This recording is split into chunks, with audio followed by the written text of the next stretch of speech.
20 years ago, a mysterious meteorite from the distant constellation of Gui suddenly fell to Earth. It shattered into a million sparkling shards with incredible magical energy and power. The cultivators labeled these fragments Shen Lin, which translated means magic scales. Any practitioner who possessed such a particle could take his abilities to a fundamentally new, unimaginable level. One powerful cultivator, after uncovering the magical essence of the scale, managed to remake it so that it surpassed all others in its unimaginable power. Other adepts were eager to comprehend the secrets of this divine relic, which started a devastating war for possession of the immortality flake. The first to feel the crushing power of this conflict were the crew members on the celestial ship of the Institute of Magical Mechanics, who ran out to the bow of the ship to fight back against the attack. Desperately defending themselves, they realized with horror that the enemy cultivators were about to break through on board. The determined commander loudly ordered to hold the formation and by no means allow the insidious opponents to break through. Their main enemy turned out to be a young, muscular young man, confidently holding a huge flaming magic ball, demanding to hand over the scales immediately, or the entire institute would be ruthlessly destroyed to the ground. In the same second, the ruthless enemy forcefully directed this flaming ball directly at the defenseless celestial ship. Despite the powerful magical defenses created by the experienced crew, the rapidly approaching shell sowed panic among the crew. And for good reason, for the deadly magical projectile easily and carelessly shattered the shield and was ever closer to the doomed vessel. Suddenly, some mysterious creature also decided to land on the deck, as if wanting to fight these scum. A thick cloud of dust rose from his abrupt landing, greatly reducing visibility. After waiting for a while, the crew looked ahead hopefully, trying to see something. They were confronted by Eileen's huge cat, the sight of which made the team scatter in fear, and he started laughing with their reactions. Shin was serious and relieved that the powerful ally who was supposed to come had finally shown up. The delighted team turned around to look at her, and one of the members cheerfully exclaimed the arrival of cultivator Luo Xin with familiar Eileen, signifying salvation. The cat muttered that he had told Luo Xin not to mess with this immortality flake. After all, such things always attract greedy cultivators. The girl objected to the relic's vital necessity for defense against raids in the absence of any other choice, and strode resolutely forward. Eileen said gravely that he could do as he pleased, but no matter how many enemies arrived, they would all fall into his claws, and then began licking his paw. The enemies hovered warily in the air, glancing warily at the formidable cat and the determined girl. As he approached his foes, the pet began to discourage his mistress from helping them, for they would all fall prey to him anyway. He barely had time to utter those words before a dome-shaped cage descended upon him. Looking around in puzzlement, Eileen was horrified to see Luo Xin's magic disarming him, unable to believe his mistress's unexpected betrayal. The girl sadly admitted that she had been deceiving him all this time, for he was not really her familiar, and his soul was a remade immortality flake by her hands. Stunned to ask if what she said was true, and he himself was the immortality flake, the cat saw the shining mark of the artifact appear on his forehead. A powerful, sparkling beam of divine energy swiftly and majestically rushed high into the boundless sky. Luo Xin said pleadingly, and with pain in her voice, that from now on, she was forever letting her beloved Aelin go to his long-awaited freedom. She added that the Institute is now left completely defenseless, but there is no way she will let the cat end up in the hands of these miscreants. Eileen angrily questioned what it meant to run away, perplexed as to why he should fear some measly 100 unworthy cultivators. The enemies hovering in the air watched the unexpected scene unfold with undisguised curiosity and interest. But their true goal was to capture the scales immediately, so they furiously unleashed all their destructive magic on the heroes. A huge hand of dark magic was descending toward the ship, meeting the palm of the brave girl's hand directed towards it.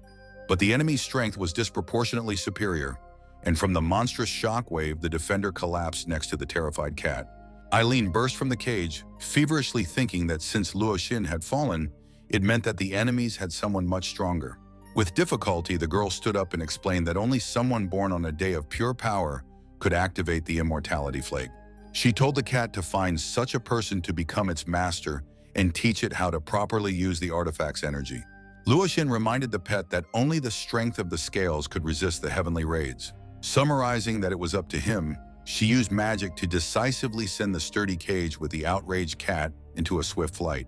Eileen angrily and resentfully wondered on what grounds he was being so unceremoniously thrown into the unknown.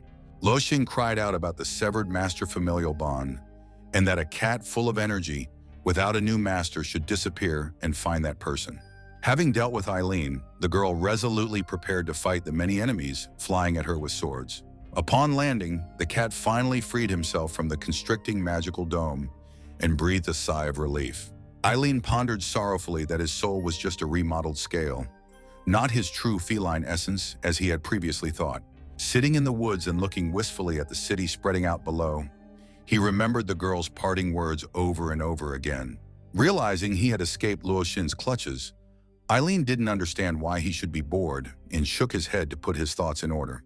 It helped him realize true freedom and that he would never again blindly listen to someone else's instructions. Reflecting on his refusal to seek a new master and his indifference to raids for the sake of enjoying the free life, the cat rose to his paws, sensing the strange change and startling the birds. Eileen suddenly began to shrink rapidly until he was the size of an ordinary house cat, to his horror losing much of his former magical power. Deciding that missing strength and coolness without a master was unimportant before the need for refreshment, the cat headed into town. The city of Ji was famous for its tall buildings and green-frame sidewalks.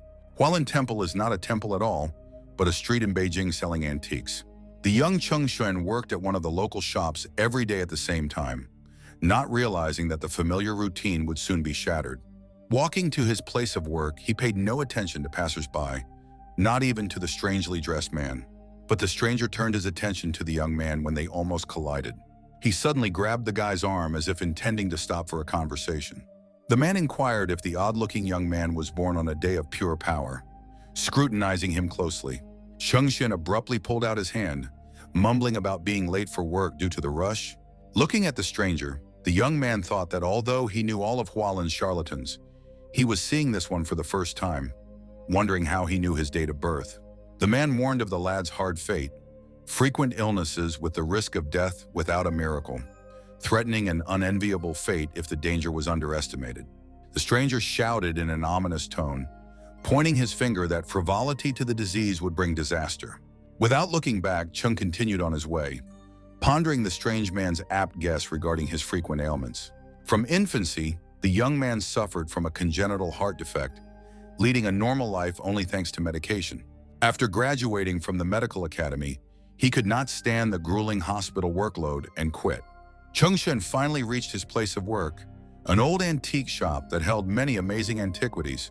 The store proudly bore the sonorous name Treasure Hall, attracting the attention of rarity seekers. The shopkeeper had little interest in daily affairs, so the young man was in charge, dreaming of good sales and admiring the impeccable condition of the vase in his hands. Deeply thinking that the opportunity to enjoy freedom was one of the two main reasons he was working here, was suddenly interrupted by a resounding, "Eat is served," from behind. Turning around at the familiar voice, Chung was happy to see Xiaoman, who had brought a delicious homemade lunch carefully prepared especially for him. The young man excitedly opened a container filled with an array of mouth-watering sushi, rolls, and broccoli, rapturously noting the wealth of choices. The girl was slightly embarrassed and gratefully emphasized that by becoming an assistant, she would be able to pay for her brother's monthly treatment. Thoughtfully admitting his unfamiliarity with Japanese cuisine, Chung wondered how to eat it properly. Xiaoman got a little angry, wondering loudly if cooking wasn't enough, and now she would also have to feed him. With an interesting offer to feed if desired, the young man approached the girl, leaning on the table. The comrade's behavior slightly embarrassed Xiaoman, briefly plunging him into thought. Deciding there was nothing wrong with that, she picked up a roll with her chopsticks, preparing to feed her friend. The hero didn't expect such a development and became slightly wary when the food came close to his face. Still stepping forward, he took a piece into his mouth and began chewing, confirming the flavors of the dish. After chewing the food, the young man jokingly added that there was even still some of its flavor left, showing an upraised finger approvingly. Extremely embarrassed to rebuke her friend for wanting to tease, the girl turned away, hiding her flaming face. The leisurely meal went on for a very long time, and the evening twilight thickened outside the window. Wiping the dust off the goods, the girl asked if the young man wanted to close early, for she had heard about the turbulent situation in the neighborhood. With a slight sneer, the the hero asked if the friend was frightened by the talk of the supernatural. Without interrupting her cleaning, she told of hearing of strange deaths nearby, after which the victims turned into withered mummies, baffling even the police. Fearfully turning to Xuan in hopes of protection, the girl added that people suspected an attack by a life-sucking demon. Thoughtful and a little apprehensive, Chung agreed with the mysteriousness of the incidents and hoped that the murderer would be caught as soon as possible. Approaching Xiao and blocking her path with his hand, the hero offered to walk her home and go up for tea at the same time. But the girl, capable of standing up for herself, put her finger to the lips of her interlocutor, hinting at impropriety and refusing to be seen off. Puzzled by the unexpected reaction, the hero agreed, a little confused, scratching the back of his head. Not taking offense to her friend's suggestions, the girl moved a little closer to say goodbye, not even realizing that someone was watching them right now. The lurking stranger turned out to be Wooden, who watched the couple long and intently before deciding to enter. The footsteps, and then the body of the uninvited guest himself, at once attracted the attention of the friends. Wooden, the son of a shopkeeper who thinks he's cool and chases every skirt, is a frequent visitor to high-end massage parlors where everyone knows his name. Not expecting to see such a guest at such a late hour, the girl shyly bent over slightly, greeting Dan. The clearly angry son of the shopkeeper paid no attention to the greeting. He came close to the hero, who had his arms crossed over his chest as if trying to shut himself off from the outside world. After glaring at each other for a bit, Deng told Chung Xuan to follow him to talk. Hearing the girl's concerned exclamation of closing time, they were already heading for the exit. At the door, the hero turned his head slightly toward his friend, reassuring her that they would just have a word or two and she needn't worry. Once outside, the young man waited for the shopkeeper's son to stop for a chat, but he turned the corner, forcing him to follow.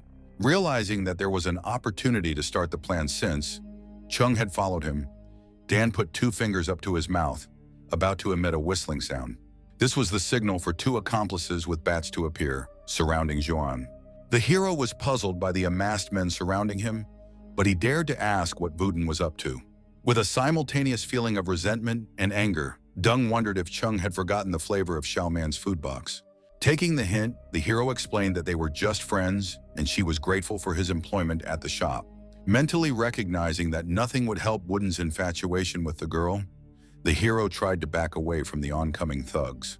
With his back against the wall and realizing that there was no escape route, the young man was glad that he was surrounded, spared from being stabbed in the back, because it would soon be over. Cupping his fist before the fight, Dan slapped one hand on the other, thanking the hero for bringing such a beautiful girl into their lives. Taking a swing, he compared the young man to a toad that coveted the meat of a swan, emphasizing his wrongness. Realizing the hopelessness of the situation, the hero dodged a rushing fist that crashed into the wall, shattering the cement. This made him think of the hopelessness of the situation, for Wooden seemed to have mastered a cool fighting style. While thinking about the main enemy, the hero lost his concentration a bit, noticing the second enemy's attack too late. Barely having time to turn around, the young man immediately received his first kick in the stomach. As he flew into the air, he flew a few meters and landed painfully on the ground. But the fight was not over, for again the ambassadors ran to him with bats to beat him on the orders of the ringleader. Barely able to rise, the hero leaned against the nearest wall, with boxes and sticks lying next to him. Grabbing one of the sticks, the young man realized that nothing good could be expected from his opponent, but he did not intend to give up. Suddenly, something strange began to happen around, which made the hero's heart ache, leading to confusion about the cause of the attack. There followed another blow with a fist to the face, from which the young man was unable to keep on his feet. Lying on the ground, he turned into a punching bag as his opponents relentlessly kicked him, while Wudong, standing nearby, scoffed, unable to understand how Xiaoman could be with such a scum. Beaten to a pulp, Chengxuan lay on the ground, unable to even move. Frightened by the victim's lack of movement, one of the attackers suggested to the boss that the guy was probably dead and an ambulance should be called. A little alarmed, but not showing any sign of it, the ringleader decided he was faking it and headed for the downed body. Stepping a foot on the hero's head and causing pain, the boss heard a groan, realizing that he was fine and just faking it. Continuing to press his opponent, he threatened to crush the young man like an ant if he ever came near his girls again. The second guy excitedly reported that a certain Liu from Black Horse was wondering when the boss would show up, because the hottie he liked was waiting for him today. Realizing that they had already wasted a lot of time on this scumbag, the gang started to leave, and Dan gave one last shout that the caged dove could take it easy. He would make her sweat it out tomorrow. He called the ambassadors for the protagonist to regain consciousness alone. Barely sitting up and leaning against the wall, the young man felt the pain not only from the beating, but also from the intense heartache. As he continued to ponder whether he would die like that as a 20-year-old virgin who had never even kissed a girl, he heard a voice. The cat from around the corner wondered if the young man would even try to remedy this situation somehow. Barely noticing his interlocutor, the young man saw bright rays, and in a second a beautiful girl appeared before him. Approaching closely and crouching down, she responsively inquired about his well-being. Fascinated by the stranger, Jong wondered if she was an enchanting angel that had appeared to him. Sitting on top of him, she began to press her hands on the guy's torso, forcing him to lie down completely. Soon she managed to get the young man on the ground, and she did not hesitate to lie on top of him, pressing herself against him with her whole body. Then, with her mouth slightly open and exuding a bright glow, the stranger sank a passionate kiss on the boy's lips. The hero tensed his whole body, but tried with all his might not to interrupt this magical kiss. Feeling the flowery fragrance of the girl, he mentally almost jumped with happiness. Did the Almighty send him this beauty so that he could die without regrets? As she continued to give him a healing kiss, the Savior said that the young man was in any case in danger of imminent death from exhaustion, so her help had come just in time. Without breaking the kiss and continuing to pour her power into him, she suddenly had a change in her face as she realized her efforts were in vain. Breaking away from the young man's lips, the stranger stared at him in fury, not understanding why her soul was being rejected by him. Looking at the guy in horror, she realized that if this continued, he would inevitably consume her, and she started screaming. The hunch was confirmed when inexplicable things started happening around her, and she turned back into a cat. The mysterious mark on the animal's forehead emitted a bright beam again, filling the alleyway with a glow.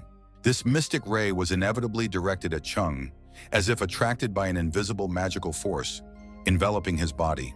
Absorbing the mysterious energy, the young man opened his eyes and froze, gazing intently into the darkness. Feeling a surge of strength, the boy stopped leaning on the wall and looked around, then stared at his palm in surprise.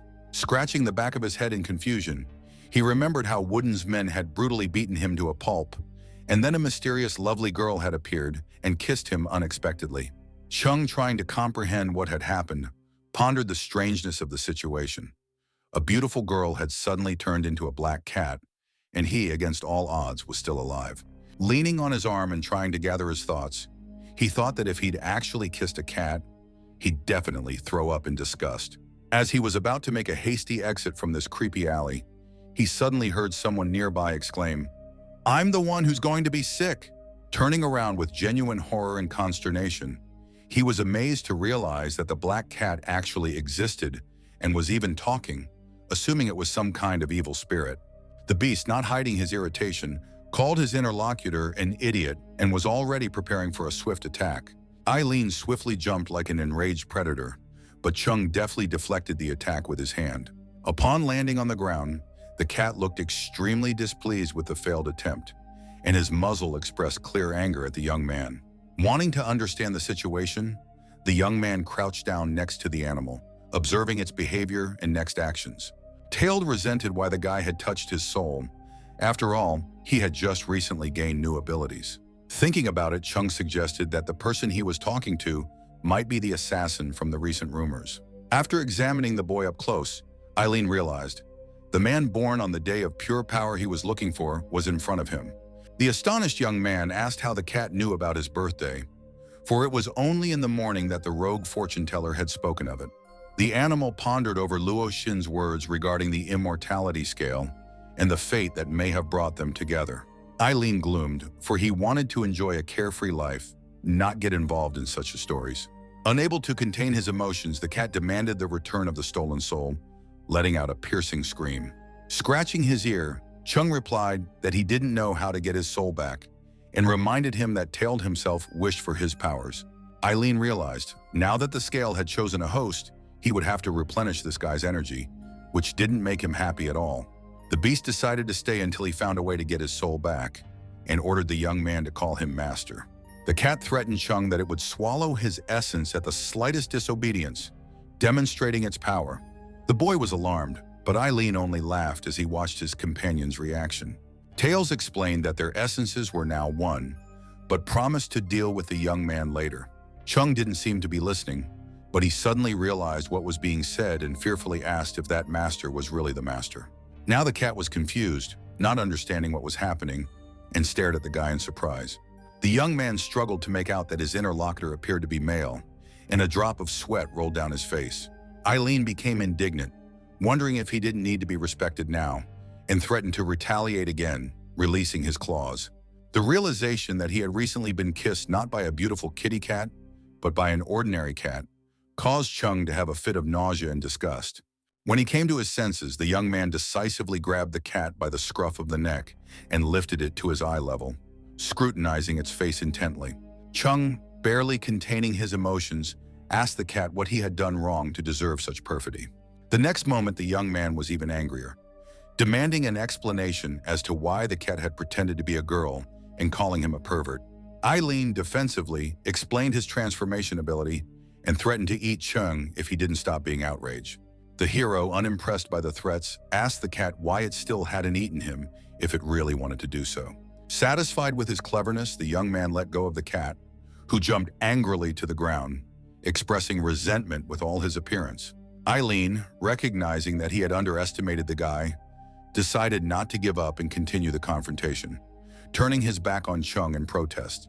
Tired of the long confrontation, the cat decided to change tactics and jumped on the boxes, standing nearby to be on the same level as the young man.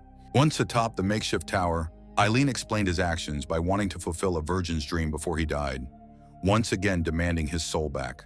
An outraged Cheng pointed at the cat, claiming it had stolen his first kiss, and expressed disgust at the thought of contact with an animal. The young man's words enraged Eileen, and he even got steam out of his ears from anger, so he attacked, calling the guy an ungrateful bastard. A scuffle ensued, but they were suddenly interrupted by a female voice calling Chung handsome, causing the fight to stop. Both parties to the conflict froze, turning around at the sound and seeing an attractive, long-legged blonde woman in front of them. The girl, smiling coquettishly, offered her help, suggesting that the young man was probably lonely and in need of support. Seeing the beauty, both Eileen and Chung instantly forgot about their quarrel, their faces taking on an amorous expression. Stunned by the sudden appearance of the stranger, Chung stood up and held out his hand, trying to speak to her. Wasting no time, Eileen jumped on the young man's head, declaring that such beauties belonged only to him. The girl smiled embarrassedly, hinting at her sympathy for Chung, which caused him and the cat to be even more amazed. Unexpectedly for both of them, the beauty fell the young man to the ground, pressing herself against him with her whole body. Leaning down to Chung's ear, she whispered softly that she wanted a certain thing that belonged to him. Rising, the girl asked if he understood what she was talking about, and the puzzled young man inquired what exactly she required. While Chung was trying to comprehend what was happening, Eileen, thanks to his keen sense of smell, caught the girl's scent and realized that she was a cultivator. The stranger plowed the young man to the ground again, riding him with unexpected strength and agility. Her face suddenly changed, becoming menacingly serious, and a strange anomaly began to occur around her, accompanied by the girl's cries of some kind of power. Chung was startled again, realizing that this was the second time in a short time that someone needed his power, and wondered when it would end. Trying to free himself, the hero screamed, accusing the cat of committing murders and absorbing powers. Eileen nonchalantly explained that he had arrived in town recently and decided to replenish his energy when he saw the guy lying there. A realization struck Chung. The stranger could be the cause of the recent mysterious occurrences. The girl clenched the young man's shirt near his heart, as if trying to get inside his body. The cultivator offered to behave obediently, allowing her to fully drink her life force. With a sudden jerk, she ripped out the piece of cloth she'd been holding onto a second ago. On Chung's chest, the silhouette of a shard of divine scales appeared, to which the girl was unspeakably pleased. The puzzled hero was perplexed as to why his torso had begun to emit a strange glow. Eileen noted with alarm that the girl had detected the presence of a magical artifact. The cat realized that it couldn't delay, and it mewed loudly, ordering the cultivator to back away from his prey. The stranger asked in surprise if the cat was Luoshin's legendary surname, Eileen. The animal was outraged by the girl's insolence and demanded that she get away immediately, threatening to swallow her whole. The cat's words only elicited a mocking laugh from his attacker, annoying him even more. Without getting off Chung's back, she mentioned the crash of the celestial ship and the search for the scales. Looking intently at the cat, the beauty assumed it had taken the artifact, part of which the young man now had. Eileen was surprised at the rapid spread of the news and mentally acknowledged the beauty's rightness about almost everything. Chung Shen, listening to their conversation, had no way of knowing what this mysterious scale was. The cultivator playfully turned to the young man, noting his lack of awareness, and leaned closer. The girl slowly removed her jacket, leaving her in a revealing tank top, catching the guy's attention. Taking the young man's hand, the girl pressed it against the glowing spot on her chest, explaining that it was a magical scale. Chung stared incredulously, trying to comprehend what was happening and the stranger's strange explanations. The cultivator, bragging about her accomplishments, explained that a flake was a piece of meteorite that allowed for a quick increase in power. The girl felt the energy of the scales in the guy's body and identified it as legendary, divine level. Laughing, the beauty expressed her surprise at the ease of obtaining such a valuable item. She stated that for the average person to possess a queen of scales was an unacceptable luxury. Without finishing the phrase, the attacker lit up with a purple glow emanating from her own scales. Zhen tried to cover his eyes with his hand, fleeing from the dazzling radiance emitted by his opponent. The transformed stranger finished the phrase, deciding to take the artifact from the young man. Chung muttered that this was it, the power of scales, watching the girl's strange actions. The cultivator created something that looked like a purple magic rope, sparkling in the semi-darkness of the alleyway. Instantly using her creation, she immobilized the stunned Chung. A force began to emanate from the girl's mouth, aimed at drying the guy out and taking his scales. Eileen, realizing the danger, became nervous. Retrieving the artifact meant certain death for the young man. Realizing that his master's death threatened him as well, the cat resolutely rushed to his defense, shouting for the attacker to get away. The girl, paying no attention to the cat, continued to suck the strength out of the guy, confident in her superiority. Eileen couldn't get close to his master due to the repulsive energy of his attacker, making it difficult to escape. Chung, remembering his experience with the cat, decided to try to devour the beauty's soul in return. The young man's attempts looked comical, causing the cultivator to first look puzzled and then laugh. Despite her amusement, she kept her focus on her goal, while the guy pondered the reasons for the failure.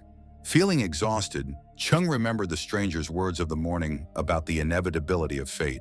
Feeling awful and closing his eyes from weakness, the boy thought, "Is it impossible to fight fate? Deal! Deal!" These words caused Chung to open his eyes and see that he was in an unfamiliar place. The cat that appeared explained that they were in a shared mental space because of the merging of souls. Eileen rebuked Chung's resignation to a foolish death, calling for action. The young man sadly replied, remembering his weakness and illness, not wanting to break Xiaoman's promise. The beast offered to activate the scale in exchange for obedience, promising might and power, and also to help deal with the beauty. Chung grinned, not wanting to become the assistant of the rotten cat despite the tempting offer. An outraged Eileen threatened to retaliate for disrespect, despite his agreement to share his power. Chung defiantly touched the glowing shard on his chest, causing an unexpected reaction. The young man's action had an immediate effect on the cat, causing it to clench in pain and hiss viciously. Chung realized that hitting the scales was causing Eileen to suffer, opening up new possibilities of control. Not realizing the guy's guesswork, the cat tried to attack its new master again. Another touch of the artifact threw the animal off, causing another wave of pain. After flying through and falling to the ground, covered in bruises, Eileen raised the white flag, fearing the next blow. Chung approached the cat, mocking its weakness and offering to try and intimidate it again. Eileen, though angry, realized that his life now truly depended on the young man's decisions. Chung wondered why the cat had stood up for him, risking his life for a stranger, for he knew that the tailed man was a calculating egotist. Outraged by this characterization, Eileen tried to justify himself by shouting about the spontaneity of his actions. The hero threatened punishment again, defiantly raising a finger for another punch. Eileen, realizing the seriousness of the situation, admitted his wrongdoing and promised to tell the truth. The cat explained that their fates were linked across the scales, and his death would come along with the young man's. Chung ironically noted the cat's concern for himself, contrasting it with his worthless life. The guy put forward a condition. Unification is possible, but from now on, all key decisions will be made exclusively by him. Eileen, clearly unhappy with this turn of events, but realizing he had no other choice, reluctantly agreed to a deal with his new master. Standing up on its paws, the cat demonstrated its power by emitting magical energy. The strength of the animal gradually began to merge with the shard of scales on Chung's body. Holding out a paw, Eileen announced the release of the immortal scales power to the young man. A huge magic ball appeared in place of the artifact, symbolizing the awakening of power. While this was happening in their shared consciousness, the cultivator continued trying to extract the flake. Suddenly, a beam of light fell from the heavens, throwing the beauty away from her victim, revealing the true power of the artifact. Freeing himself from the cultivator's grip, the young man was finally able to rise to his feet. Satiated, Chung said confidently, concentrating the scale's energy in his palm. Rising up, the cultivator couldn't understand how the aura of the person she had almost killed had become so powerful. The cat was anticipating the fun when the young man swung his fist and lunged at his opponent. The girl stood frightened, surrounded by the flying power of the scales, not realizing what was about to happen. Jong came close and struck the spot where the attacker's artifact was located. There was no effect, creating an awkward situation of accidental touching. The boy was perplexed as to why her magical scales didn't show the expected power. The cat jumped up on his master's head and explained that the body had only just begun the change, and at the moment, full power was not available. The beauty, unperturbed, drew Chung's hand lower, approaching with cunning intent. It wasn't a rapprochement. She renewed her attempt to suck the young man's energy. Chung had no intention of giving up and intended to urgently find his opponent's weak point. Suddenly, the stranger leaned away from him, sensing something strange going on inside the guy. The cultivator felt an unusual power inside the guy, not understanding its origin. "It's corporeal energy," the stranger said excitedly, barely able to squeeze out quietly. "Why does she kindle the fire of passion in me? So hot," she continued, losing her composure. "Corpse power?" Chung asked in surprise, interrupting his reflection on the stranger's words. The cat assumed that due to the recent activation of the scales, the host's body was like an undead creature. He explained, such creatures balance between life and death, neither living nor dead. The animal added that Chung's internal energy had already become half dead. Hearing about turning into the walking dead and their superiority, the girl recoiled fearfully. The girl leaned heavily against the wall, trying to keep her balance and not collapse on the dirty asphalt of the alley. Xuan offered to leave the corpse business behind, noticing the stranger's consternation and vulnerability.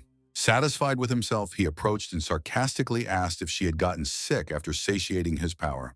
The guy grabbed the girl's wrist, turned her around to face him, and mockingly inquired why she had stopped. The cultivator collapsed to the ground, almost crying, begging the young man standing over her to stay away. She begged not to do the intended thing, but Chung, bending her request, reminded her of her plan to dry the poor young man up. "Then get this," the guy uttered, and passionately took hold of the startled girl's lips, beginning to kiss her. Through her tears, the girl muttered that continuing the young man's actions would cause her body to disintegrate from the corporeal force. She tried desperately with her last strength to get away from the guy, begging the guy to stop. Finishing the unpleasant kiss, Chung pulled away from the exhausted girl, and the cat rejoiced at the fun that had begun, for the corpse spirit had begun to take effect. "What, seasick? These cultivators are so flimsy," the young man marveled, picking up the stranger falling into his arms. Laying her on the ground, the boy stood next to Eileen, who explained the effects of the corporeal power on the girl's circulatory system and soul, causing a deadly bliss. Not holding back, the cat jumped on the lush breasts of the lying beauty, and enjoying himself, asked what the owner would do with her. Chung understood that he couldn't leave the cultivator like this. After all, she might still be useful. "In the very plan of being useful?" Eileen asked, drooling at the sight of her form and hinting at intimacy. But the young man had a different solution to this situation, and he sent the girl to jail. Walking out of the station, the guy pondered that he had done the right thing. After all, she had harmed many people, and there was a reward for her capture, which he received as a law-abiding citizen, planning to invite Xiao Man to dinner. "You were talking about the benefits of turning her into the police? Damn your benefits," resented the cat, realizing that he would no longer be able to admire the figure of the beauty. "Cat food doesn't require money, and I do," Chung excused himself, but Eileen countered that he didn't use that kind of food. When he got home, The young man sat pensively on the bed while the animal studied a magazine with beauties. Admiring the shapes and legs, the cat wondered if there were really a lot of girls like this in the human world. In our reality, there are many cultivators like this, replied the guy with a question to a question. Eileen told of cultivators lurking among ordinary people and the events of 20 years ago that changed the world. He spoke of a mysterious meteorite that had given the world an artifact of incredible power, a divine scale that had become the hunted object of cultivators. Jong, touching the shimmering silhouette on his chest, questioned the true nature of the mysterious object. The cat, realizing the inseparability of their fates, decided to reveal all the secrets of the divine scale. Eileen described the incredible power of an artifact that could grant immortality and power over the undead. The beast narrated the hierarchy of scales, emphasizing the uniqueness of the divine artifact refined by Luo Xin. Cat explained the initial stage of Chung's fusion with the flake, noting the lack of significant physical changes. "So that's how... Who is Luo Xin?" the guy inquired, examining his hands. Eileen replied that she cared for him and founded an institute of magical mechanics to protect the scales left to contain their enemies. "I suppose she's already..." the cat said sadly, turning away from his companion. Abruptly turning around, he seriously stated that the divine scale was necessary for all cultivators. Eileen urged Chung to step up his training to meet future threats. Cat explained the connection of their souls and the importance of developing the boy's abilities, hinting at the possibility of gaining freedom in the future. Xuan expressed doubts about the need for such a dangerous artifact, fearing eternal existence in the guise of the living dead. The young man voiced concerns about the effect of the scales on certain male functions, contemplating a return to normal life. Eileen described the prospects of the divine flake's power fully unfolding, painting a picture of absolute power. "But you relax. The part of you that's supposed to be solid will stay that way," the cat encouraged his master. "Tell me, how do I gain the full power of the artifact?" the boy inquired of Eileen. Eileen, caught off guard, sank into thought with no ready answer. The cat, realizing the gaps in his own knowledge, looked away embarrassedly, realizing the limited information he had received from Luo Xin. Suddenly, the drawing on the cat's forehead glowed, as if someone was trying to make a connection. With an effort, a bit of energy burst out of him, creating an image of the beautiful Luo Xin. Chung saw this girl for the first time and marveled at her unearthly beauty without knowing who she was. The cat happily turned to the hovering projection of the girl, happy that she was alive, but looking closer, he realized it was only a message. Luo Xin welcomed Eileen's new master and assumed that the cat had already told him about the power of scales and turning into an undead, and now they were thinking about how to become stronger. The boy reflected on the girl's insight, deciding that with such acumen, she was definitely a great person. She revealed the secret of the flake containing the secrets of the universe and the system of pumping through quests. The girl explained the mechanism for getting missions in Eileen's role as a guide. Luo Xin described the process of unlocking abilities and strengthening scales, mentioning the rewards for the cat. The young man grabbed Eileen by the scruff of the neck, calling him a fucking deputy, to which he started waving his paws around, calling the guy a stinker and demanding he shut up. Luo Xin said that the scale wielder was the key to saving the world and earnestly asked them to diligently prepare for the heavenly raid, but the connection was cut off. Part of the message remained unintelligible due to interference, but the seriousness of the situation was not in doubt. Chung asked in surprise at the celestial raid, looking where the girl's projection had been a second ago. The young man and the cat looked at each other, as if they both had some idea they wanted to discuss. But plans changed abruptly when blue energy began to emanate from the scales on Eileen's head. They realized that this was the first assignment from the mysterious immortality system. The assignment required one to find a blood slave, but Juan didn't understand the essence of the term. The blue glow gradually returned back to the pattern on the black cat's body. When the glow stopped, the cat realized that the task had been activated, and this was the beginning of a new phase of their adventure, one for which he had already received instructions. Eileen explained that a blood slave is a faithful servant of the undead, whom the latter has complete control over. All you have to do is bite someone and leave your seal in them. Chung was horrified at the prospect of drinking human blood, unable to believe his ears. The cat waved his paw calmly, confirming that the task needed to be completed in 48 hours as if it were easy. The young man objected, feeling unprepared for such drastic action. Eileen glanced disdainfully at Chung, reminded of his new identity as an undead and the need to act. He wondered what would happen to the bitten man who had been turned into a blood slave. The cat replied that the bitten man's body, like Chung's, would die, but the mind would remain, and despite resistance, the slave would obey orders. Eileen suggested picking some pretty girl and doing whatever he wanted with her, again voicing vulgar thoughts. Jong logically asked about the consequences of not completing the task, fearing the worst outcome. The cat warned that if he refused, the guy's human mind would be consumed by corporeal energy, turning him into a mindless walking dead man. Eileen added that he himself would be lost then, looking at his friend with sad and pitiful eyes. Jong, suspecting deception, queried the reality of the threat of turning into a mindless, walking dead man. Eileen explained the essence of the undead's power, control over dangerous corporeal energy that corrupts the mind. Eileen spoke of the 6 levels of cultivators, noting the special path of the undead through the accumulation of corporeal energy. The cat instructively stated that Jong, who hadn't even reached the gray eye level, could easily fall prey to a dangerous force. The young man couldn't grasp the connection between developing abilities and the need to acquire a blood slave. Eileen explained that the slave's live blood stabilizes the corporeal energy, laying the foundation for the transition to the next level of development. Jong assumed that Luo had carefully thought through the entire system, immersed in thinking about her plan. Cat tried to cheer his friend up by reminding him of the generous rewards for accomplishing his tasks. The young man stepped out onto the balcony to breathe in the fresh air, realizing that the rewards were not important to him, but that refusing the task would turn him into a mindless dead man. The guy realized that without completing missions, he wouldn't be able to evolve and would fall into the clutches of powerful cultivators, which would be a shortcut to death.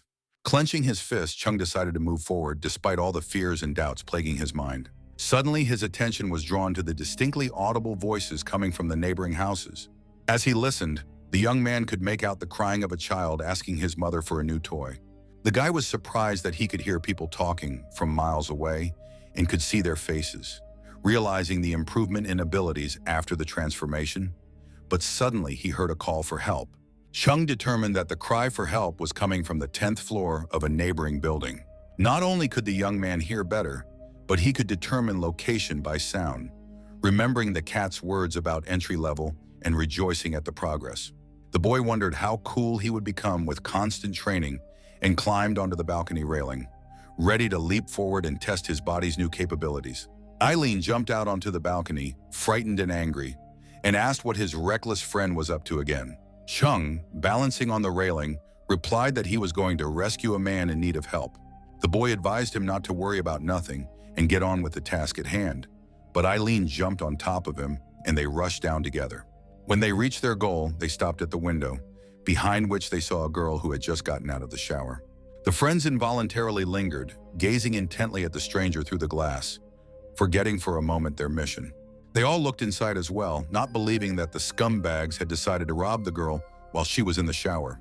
The cat marveled at his master's transformation, jokingly hinting at a solution to the blood slave issue. The young man objected, rejecting the idea of attacking a man in trouble, especially one that had helped him in the past. As they watched, they heard the robbers' threats demanding they open the door and pay off their father's debts. The terrified victim asked to come back tomorrow, promising to repay the debt, but in response she heard a demand to let the men in, who would then allegedly leave. The impatient criminals decided to break down the door, anticipating fun with an attractive victim. Realizing the urgency of the situation, Jong and the cat entered the room through the window, acting decisively. They quietly approached the girl standing back, and the boy greeted her by calling her sis. The stranger shuddered in surprise, turned around and slipped, losing her balance. The guy lightning picked up his falling neighbor, calming her with his presence. Placing the girl on her feet, Jong took a defensive stance, awaiting the imminent invasion of the robbers. The bursting men offered to have fun all together after discovering an unexpected victim advocate. The tall robber stated his intention to take the debt in kind, threatening the girl because of her father's problems. Jong resolutely shielded his neighbor with himself, showing his willingness to defend her from her attackers. The guy pointed his finger at the tall man and ordered him to take his bald partner and get out. The second mugger took offense at being called a bald poof, sat against the wall and cried, worried about his image. Eileen insisted on kicking out the uninvited guests who were interfering with his enjoyment of the girl's beauty. The tall man promised to shave his head tomorrow in solidarity with his partner and punish the offenders. The bald poof shouted that he'd better shave off the young man's hair, referring to Chung. The enraged robber decided to keep his word and threw a dagger at the guy, defending his partner's honor. The young man easily repelled the blow, disarming his attacker and showing unexpected agility. Chung added a powerful fist punch to the robber's face, sending him into a knockdown. The bald partner, not giving up, tried to attack the young man from behind, hoping to catch him off guard. However, the blow suddenly had no effect, leaving the attacker completely bewildered. Stunned by the failure, the bald-headed criminal collapsed unconscious, paralyzed by fear. After disarming both opponents, Chung turned to the girl to make sure she was safe. To his surprise, the rescued beauty lay senseless on the bed, unable to bear the strain. The cat didn't hold back and jumped on the lying girl's chest, savoring the moment, and then explained what had happened. A bald man's knife was sticking out of the young man's head, having been thrust there during the attack. The guy fumbled for the knife, pulled it out, and marveled to see only a broken blade with no trace of blood. There were no serious wounds on him, and he marveled that he couldn't even be cut with a knife now. Chung remembered that he hadn't felt anything much in the fight with the cultivator, realizing how much stronger he had become than ordinary people. The young man turned the criminals into the police, again receiving a cash reward for their capture. Rejoicing in his financial success, Chung pondered the prospect of becoming the city's chief rich man. Back home, he collapsed exhaustedly on his bed, feeling incredibly tired. Chung decided to put off thoughts of the mission with the blood slave and everything else for tomorrow, and just sleep for now. The next day, the guy once again headed to work at the antique shop on Hualan Street. Along the way, Chung pondered on finding the blood slave, realizing the lack of time to complete the task. Immersed in his thoughts, the young man was surprised to find an unexpected guest in the shop. It was Xiaoman, who was doing the guy's job in his absence, turned around at the sound of the door opening. Seeing Chung, the girl barely held back her tears, worrying about his health after yesterday's incident. The young man stroked his friend's head, assuring her that everything was fine, and suggested that they have lunch together. Eileen couldn't get used to this world and the people in it in any way, once again staring at the charming Xiaoman in love. Unable to hold back, the cat instantly jumped on the girl's chest, giving in to the temptation. Xiaoman was surprised by the strange sensation of invisible touch, not understanding its nature. The trick was that regular people don't see the black cat, letting it do whatever it wants. Chung ordered the anxious cat to stop and reached out his hand to grab the animal. Eileen, anticipating the development, deftly dodged, setting his master up.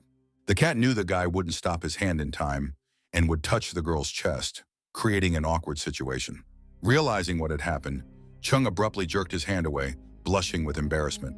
Xiaoman was even more embarrassed, covered her chest with her hands and turned away, feeling the awkwardness of the moment. The tense atmosphere was interrupted by an incoming man, the son of the shopkeeper, Wooden. From surprise at the sight of Chung, he almost dropped the cigarette from his mouth, not believing that the guy dared to go to work after yesterday's beating. The host's son wryly inquired if they had talked enough the day before. The boys looked at each other, and the master's son couldn't tell if it seemed to him or if Chung was provoking him. Xiaoman exclaimed with relief that it turned out that they had just gone out to talk last night. Wooden furiously shouted that the girl thought too highly of this guy, pointing a finger at the young man. The shopkeeper's angry son demanded an explanation for their behavior before he arrived.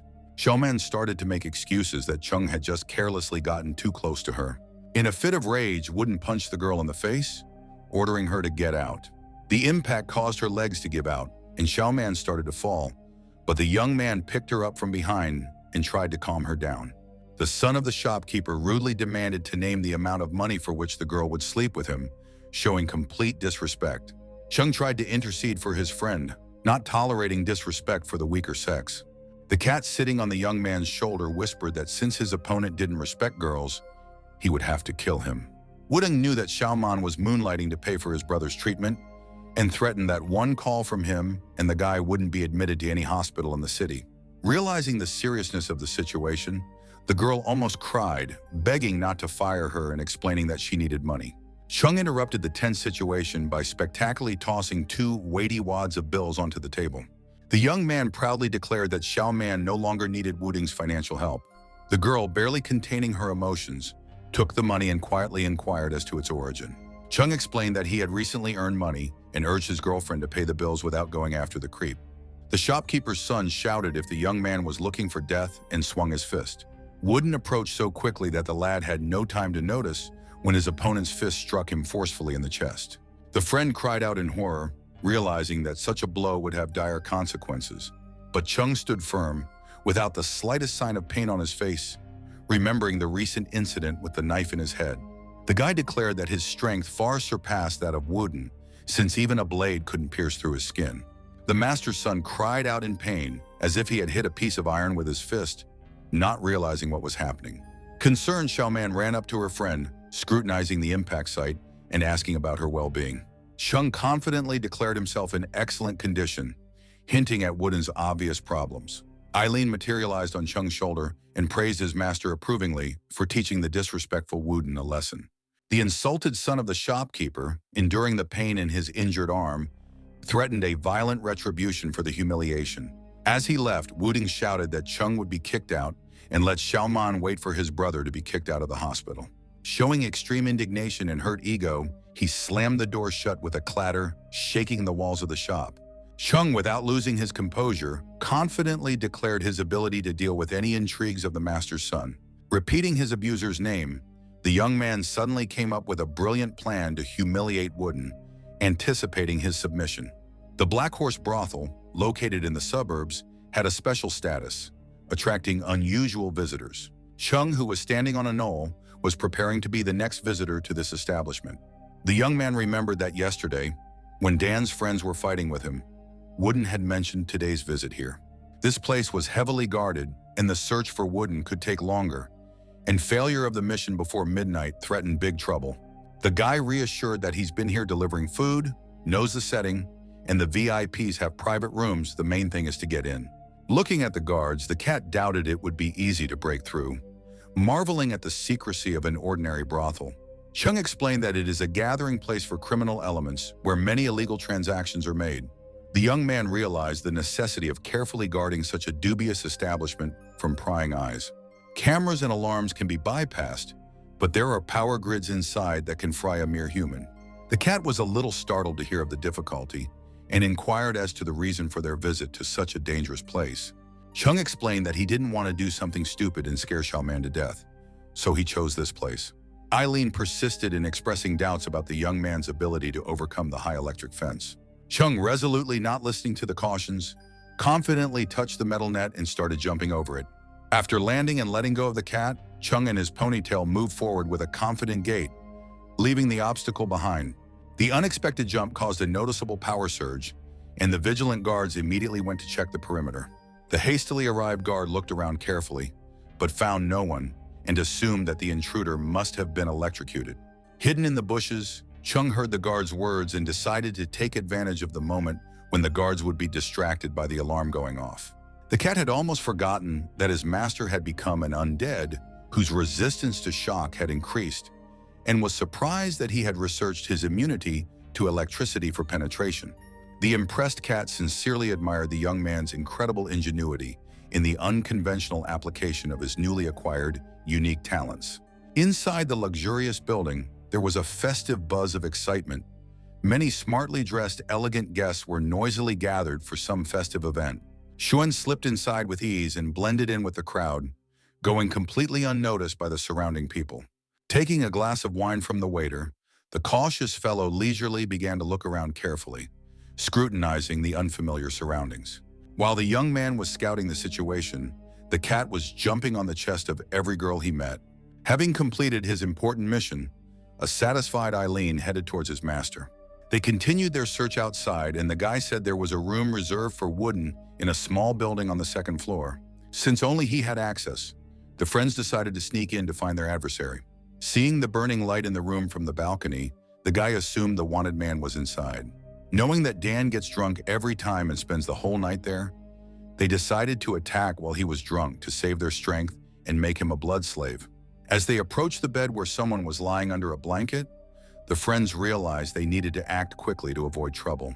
The fact that the figure was completely covered from the head down alarmed the cat for some reason. Wen thought that biting the guy's neck would be disgusting, but he decided to be patient and reached out with his hand to push back the blanket.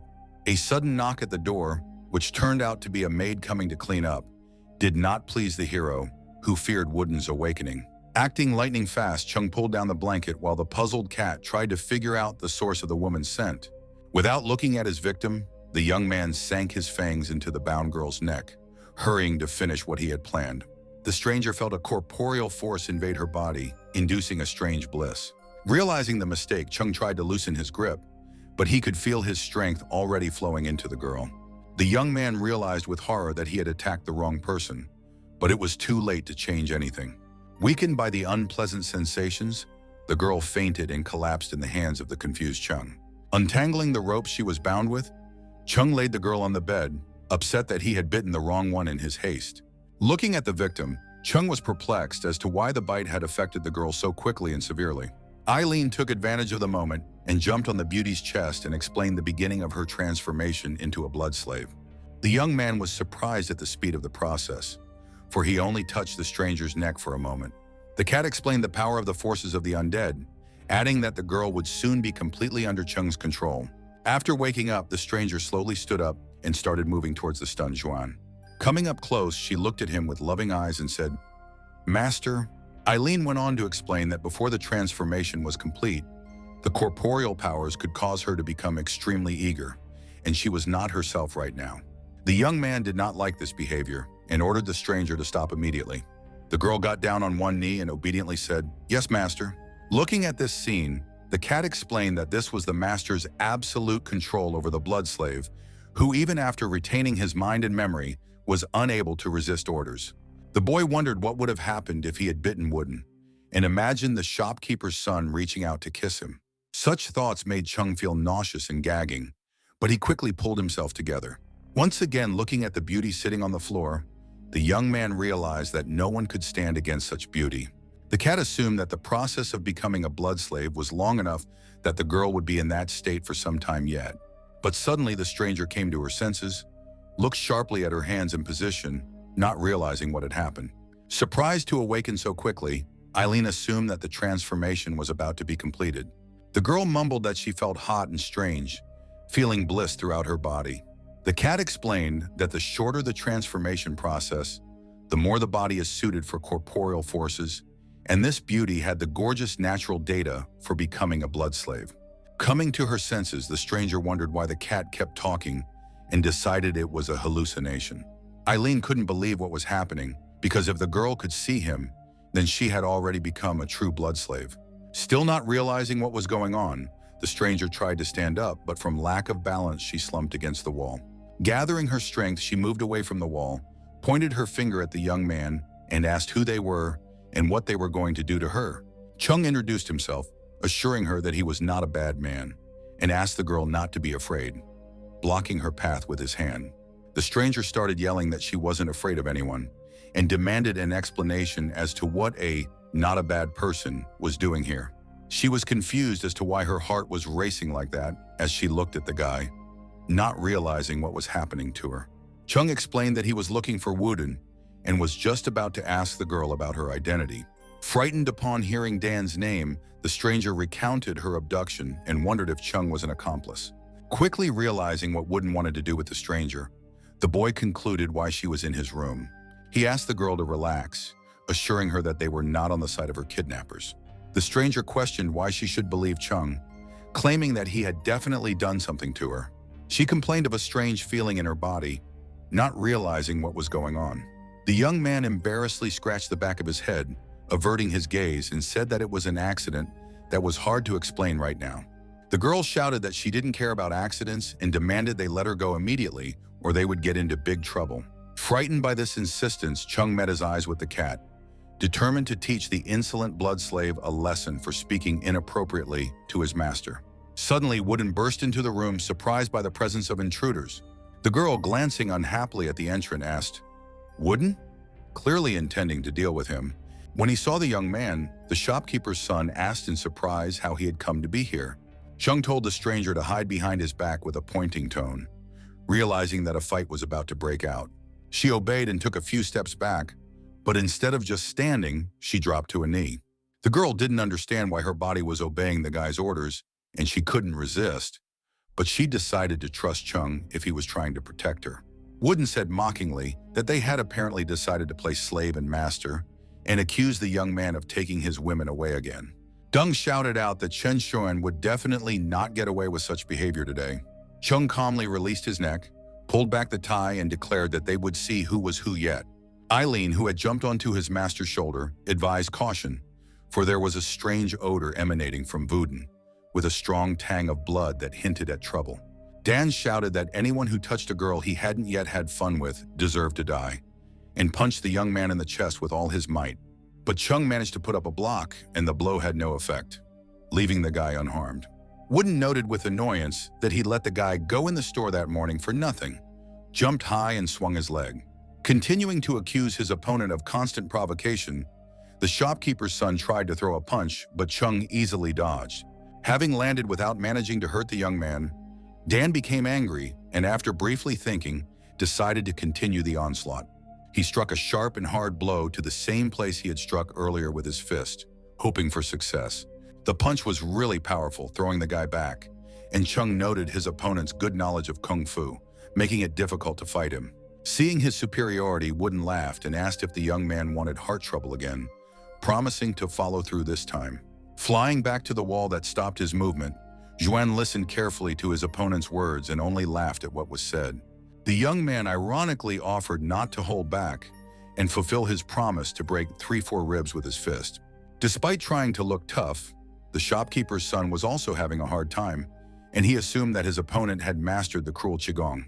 Chung said he would feel no pain from the broken ribs, recognizing Wooden's skill, but chose to parry the blows. At that moment, Eileen noticed that the seal of immortality on the stranger was almost formed and only needed to wait a few seconds. It was hard for the young man to hide his joy at hearing this information, and he asked the cat for more details. The animal explained that the seal was a branding marking the slave and master relationship between the undead and the blood slave. Chung was looking forward to completing his first assignment as an undead. Wooden began to lift the bed in front of him to throw it at his cocky opponent. Eileen remarked that the mission to acquire the blood slave was complete and they could receive their reward. To do this, the cat transported himself and his master into their mind space, where the young man had to make contact with a new force. Adjusting to the fresh energy, Chung realized that the reward was adding corporeal power and obtaining the Gray Eye achievement. Gathering some of the power in his hand, he directed it at the huge barrier flying at him. With his newfound power, the guy easily shattered the obstacle to pieces, striking his opponent. Of course, Wooden had not expected such an outcome and was extremely unhappy with what he saw. The young man, who thought a blood slave was necessary to advance to the next level, was surprised at the convenience of pumping through mission rewards. The cat had noticed that the system Luoshin had installed in the immortal scale was very well thought out.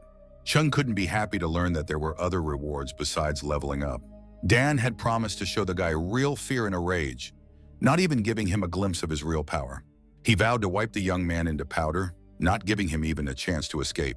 The protagonist offered to test the awesomeness of another mission reward and beckoned the enemy closer.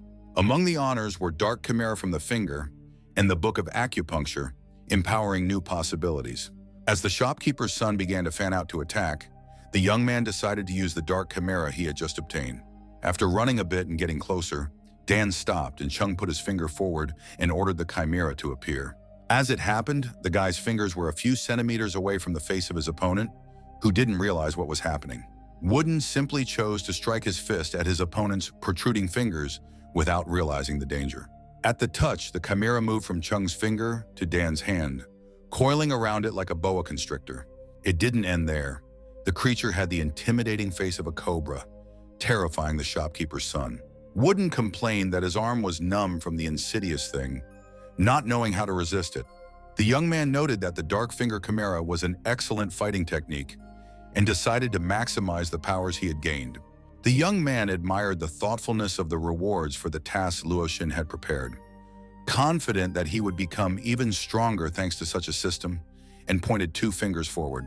Dan, before he could say anything, felt many blows on his body from Chung's fingers, catching him off guard. The blood slave, who had been watching everything, was thrilled to realize how powerful her new master was. Eileen noted the lad's impressive sense of combat and decided to let him be his master for now, for the safety of the scales. After receiving a strong blow, Chung's enemy could barely stand on his feet, and wiping the blood from his mouth, did not understand how a terminally ill young man could learn to fight like this. The fellow offered Wooden to surrender, promising to spare the man's life if he asked for mercy. Dan resented the insolence of his opponent, daring to take the girl and offer surrender after a couple of mastered techniques. Not intending to give up, the shopkeeper's son took out a boiling blood pill from his pocket, intending to roll the young man's body into a lump and play basketball with it. The girl noticed the thing and smelled a repulsive odor, while the cat scrutinized the pill, realizing that it was the blood scent that came from it earlier. All cultivators have such pills. Wooden laughed, declaring that he had not wasted a lot of money on that pill, and marveled at the feeling that swept over him. It was as if he had begun to transform into a demon.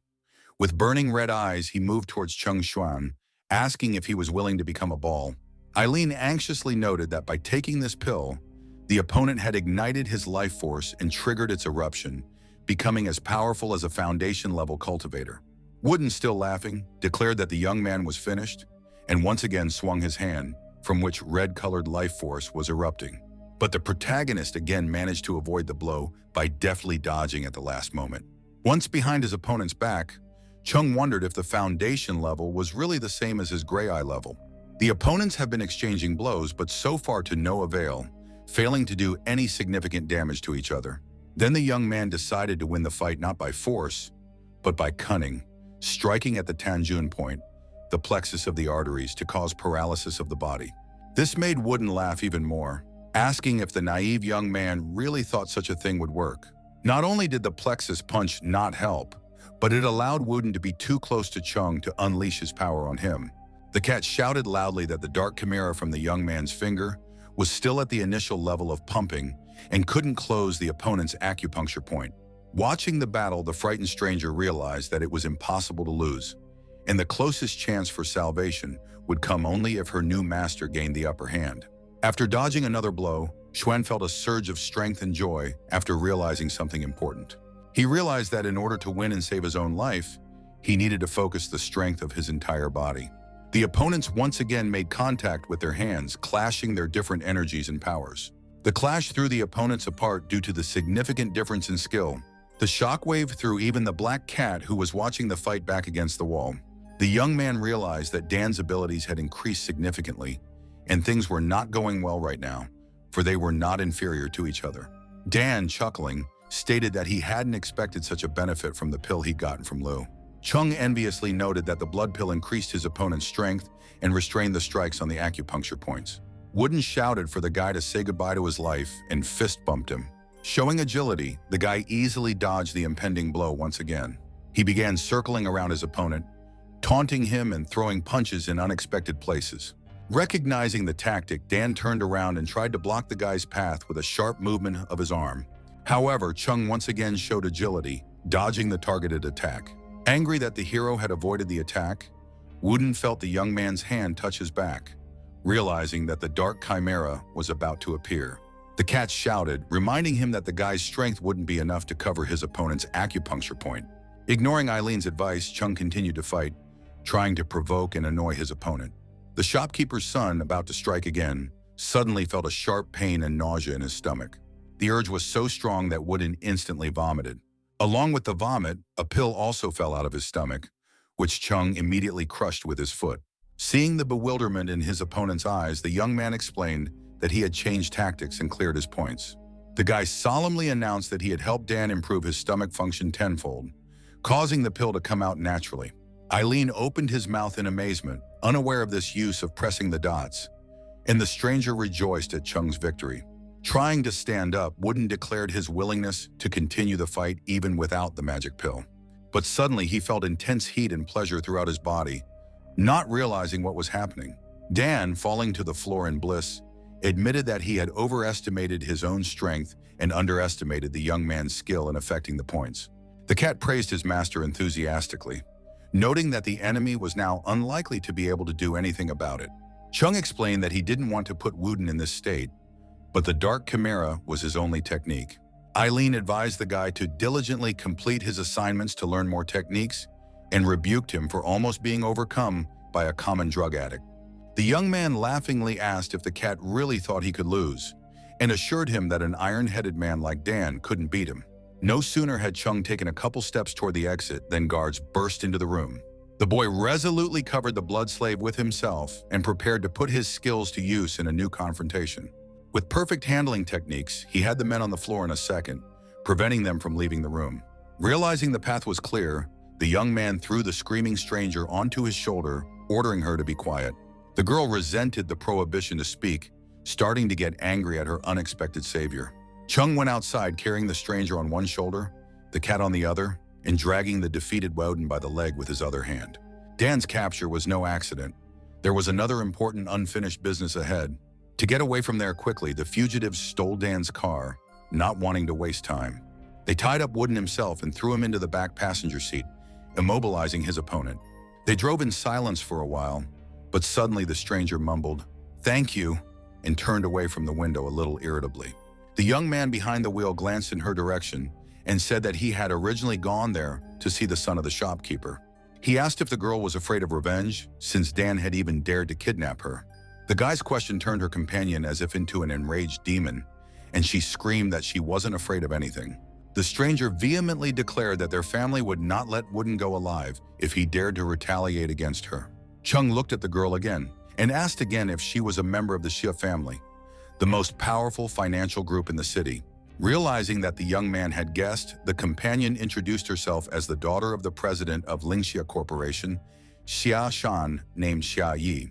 The guy wondered how the Xia family's treasure, a jewel in the hands of a prominent person of the city, could be stolen by a scoundrel. Xia Yi rhetorically asked if Wudong would have been able to do something if her father wasn't overseas right now. The girl, instantly cheerful, said she would not be indebted for the rescue and asked how much Chung wanted as a reward. The young man replied that if he only wanted to, she would belong to him, regardless of his belief in it. Outraged, the companion declared that she was sought after by intelligent majors, not by such as the young man, and told him to forget it. Chung parried that his trump card was that he was the girl's master, making the girl obediently wait for orders. The stranger was perplexed as to why she wanted to obey the young man again, losing control of herself. Xia Yi, remembering the cat's words, angrily assumed that Chung knew acupuncture and pressed the strange point, causing it to become so weird. The girl remembered the cat's recent words about her imminent transformation into a blood slave and turned around, not understanding why he kept saying that. Chung tried to explain what had happened and Xia Yi's new status that caused her to obey his orders, recognizing that it sounded as unrealistic as a talking cat. She leaned back unhappily on the back of the seat, and her traveling companion muttered that she had never seen anything like this before. Xia Yi looked at her hand, unable to believe that she had become someone's blood slave. After all, she didn't think that such a thing could happen to her. The young man explained that he wanted to attack Wooden, but he didn't expect to see someone else on the bed, and asked the girl not to worry, because he was responsible for her now. The companion demanded that Chung hurry up and bring her back to normal, since he had taken charge. Xia Yi's assertive tone and words made the guy and cat feel as if a cast-iron cauldron had fallen on their heads.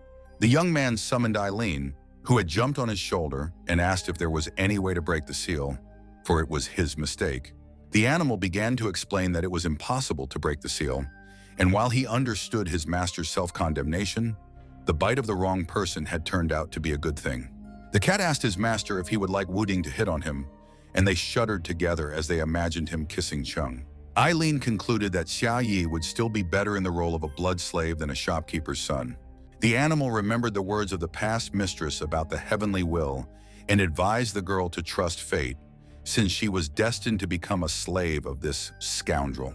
Xia Yi reflected that she would be following Chung's orders as it was, so there was nothing left for her to do but trust. The cat jumped in front of the beauty and declared that being a blood slave wasn't so bad. Eileen explained that the girl only needed to be good, help her master with tasks and increase his powers, and her own power would grow as well. The animal called it a unique dual cultivation of the undead and assured that by becoming strong, no one would dare to offend Xia Yi. Touching the mark on her neck, the girl reflected that, while it might not make sense to other girls, it couldn't be better for her. Xia Yi thought that remaining a blood slave could save the family's fortune, looking at the strange mark either on her neck or on her arm. Chung promised to be a master and protect his companion, But he didn't understand how the golden girl was able to attract the attention of the rogue Wudeng. The girl explained her connection to the case. She was representing the corporation, checking the accounts of Wooden's father's antique shop, not expecting his interest.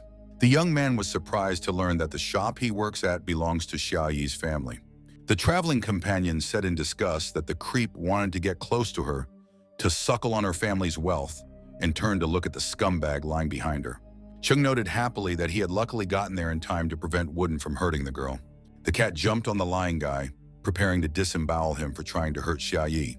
The young man asked his companion to help him with something, emphasizing that it wasn't an order, but he didn't think she would mind. Curious, the girl turned to face Chung and asked what kind of case he was referring to. The car stopped near Haojing Mingyuan, where an important task awaited them. Chung leaned slightly into the girl's ear and began to whisper their plan, to which she listened intently. Getting out of the car and taking another look at the owner, who said that since everything had been discussed, it was time to act. She assured me she wouldn't spoil such an interesting case, anticipating the events to come. The girl was looking forward to seeing Wooden's face after the plan had come to fruition. The cat looked with loving eyes at the departing stranger, thinking that if he were his master, he wouldn't have let her leave tonight. Chung sadly recognized that this treasure of the Xia family was not an easy person at all. He told Eileen that they would deal with Dan first, pointing to the scumbag sleeping in the back. In the evening, the young man decided to visit the shop where he worked and where Xiao Man had taken a job. Inside, he found a friend who had fallen asleep from exhaustion right at her workplace. Awakened by the tinkling of the bell on the door, the girl awoke to see a young man enter. Chung was surprised to see that Xiao Man still hadn't gone home despite the late hour. Overjoyed at her friend's appearance, she exclaimed that she had been waiting for him, worried because of his long absence. But the girl's joy was replaced by incomprehension when she saw who the young man had brought with him. It was the shopkeeper's son, whom the boy had dragged inside like a dog on a leash to fulfill a promise.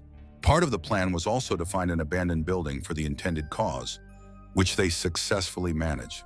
Climbing onto the roof of a deserted house, they stripped the suit off the bound scumbag and waited for him to awaken. Gradually coming to his senses, Dan didn't realize what kind of place he was in, looking around.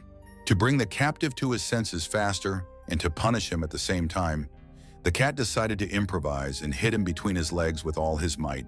Wooden was in so much pain that his eyes nearly popped out of his orbits from shock and distress. After recovering a little, he raised his head and saw Chung and Xiaoman in front of him. The tied-up guy started screaming, demanding to be released and asking what they were up to. The girl wondered fearfully why her friend had dragged Wooden here, trying to mind her own business. Dan wouldn't stop yelling, demanding explanations and threatening to kill him if he wasn't released. Chung calmly replied that he just wanted to make Wuding apologize to the girl and her brother for all the insults he had inflicted on Xiao Man. The cat muttered that he'd rather suck the rogue's strength dry, barely restraining his urges. The young man agreed that he was having a hard time keeping from doing it too, but Dan hadn't apologized to his girlfriend yet, so it would be too easy to let him off the hook now. Wuding lowered his head and coughed, and Chung thought the man was about to apologize. But the next moment, the captive looked up and asked without a drop of remorse if Chung thought to frighten him by tying him up here and making him humiliate himself in front of the girl. Deng continued his angry monologue, calling Chung and Xiao Man dogs working for him, albeit rabidly now, which frightened the girl. He stated that he wanted to have fun with Xiao, and it was none of the young man's business, defiantly offering to kill him right now if he had the guts. Chung replied that since Dan was asking for it himself, he could only act for his friend, defending her honor. The shopkeeper's frightened son shouted, asking what the boy was up to, and tried to move away from the approaching young man. Taunting the captive, Chung wondered if he didn't understand why he had been brought to such a backwater. Chung grabbed the rope that served as a leash and stood on the edge of the building, holding his opponent over the abyss. Dan screamed in horror, accusing the guy of insanity and demanding he stop, fearing for his life. The young man repeated the demand to apologize, promised not to molest Xiao, and then he would be released. Otherwise, he would unclench the fist on which the restraining rope was coiled. Xiaomen begged her friend through her tears not to do rash things for fear of the consequences. The cat admired his master, noting his ability to amuse and frighten those around him as he watched. Chung said that Wudin had 5 seconds to think about it and began to unclench his fist little by little. Suddenly, the young man said 2, which surprised a startled Dan, who thought he still had time. The shopkeeper's son shouted, apologizing to Xiaoman and acknowledging himself as a bastard, promising not to touch her. The friend ran up to Chung and asked him to let Dan go since he had already apologized, not wanting trouble for the headman. The young man snidely remarked that since Xiao was asking so much, he would let the captive go, clearly thinking of something. For all the evil done to Wooden, Chung decided it would be wrong not to make him suffer a little more. He pointed 2 chimera fingers straight into his opponent's body, exacting his revenge, causing him pain and suffering. Fulfilling his promise, the young man unclenched his fist and released the rope holding the bound boy. Dan turned blue, realizing that all that would be left of him now was a wet spot on the ground below. Xiaoman covered her mouth with her hands in surprise and fright, unable to believe her eyes. But coming to the edge, the girl saw that Wooden had landed on the hanging net rather than crashing. Chung said with a laugh that he had no right to kill, and the rascal had enough of such a lesson. The friend began pounding the young man with her hands, screaming that he had scared her to death with his antics. The boy asked grudgingly if that was her thanks for trying to teach her abuser a lesson. After realizing her wrong, Xiaoman embarrassedly lowered her head and walked closer to her friend. Chung thought the girl wanted to say something, but she suddenly kissed him in appreciation. Eileen was surprised at the modest woman's initiative, expressing a desire to join in the kissing. Chung finally broke away from the girl's lips and interrupted the intimate moment, turning to the shy Xiaoman with tenderness. The girl silently thanked the headman, averting her gaze because of the swelling emotions. Xiaoman asked the young man not to take any more risks for her, expressing concern for his safety. The headman, smiling, assured his excited friend of his incredible strength and willingness to protect her from any adversity. Embarrassed to the core, Xiaoman turned away, unsuccessfully trying to hide her turbulent emotions from her perceptive interlocutor. Noticing her confusion, the empathetic Chung gently took the girl's hand, suggesting a snack at a cozy place nearby. As they left the place, the girl reminded Chung of Wooden, and they decided to inform his friends of his whereabouts later. The next day, despite fears of retaliation, she went to work, supported by the headman. Eileen and Chung admired Xiao's figure, the cat not even aware of the true reason for his master's visit to the shop, which was soon to be revealed. The door suddenly swung open, and an angry Wu Liang, Wuding's father, burst into the room, accusing Xuan of attacking his son. The young man calmly explained that he was protecting Xiaoman from Wudong's molestation, mentally noting that he had been waiting for this moment. It turned out that the offspring had been severely psychologically affected, requiring medical supervision. Wooden's father dismissed all excuses, flatly denying self-defense in the headman's actions. Wu Liang promised dismissal and trouble in the city, pointing angrily at Chung and his companion. Xiaoman, unable to bear it, blurted out the truth about Dan's attack in an effort to protect the protagonist from unfair accusations. Jun tried to calm the agitated girl by subtly hinting at the possible turn of events. Wooden's father reacted indignantly to the young man's words, completely missing their implication. Chung nonchalantly remarked that only the manager had the authority to fire staff, hinting at Wu Liang's soon-to-be changed status. The store manager chuckled, thinking the guy's claims were absurd, and recalled the powerful patronage of the Lingxia Corporation. The sudden sound of a familiar voice made Wu Liang wary, giving rise to vague apprehension. The heiress of Xiaoyi Corporation gracefully entered the room, accompanied by a group of solid company lawyers. An elderly company representative solemnly announced Wu Liang's immediate dismissal from his position as commissary director. To everyone's amazement, the young and ambitious Cheng Xuan was appointed as the new head of the treasure hall. With a satisfied smirk, Chung reminded everyone of his predictions about unexpected surprises, watching the developments with satisfaction. The former boss of the store could not realize the suddenness of his dismissal, looking around confused. The guy sincerely thanked Jiayi for showing up on time and skillfully organizing everything. The girl remarked thoughtfully that she had acted on her own initiative, without anyone's instructions or requests. Wu Liang, observing the young men's conversation, hastily concluded that they were secretly conspiring against him. The heiress of the corporation wondered with undisguised irony if the ex-director suspected them of conspiracy. Wu Liang emotionally expressed bewilderment at Cheng's connection to the corporation, protesting the firing and accusing the young man of assaulting his son. Shayi subtly hinted at Wudong's disreputable actions, advising Wu Liang to reflect on his own behavior. After finishing her speech, the girl told the head lawyer to invite the guests waiting outside the door. The lawyer clapped his hands loudly, inviting the 2 serious men to enter the store premises. The arriving police officers turned to Mr. Wu with a stern look, clearly not in the mood for friendly conversation.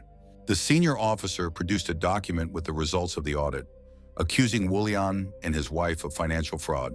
Xiaoyi openly accused the former director of organizing her kidnapping, rendering him speechless. Under the stares of everyone present, Wulian was handcuffed and led out of the shop like a criminal. Chung once again thanks Xiaoyi for her excellent work, expressing his sincere appreciation for her invaluable help. Xiaoman inquired curiously about the identity of the stranger, and Chung introduced her as the daughter of the head of Linshan Corporation. The girl greeted Miss Xia politely, trying to show proper respect for such an important person. The head lawyer announced that all formalities had been completed and invited Xiaoyi to leave the store premises. The corporate heiress suddenly asked to wait for her outside, clearly wanting to linger in the shop a little longer. Xiaoman, standing opposite Xiaoyi, involuntarily admired the beauty and charisma of Chung's new acquaintance, feeling slightly envious. Unexpectedly, the head elder came over and embraced Xiaoman, announcing the happy news that she had been promoted to assistant principal. The young man added the information about the girl's double increase in salary, causing her incredulous amazement and delight.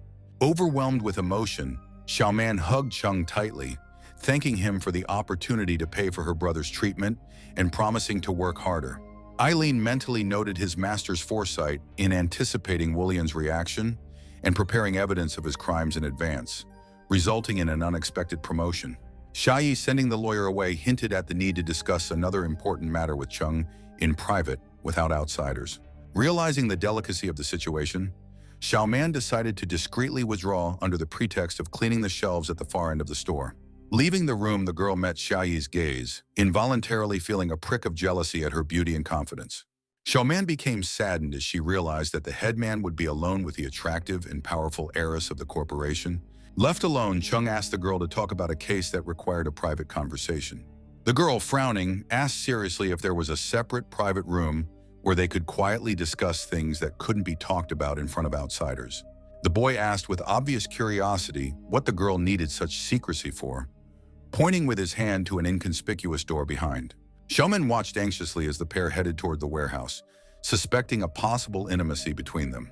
Chung opened the door and explained that valuable antiquities were kept here. No one but the headmaster himself usually looked in here. Eileen, following them, immediately caught a strange scent coming from objects with unusual energy. His sense of smell never failed him, and he was sure that there were definitely Cultivator's belongings among these items. The girl admitted that in the morning she feels unusual weakness, as if the strength leaves her. Xiaoman suggested that the reason for her ailment was due to their encounter with the mysterious young man and the talking cat. The young man was extremely concerned and asked about the pale girl's well-being, genuinely wanting to understand what was going on with her. Eileen explained that she had become a blood slave and her life forces were running low. They should replenish them in time before she lost the ability to move. The girl insistently asked for some of her life force to be transferred to her immediately to avoid paralysis. The young man, hesitating, agreed to help, but warned of one significant inconvenience of this ritual. The girl strongly insisted on being told immediately how to perform the ritual properly. The cat snidely pointed out that the only possible magical way to transfer powers from master to slave was through a kiss. Xiaoyi cried out in shock when she heard about the kiss, her face expressing a clear rejection of this unexpected idea. Eileen began to loudly resent that such a good and rare opportunity had fallen to someone other than him again. The girl realized that she had no other option, although she doubted the veracity of the young man's words. Chung said he would not insist on such an intimate contact like kissing because it requires mutual consent. The cat mentally marveled at his master's unprecedented boldness under the circumstances, not expecting such audacity from the young man. The pet decided to scare the girl by predicting her transformation into a real old witch due to her skin drying out. Eileen continued to intimidate the beauty, emphasizing the inevitable loss of attractiveness and youth. Reluctantly agreeing to the kiss, the girl chose the lesser of evils, realizing the necessity of her decision. The girl firmly stated that she did not wish to become an ugly witch and resolutely approached the young man. Their lips joined in a kiss, and the young man began to transfer his mysterious corporeal power to Xiaoyi, feeling a strange warmth spilling between them. Suddenly, the girl pushed Chung away, breaking contact. Her heart resisted what was happening, but her body was filled with an inexplicable heat. Xiaoyi's body suddenly collapsed, losing her strength. She barely had time to grasp the edge of the table to avoid collapsing to the floor. The black cat watched pensively as the girl received a significant dose of corporeal energy while suppressing a swell of excitement. The intrigued Xuan clarified the details of the joint cultivation with the blood slave, interjecting about what he had heard earlier. Eileen explained the concept of developing with a blood slave in detail, mentioning the highest level of soul blood practice. Eileen cautioned against getting too caught up in passion, threatening to lose touch with reality, but advised the couple to experience mental cultivation.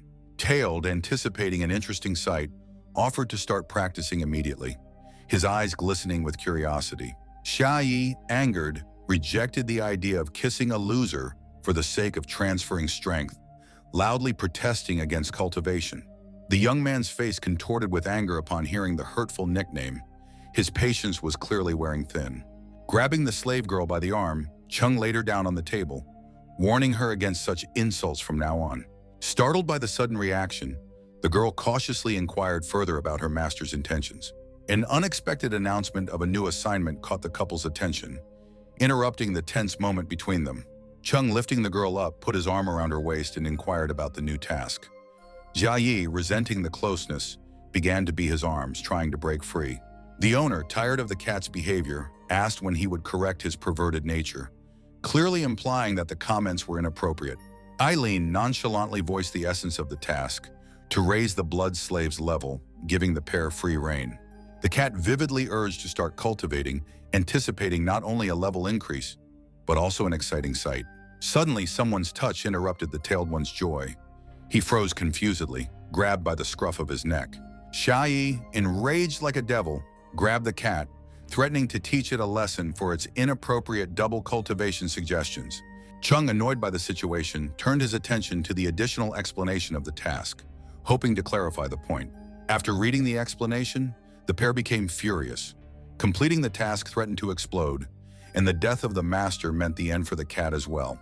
The task required the blood slave to accumulate energy to raise the level, which caused the young man and girl to be surprised. The owner grabbed the cat by the scruff of the neck, called it vile, and clarified whether the stored energy was identical to his own. Eileen explained that the stored energy was different from normal corpse energy, forming at mass grave sites. The surprised young man let the cat out, pondering the necessity of visiting an abandoned cemetery to complete a task. Eileen clarified that only recently deceased bodies that retained flesh and blood had the right energy. Chung thoughtfully assessed the complexity of the task at hand, realizing the difficulties of accomplishing it. Cat recalled the time limit to midnight, warning of severe punishment for not completing the task. Xia categorically refused to deal with the corpses, suggesting that the others act on their own. Eileen explained the need to share the task, emphasizing the potential benefits and the possibility of freedom from dependency. Cat warned of the consequences of failure, mentioning the threat of turning into the Walking Dead. The girl, imagining herself a zombie, clearly shuddered at the thought, her face expressing obvious disgust. Chung suggested the only suitable place with undecomposed corpses was the hospital morgue. Xia stammered and interjected about the morgue, imagining the horrors and flying souls of the dead. The daughter of the head of the corporation, protesting loudly, ran out of the warehouse, slamming the door behind her with force. From the powerful impact, a mysterious ring fell from the nightstand, attracting the animal's attention. The cat was instantly interested in the jewelry, sensing the mystical power emanating from it. Running away, the girl indignantly cried out her reluctance to visit the morgue, considering the idea absurd. Chung caught up with the beauty, ironically asking if such a fearless lady was afraid of something. Xia replied sharply, emphasizing her youth and the inappropriateness of a visit to the morgue for a young girl. The young man took the girl's hand and praised her for keeping her composure in difficult situations. The guy's words suddenly awakened Xiaoyi's memories of her mother, triggering an emotional response.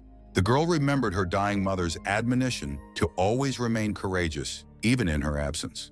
Mom's words about the need to be a good and brave girl echoed in Xiaoyi's mind. She remembered the day she had promised her mother to be brave, strengthening her resolve. Anger flared up in the girl at the thought of the woman responsible for her mother's death. She vowed revenge, despite all the difficulties and dangers in the way. Realizing the need for strength to fulfill her vow, Xia resolutely agreed to go to the morgue. The girl warned the young man not to underestimate her, ready to demonstrate his bravery. Chung silently looked at his companion with undisguised admiration, impressed by her determination. The young man took Xia Yi outside, reminding her of the time constraints and promising to find a suitable place. The girl confirmed her understanding, expressing her unwillingness to fail the task due to lack of time. Chung wished for a successful cooperation and headed back to the store, preparing for the upcoming mission. Xia Yi was skeptical of the idea of partnership, deciding to evaluate the young man's behavior during the task. Eileen stared in surprise at the ring lying on the floor, puzzled at the origin of such unusual items in an ordinary shop. The young man returned to the warehouse, noticing the strange expression on the cat's face, and decided to inquire about his discovery.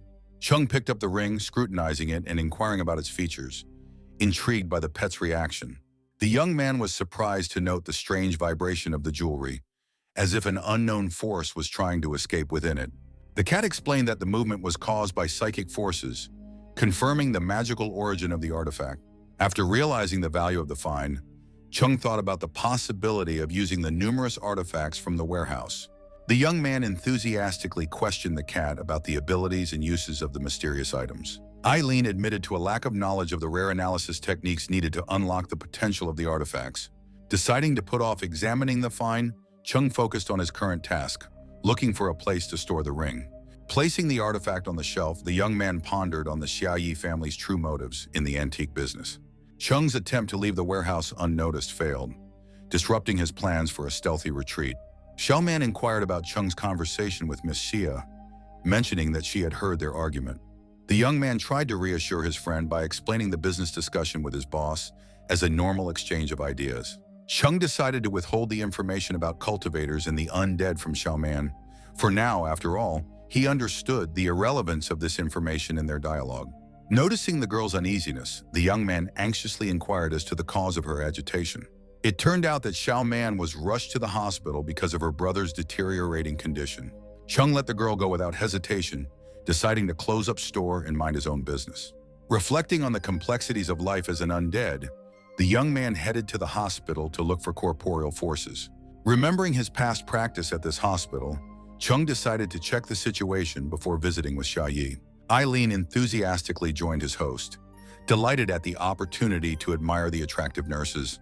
The cat, eyeing another beauty, tried to keep up a conversation with his master, commenting on the frequency of his visits and his success in his studies. Chung sternly pulled the pet back, reminding him of the seriousness of their mission and the inappropriateness of such behavior. The guy found the morgue easily thanks to his good memory, but stayed around the corner, assessing the situation, a locked door and a guard post. The young man noted that the setting had not changed and the keys to the morgue were still in the hands of the anxious guard. Eileen suggested the radical solution of attacking the guard, but Chung rejected the idea. The guy reasoned that a noisy nighttime visit would attract attention, but the panic button might have thwarted their plans. Deciding to carefully consider the strategy, they planned to return in the evening with Xia Yi for immediate action. However, it was not possible to quietly leave the hospital. Chung unexpectedly ran into Xiaoman in the corridor. Both were surprised to meet each other, not expecting to see each other in this hospital. The girl struggled to squeeze out a question about the reason for his presence, clearly confused. Chung improvised, talking about visiting a friend to hide the true purpose, and inquired about her brother's condition. Xiaoman sadly reported the sudden deterioration of her brother's condition while studying his tests. The young man, mindful of stable hepatosis, was shocked by the news of his brother's abrupt descent into a deep coma. Xiaoman shared what she heard from the nurses about her brother's fear that he might not wake up from his coma. Chung suspected something wrong, contemplating the sudden deterioration of stable hepatosis to a critical condition. The young man offered to visit Xiaoman's brother together, showing participation and curiosity. The girl gratefully accepted the offer, and they headed to the hospital to see the patient. In the corridor, they met Zhou Qiang, the attending physician, who smiled at Xiaoman with a friendly smile. The girl informed the doctor of her immediate arrival after news of her brother's deteriorating condition. The doctor looked away without finishing the sentence, preparing Xiaoman for the hard news about Xiaomi's condition. Finally pronouncing the patient's critical situation, all three looked at the door of the room. Xiaoman, overcoming her fear, resolutely walked towards her brother's room, preparing to see him in a serious condition. Entering the room, the girl saw her brother lying motionless, showing no signs of life. She went to the doctor, recalling a new medication prescribed earlier and inquiring about its effectiveness. The doctor lowered his head and decided to frankly inform the strong girl that Xiaomi was in a coma but continued to suffer. Despite expensive treatment, progress was unattainable, which shook Xiaoman to the core. Zhou Qiang finally pronounced that continuing to support the patient's life might not be the right decision. The girl could not hold back her tears, realizing that it was about the person closest to her. While Xiaoman was chatting with the doctor, Chung and his cat discreetly examined his brother's body. Noticing something strange, they discovered spiritual threads invisible to the ordinary eye entangling the patient's body. The young man realized that someone unusual was involved and suspected the involvement of the attending physician. Chung noticed a strange glow of different powers around the doctor, which was definitely not the case with ordinary people.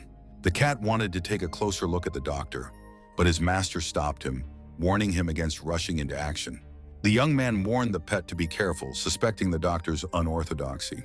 Zhou, walking over to the girl, coldly suggested that she ponder the information she received in private. Xiaoman, stunned by the situation, silently lowered her head, realizing the hopelessness of the situation. The doctor pressed for a quick decision from the girl, waiting for her answer. Chung suddenly put his arm around Xiaoman's shoulder, supporting and agreeing with the need to think about the situation at home. Surprised by the young man's reaction, the doctor inquired about his identity, assuming a romantic relationship with the girl. Xuan introduced himself as a close friend and direct boss of the charming Xiaoman, not letting the surprised doctor finish his question. The doctor politely thanked the young man for helping the defenseless girl, but Chung mentally doubted the sincerity of his words. The guy linked Xiaomi's sudden deterioration and the presence of spiritual threads to the strange doctor's actions. After politely saying goodbye, Chung led Xiaoman away, promising to contact the doctor soon. Zhou, watching the departing couple, pondered over the unusual aura of the young man and his familiar cat, suspecting that Chung was also a cultivator, and revealed his involvement in the patient's condition. The doctor grimly concluded that over-awareness could be dangerous and decided to do nothing. Chung went outside and hailed a cab for Xiaoman, insisting she return home and promising to discuss everything later. The bewildered girl obediently got into the car, not finding enough strength to argue with her worried friend. After seeing Xiaoman off, the young man thought about the unexpected difficulties of the task. Xiaoyi's timely call prompted Chung to expedite the mission to investigate the doctor's actions. Guy realized the need to urgently check the suspicious activities of Dr. Xiaomi. At 10:30 in the evening, the morgue guard, engrossed in a magazine, continued to carry on duty. Hearing suspicious footsteps, the vigilant guard called out to the uninvited visitor, demanding that he identify himself immediately. The guard was extremely startled to suddenly see the incredibly charming girl in front of him, instantly softening his stern tone. The graceful Xia Yi politely and insistently asked for the heavy door to be opened immediately, skillfully demonstrating her cunning plan of action. Intrigued by the unusual situation, the guard cautiously inquired whether the beautiful beauty was a close relative of the recently deceased. The cat, watching from around the corner, couldn't believe the astonishing primitiveness of Xia Yi's risky plan, ironically considering it incredibly magnificent. The guy explained that Xia Yi had volunteered to handle it on her own, leaving them the role of spectators. Eileen was suddenly struck with a hunch of a risky method that the resourceful beauty could skillfully employ. The cat's assumption turned out to be correct. The girl decided to insidiously seduce the guard. Tailed admiringly, gazed at the enchanting Xia Yi, openly in love with rapturous eyes, appreciating her risky, splendid plan. The stern security guard reminded me of the closing of visits and the need for a doctor's note, suggesting that I come back tomorrow.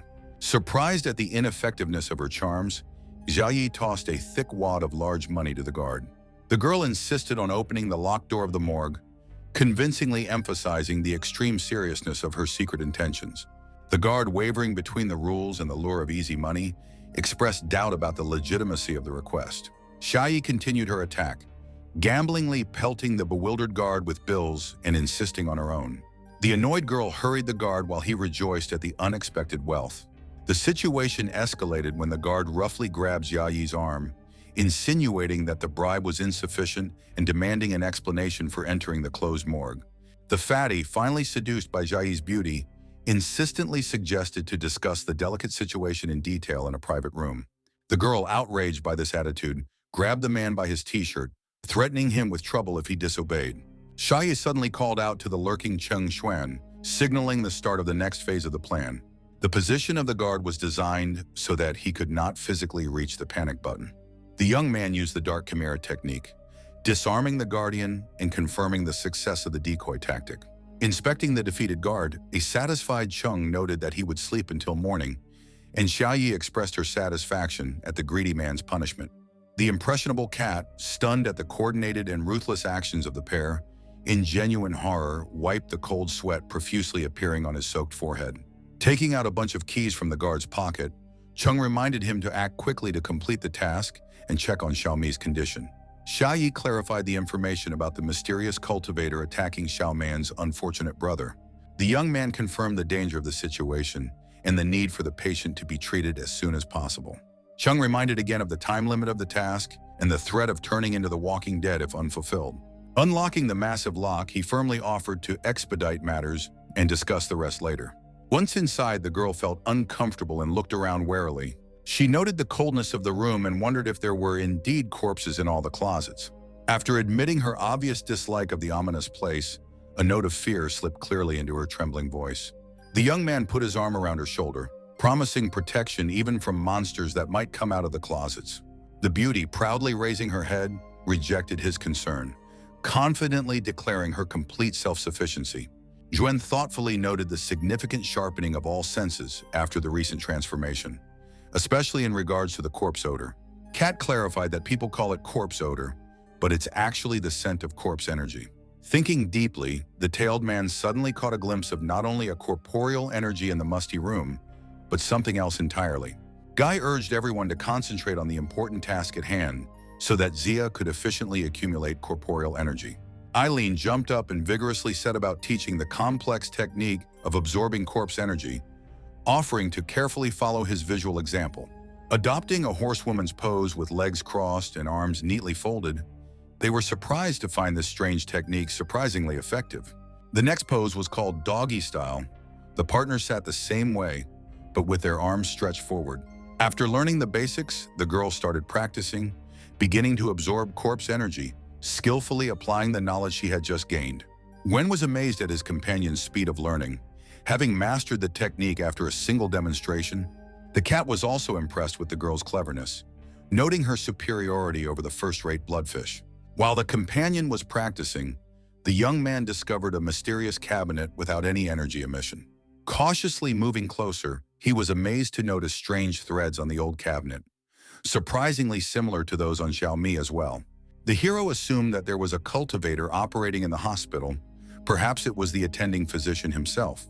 The threads held the cabinet firmly in place, and the young man was unable to break or loosen them despite his best efforts. Eileen warned of the danger, but the young man's curiosity proved stronger than caution. Using the abilities of the dark chimera, the hero successfully overcame the complex defenses and finally opened the mysterious closet. Inside lay an earth-level magic flake, which seemed like a valuable and promising find. The boy, breathless, inquired interestedly about the features of the artifact, not understanding the differences between the Earth level and others. Kat explained the hierarchy of scales, emphasizing the uniqueness and rarity of powerful Earth artifacts. The hero, upon reflection, logically assumed that the scale belonged to the same strong cultivator who had created the protective threads. Suddenly, a strange wind disrupted their exploration, throwing the heroes back and taking them by surprise. At the massive door, they noticed a sharp scalpel hovering ominously in the air, held confidently by someone's invisible hand. As he looked, the young man noticed Xiaomi suddenly appearing, complicating an already puzzling situation. The young man looked at Xiaoman's brother Xiaoman floating in the air in bewilderment, trying to understand what was happening to the boy. Suddenly, Xiaomi's eyes flashed a frightening red color like lasers, and he swooped down on the confused hero with fury. Jong tried to defend himself, trying to act extremely carefully so as not to accidentally harm the innocent patient. Seizing the right moment, when he managed to deftly get behind the back of the enraged opponent, the young man used the secret technique of the dark chimera. After that, the possessed boy suddenly froze in place, with his head bowed down, as if he had instantly lost consciousness from the blow. Shen assumed that his cunning attack had successfully worked, instantly plunging the rampaging Xiaomi into unconsciousness. But he was wrong, for he heard a voice reluctantly admit that he had underestimated Cheng's impressive skill at pressing acupuncture points. The mysterious speaker immediately added that such a thing only worked with the normal human nervous system, and such tricks would not work on him. His opponent deftly jumped onto a tall cabinet, preparing to deliver a crushing new blow and glaring at the wary Chung. Thanks to his exceptional attentiveness, the young man quickly realized that it was not Xiaomi who was speaking to him now, and seemed to have solved the sinister mystery of what was happening. The hero smugly and defiantly declared that he wasn't even trying his best, but the offender would still get the retribution he deserved, raising two fingers up meaningfully. The arrogant foe doubted that any of Chung's pushing would in any way hinder his swift movements, clearly underestimating the brave lad's impressive abilities. The young man confidently began to explain that the unfortunate Xiaomi's body was not being controlled at all right now, so someone else was handling it. He did not hesitate to give the name of the villain who was ruthlessly controlling the innocent boy. It was the despicable Zhou Qiang. The Black Cat exclaimed triumphantly that the shrewd master had guessed correctly, and it was the doctor who was being disorderly and outrageous. The lurking doctor curiously asked who Cheng Xuan was, since he had such an astounding technique and a powerful surname. The infuriated Eileen roared furiously for his enemy to watch his words, for he would easily devour a lowlife who dared to be insolent. Chuckling mockingly, Zhou declared that the overestimating his power pathetic seal was no threat to him right now. The doctor assumed that the silly girl was also under the control of the upstart Cheng, casting an appraising glance at the energy-eating Xia Yi. The fearless hero resolutely demanded an answer as to what the dastardly villain wanted from the unfortunate Zhao Mi, stating that his identity was unimportant. The speaker hinted at the oddities with Xiaomi and the hidden scale, warning his interlocutor not to think of himself as an invulnerable hero capable of appropriating other people's things with impunity. The furious young man, clenching his fists, resolutely shouted for the doctor to immediately let Xiaoman's brother go, or he would regret it greatly. Contemptuously repeating the guy's words, Zhou laughed, mockingly asking if the guy thought he was a noble angel in a white robe. A shocked Eileen exclaimed that the villain appeared to be ruthlessly burning Xiaomi's soul and life for the sake of a long, forbidden cultivation. Without hiding the obvious, the sneaky doctor admitted to using a perfectly matched body to grow new scales, sacrificing the guy. The protagonist instantly realized that the scoundrel was persuading Xiaoman to stop the treatment to cover up the truth with a supposedly accidental death. Zhou stated threateningly that Cheng had come to his hands, by the way, offering to start the deadly experiments right with him. Eileen warned that Xia Yi was in a dangerous trance that could not be interrupted, or else the girl would be in danger of insanity and damage to her sanity. The cat started talking anxiously about the consequences of a possible fight, but the confident young man firmly stated that he could handle Xia Yi's defense. Having self-assuredly thrown that it was time for the upstart to prepare for death, the self-confessed omnipotent attending physician grinned wryly. The sneaky Zhou Qiang continued to skillfully control the poor patient's body, throwing Xiaomi's puppet into a swift attack on Zhuan. The guy marveled at the incredible speed of the Xiaomi controlled by Zhou Qiang, puzzled as to where he got so much strength from. The opponent had been trying to wound Cheng with the scalpel all this time, but suddenly changed his mind and decided to just drop the tool. Realizing that a missed strike with this tool could cost him his life, the young man gathered his strength and deftly caught it with his fingers near his face. The attending physician pulled the strings of the poor patient as if controlling a marionette, which aroused the anger and indignation of the hero. Chen thought decisively that it was necessary to cut those strings to free the unfortunate boy from another's control. He scattered and swiftly rushed towards the ailing Xiaomi, intending to put an end to this nightmare. With his speed and skill, the young man easily reached Xiaoman's brother and freed him from the entangling threads. The doctor said with a snide expression on his face that he hadn't played yet, hinting at the trump card he had up his sleeve. Cheng's premonitions were justified.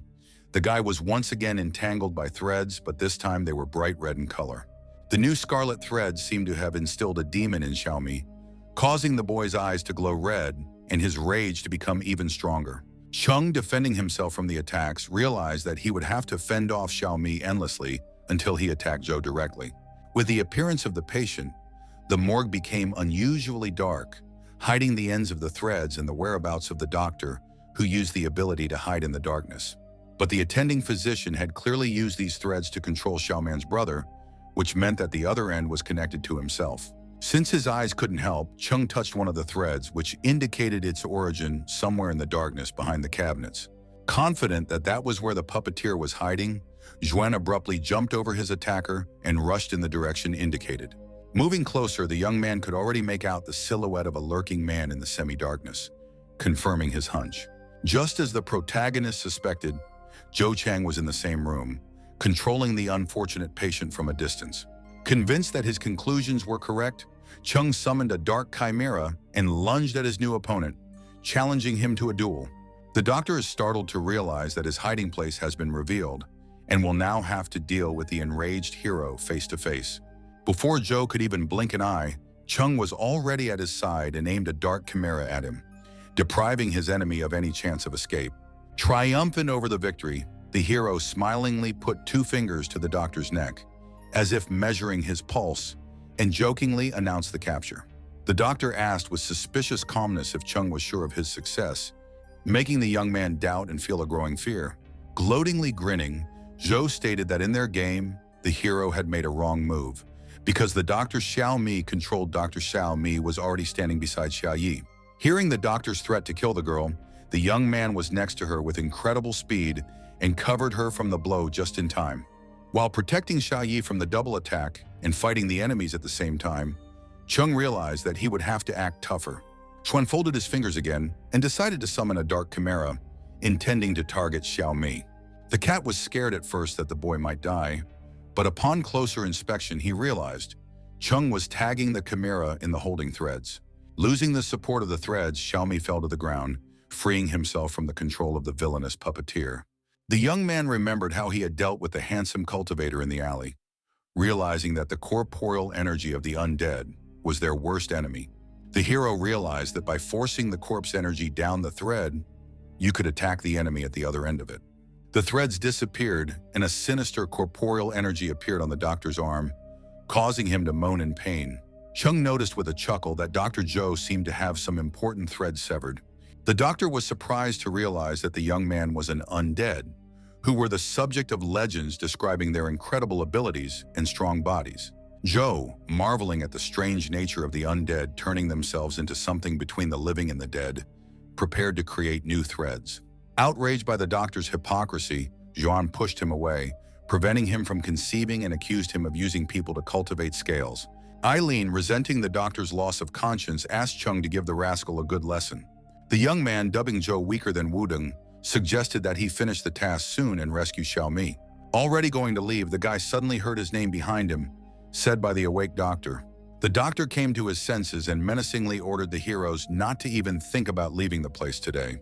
Chung, irritated by Joe's stubbornness, expressed his willingness to knock him out again. To the young man's surprise, the enraged doctor began to entangle himself with threads, clearly plotting something frightening. The doctor ended up turning into an intimidating giant monster, twice the size of the guy himself. The shocked Chung was perplexed as to what the hell was going on, and the cat wondered if Joe had created his own armor out of threads. Despite his rough appearance, the doctor skillfully managed 1,000 threads, effectively creating a solid armor.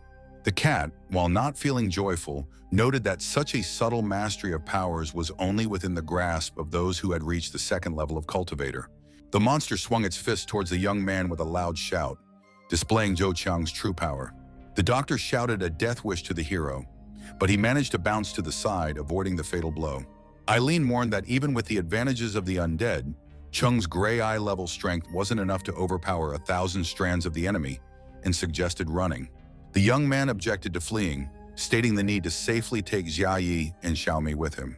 The cat insisted on retreating, emphasizing that this was enemy territory with an unknown number of hidden surprises.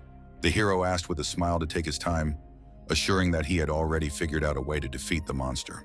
The doctor accused Chung of stealing the scales and being arrogant, suggesting that they should compete to find out who was the scoundrel.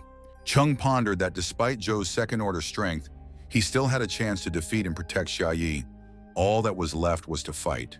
The monster arrogantly declared that in his eyes the young man was only a weak ant, unworthy of serious attention. The beast threatened to crush the hero and stomped forcefully next to him, but the guy managed to jump up in time, avoiding the blow. Zhuan decided that the most important thing in this battle was to delay the enemy and wait for the right moment for a decisive move. The edges of the threads on the monster braided together, forming sharp angles that could pierce through the young man. These deadly protrusions posed a serious threat to the hero's life, requiring extreme caution. No sooner had the monster gotten close enough to strike than it was thrown back by bright rays of unknown origin. Jong, who was in the epicenter of these rays, triumphantly declared that it was his turn to act. As it turned out, the source of strength was not only the young man's determination, but also Xia Yi's awakened power-feeding power. The cat cheerfully reported that congratulations on the mission had arrived, signifying the success of their plan. It turned out that Juan was only stalling for time, betting on the girl's powers that were about to awaken. The young man believed that with Xia Yi's help, they would be able to quickly level up and complete the missions of the immortality system with rewards. The cat tapped the young man's back to draw his attention to the announcement of the rewards he had received: dragon and tiger techniques and a bonus to corpse gas. Jong rejoiced, for he had long dreamed of mastering the legendary dragon and tiger technique, promising incredible opportunities. Eileen didn't understand his master's joy and was surprised to note that the reward he received was only a lower-level technique, inferior to Zhou Chang's abilities. The young man countered that even a small part of this technique is a great reward, and he never enters a battle without the certainty of victory. With a smile, the hero expressed his desire to play the enemy once more, hinting at a rematch in their confrontation. Xia Yi began to recover little by little, slowly opening her eyes after the shock she had experienced. Seeing Chung's face in front of her, the girl was very frightened, but the guy tried to calm her down by asking if she was awake. Xia Yi, getting off the young man's hands, looked forward in horror at the monster that was frozen in anticipation. One explained that this was the same Zhou Chang who had been chasing Xiaomi, but had now voluntarily surrendered after the girl's promotion. The monster began laughing feverishly, realizing that the hero's success was a credit to his assistant, and smugly offered to try to overpower him again. The monster directed its deadly threads at the friends, declaring that any attempts to defeat it were doomed to failure. Thanks to Chung's lightning-fast reaction, he managed to pick up his companion and dodge the blows with quick movements. The secret to the incredible agility lay in the newly acquired dragon and tiger technique that the young man had begun to apply. Zhen proudly declared that he was playing big, and the reason for Zhou Cheng's second defeat lay in his new trump card. The boy opened his mouth, displaying the hard-won divine scales on the tip of his tongue. Calling the scale his second trick, Chung turned to Xia Yi, asking her to be the goddess of victory in this fight. Without waiting for an answer, the young man kissed the girl sharply, transferring the power of the artifact to her through the touch of his lips. Thanks to the scales in the guy's mouth, the kiss allowed Xia Yi's fusion with the spirit killing to be completed, endowing her with incredible power. The girl gained access to spiritual space and learned the secrets of ancient martial arts, becoming truly invincible. Xia Yi could now draw power directly from the mystical source, having mastered skills unavailable to mere mortals. The cat, watching his friends floating in the air, marveled at the beauty and power of the divine power to instantly comprehend ancient fighting techniques. Many fighting tricks, including swordsmanship and various styles of wushu, appeared in Xia Yi's mind, as if ancient knowledge had awakened within her. Chung smugly asked if the girl liked his kiss, but the girl was indignant, wondering who gave him permission to kiss her. Xiaowei was indignant, finding it outrageous to pass divine scales through her mouth, and certain that the young man had purposely taken advantage of the situation. The boy wondered if his companion could feel the strength growing in her after this tasty flake. The girl mentally acknowledged Chung's rightness, realizing the incredible power of the divine artifact. The young man laughingly remarked that every kiss did Xia Yi a lot of good, hinting at frequent repetitions in the future, but by doing so only made her more angry. The girl accused the guy of lying and deliberate actions, threatening to twist his head off for such behavior.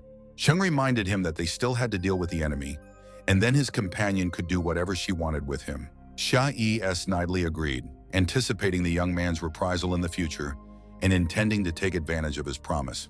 The guy assured me that he always kept his word, though he was overcome with a bad feeling for some reason. The girl urged to act quickly and rushed at the monster with determination, showing off her newfound strength. Zhou arrogantly prepared to repel the attack, not even considering it a serious threat to himself. The monster declared that the divine scale would belong to him, and he would rip it out of Xia Yi's fragile body by channeling several deadly threads. But the enemy underestimated the girl. She easily dodged the collision, demonstrating impressive agility. Xia Yi managed to approach the attending physician almost closely, taking him by surprise with his speed.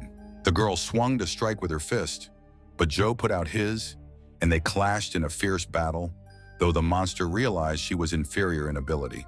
Completely immersed in the fight with Yayi, the doctor noticed Chung's approach too late, creeping up quite close. The young man lightning fast touched his hand to the monster's side, applying the dark chimera technique and delivering a powerful punch.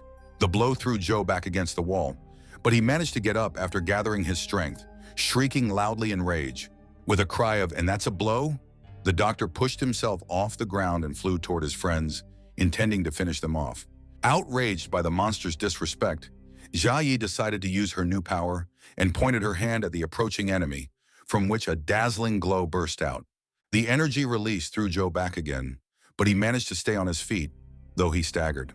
Chung spoke loudly to his enemy, urging him to open his eyes and realize that he had overestimated his capabilities, calling the only fragile calf the monster itself. Joching tried to tease the young man, chuckling that even a tiny bit of divine scale made him look completely different. The doctor stated that it wasn't enough for him to use only 80% of his power, and turned his back to the guys and continued the transformation, emitting puffs of steam. The faces of those present expressed amazement, for they could not believe that the doctor had not been fighting at full strength all this time. Joe promised to show mercy and allow his opponents a glimpse of his true form, hinting at an even more terrifying form. The spirit energy around the monster began to fluctuate frantically, indicating that its power had drastically increased to unthinkable limits. The enraged monster attacked the girl again with its deadly threads, but Chung reacted quickly, picking up and securing his companion from imminent doom. The friends realized the power of the enemy's destructive force when they saw the huge hole from the impact of the thread. The frightened girl started talking about the near danger, and the guy warned about the extraordinary harshness of the attacks of the opponent in Ling Shi's armor. While trying to think of a plan, Xuan was suddenly distracted by something more interesting and appealing. Standing next to a lovely girl in a revealing outfit, the embarrassed young man involuntarily admired her perfect forms, unable to look away. The enchanted Xuan and Eileen couldn't take their admiring gaze off the dazzling beauty, and the playful cat pointed out the obvious advantages of such an attractive companion. After realizing the cat's words about gentleness, the pensive Xuan repeated the word automatically, and a brilliant idea of defeating the enemy's brute strength suddenly hit him. The monster reminded of the dangers of distraction in battle, hinting at a deadly outcome for gaping fools.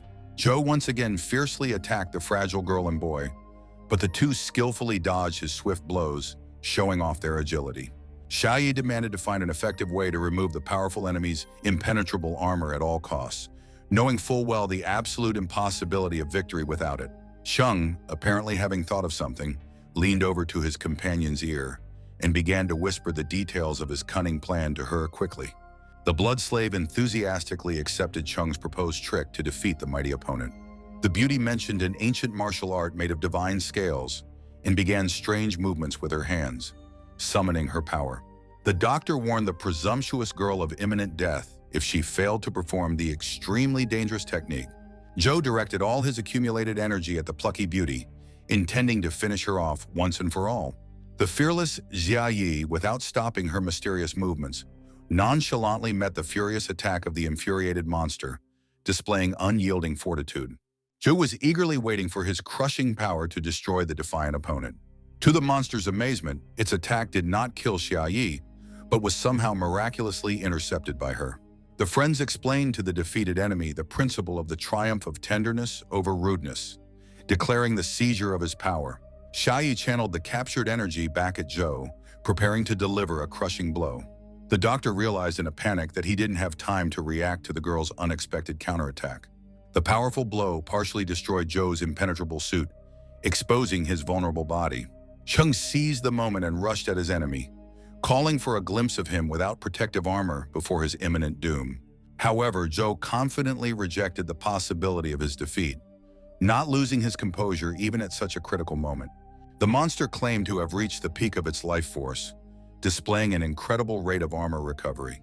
The friends watched in horror as Joe's armor rapidly regenerated, realizing that Xuan must at all costs manage to touch Ling Shi's body before the regeneration was complete. Xuan, gathering all his strength, desperately jumped at the monster, thrusting forward 2 fingers in an attempt to touch his opponent's vulnerable spot. But luck turned away from the hero. He lacked literally a second to realize the plan, which is unspeakably happy, triumphant Joe. The monster gloatingly declared that it was too late for escape, intent on finishing off the defiant opponents once and for all. Joe, scoffing at Xuan's attempts to defeat him, promised the young man that he would be able to attempt it only in the next life. The hero miraculously managed to land next to Xiaoyi, but in the same instant, the doctor attacked them again with his destructive power. The friends were horrified to realize the seriousness of the monster's intentions, whose power seemed to know no bounds. After gaining strength, Joe decided not to deal with the annoying people anymore, preparing to deliver a final crushing blow. The monster, with a wild roar, directed all the accumulated energy at the girl standing in front of him, intending to destroy her with one powerful blow. Xiaoyi, displaying incredible courage, resolutely prepared to meet the approaching attack, not intending to retreat in the face of mortal danger. Jong realized in panic that Joe was using 100% of his strength, realizing that Xiaoyi's more vulnerable body wouldn't be able to withstand such a powerful blow. The young man shouted, warning of the danger, and rushed to save the blood slave, risking himself. Jong heroically shielded the girl from the powerful blow, ready to take on the full destructive force of the monster's attack. Unable to disarm the deadly energy, the young man only instinctively covered himself with his hands, mentally resigning himself to the inevitable end. "Grab my hand quickly!" Xiaoyi desperately shouted, flying towards him swiftly with radiant power energy in her palm. Holding hands tightly, the brave heroes together began to desperately resist the monster's crushing attack. Xuan tensely pondered whether he could unleash Tai Chi's ancient power through their combined powerful strike. Combining all their efforts and will, they miraculously managed to overcome and neutralize the powerful attack of the enraged monster. The guy was angry at the incredibly fast recovery of Lin Shi's armor, preventing him from reaching the vulnerable body of the enemy. Suddenly, Xiaoyi cried out loudly in piercing pain and frantically grabbed her injured arm, causing her friend to be alarmed. "Are you okay? Are you badly hurt?" Jong anxiously asked, genuinely worried about the blood slave's condition. Overcome with pain, the girl recognized the truly immense power of Joe's strike, despite their successful joint opposition. Jin thoughtfully analyzed the complex principle of destructive damage transfer when opposing energies collided. Gritting her teeth, Xiaoyi resolutely declared that she could endure the dangerous technique once more, risking breaking her arm when she repeated it. The smug monster gloatingly mocked the exhausted heroes and was confident of his superiority after recovering his armor. Jong tried his best to look confident, pretending that everything was going strictly according to their elaborate plan. Xuan resolutely declared his firm intention to finally defeat the insidious enemy, along with the man in his own armor. Xiaoyi and Eileen looked at each other in surprise, sincerely doubting the possibility of such a risky and crazy plan. Joe smugly declared that he had already seen all the tricks of these two, and he would definitely not be defeated now. Xiaoyi doubted the success of their crazy scheme, directly asking Jong if he had a real plan to defeat this monster. The young man again bent down to the girl's very ear and began to whisper, revealing the details of his scheme. Her companion visibly changed in her face upon hearing the risky plan and expressed genuine concern for the safety of her dear young man. One tried to cheer up his companion, assuring her that he would do just fine, and stroked her head affectionately. The monster growled that the heroes should not even dare try to oppose him, for the divine scale would be his anyway. Joe soared high into the air, concentrating all the power in his fist, and lunged at the guys, yelling that he would smash them into the wall. Jong turned to Xiaoyi and shouted for her to use all the power she could. The harder the blow, the better for their plan. The girl looked at her host incredulously, but decided to follow his instructions nonetheless. The monster laughed, sure that his opponents were exhausted, and threatened that they would rather die than lose their arms. The attending physician stated that once Xiaoyi used up all of her strength, he would be able to do whatever he wanted with her and turn her into a new vessel for his furnace. The blood slave tried to hold back Joe's attack with her last strength, but she realized that her energy was running out. Realizing that she wouldn't last long, the girl turned to Jong, asking if he was ready for the decisive moment. The young man stood between Xiaoyi and the monster, seriously looking forward, and signaled to begin his plan. The blood slave nodded, accepting the sign, and began drawing out strange shapes with her hands again, as if preparing something special. Joe watched in surprise, not understanding what the opponents were up to this time. Almost finished preparing, the beauty called upon the secret technique of Tai Chi, concentrating incredible power. After accumulating the right amount of energy, Xiaoyi quickly touched Cheng's back, redirecting all the power into his body. The heroes decided to pour absolutely all the redirected power of Zhou's attack into Xuan so that he could finally overpower the enemy. It's an incredibly bold plan to turn the monster's own power against it, to pierce the armor and gain precious moments to counterattack. Eileen admiringly noted that Cheng was a true standard of manliness, displaying incredible courage.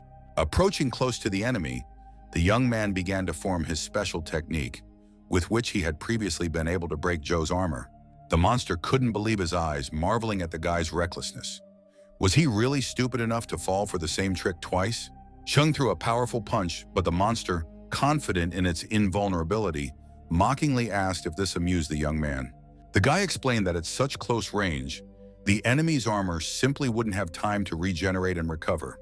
The hero continued that Zhou simply had no way out, and channeled his power precisely into the target. This time, their crazy plan succeeded. Lin Shi's armor shattered, leaving Zhou unprotected. Eileen happily noted that Cheng's ghostly finger must have sealed Zhou's point, depriving him of his ability to heal. The young man landed next to the defeated monster and approached the doctor lying on the ground. Suddenly, some strange object fell out of Zhou's pocket, attracting the attention of the curious Eileen.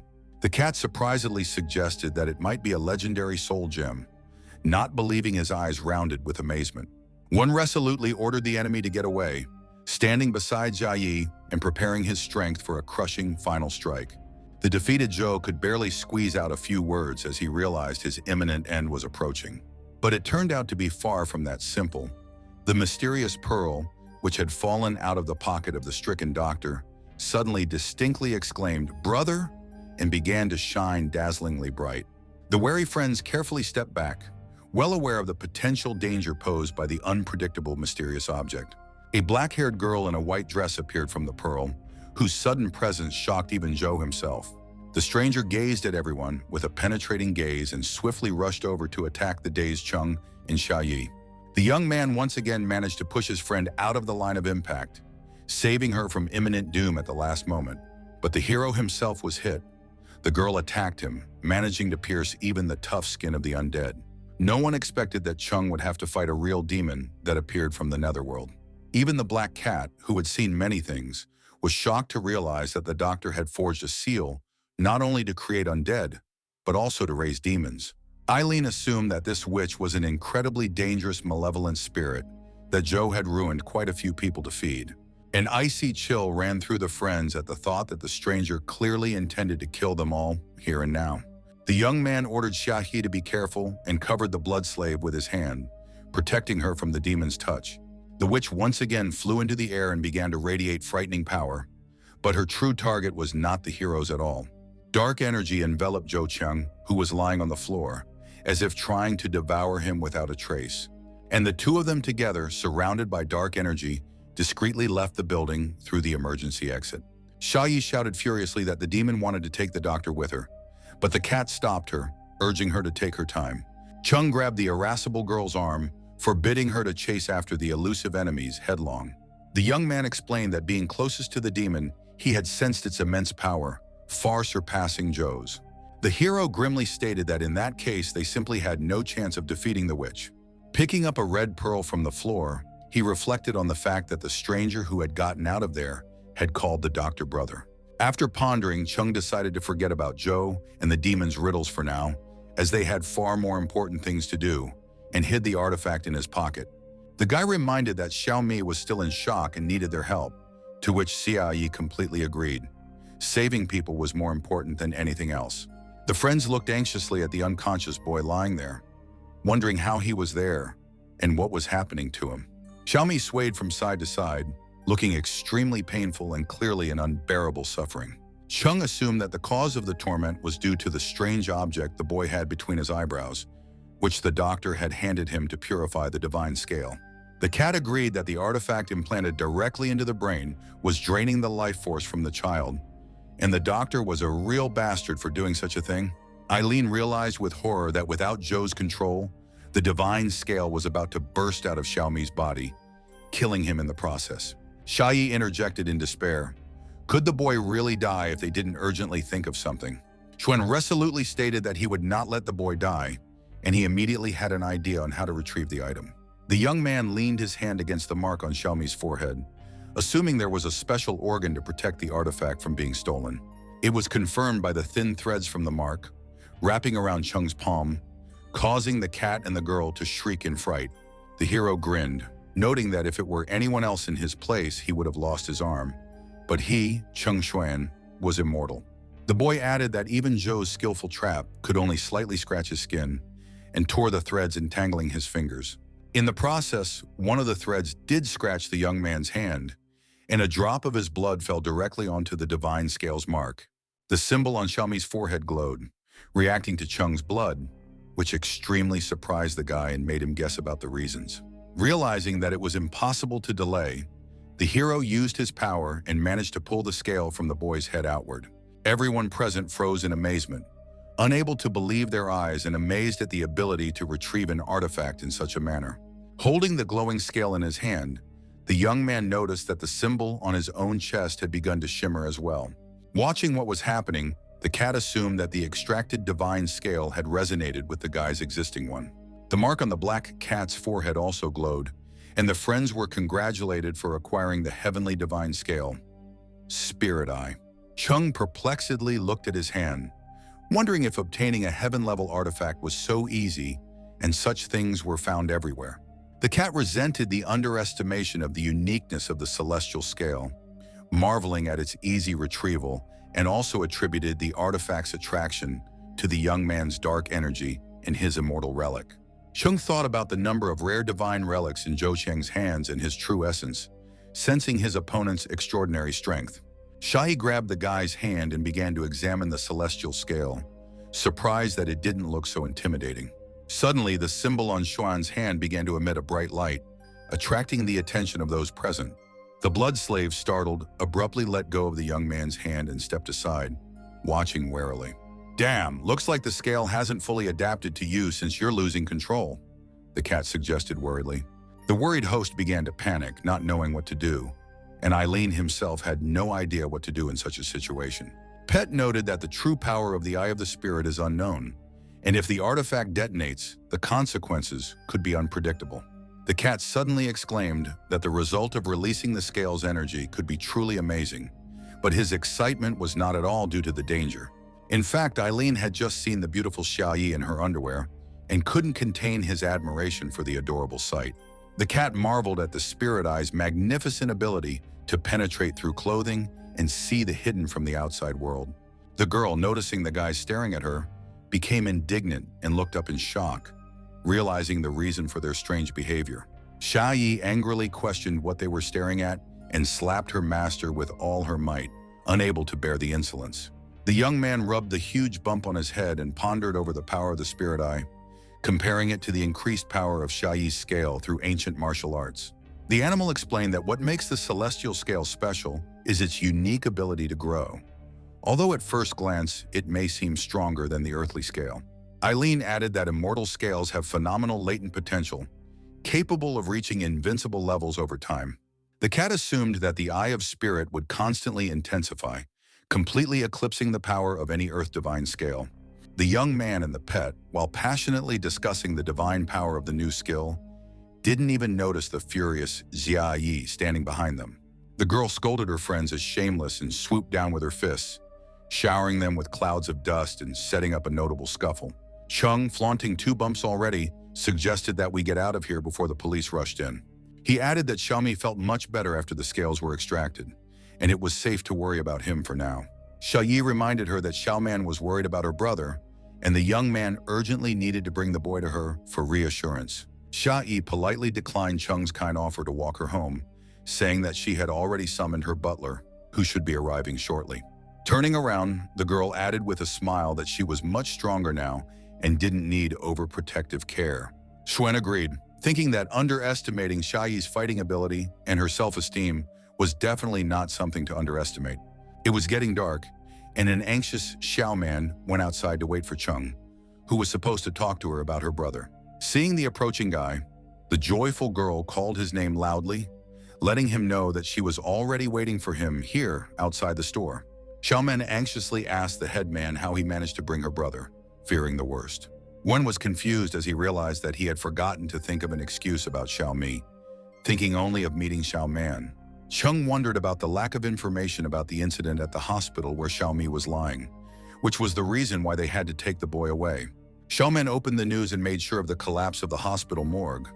The cat mentally wondered if the master's involvement was mentioned.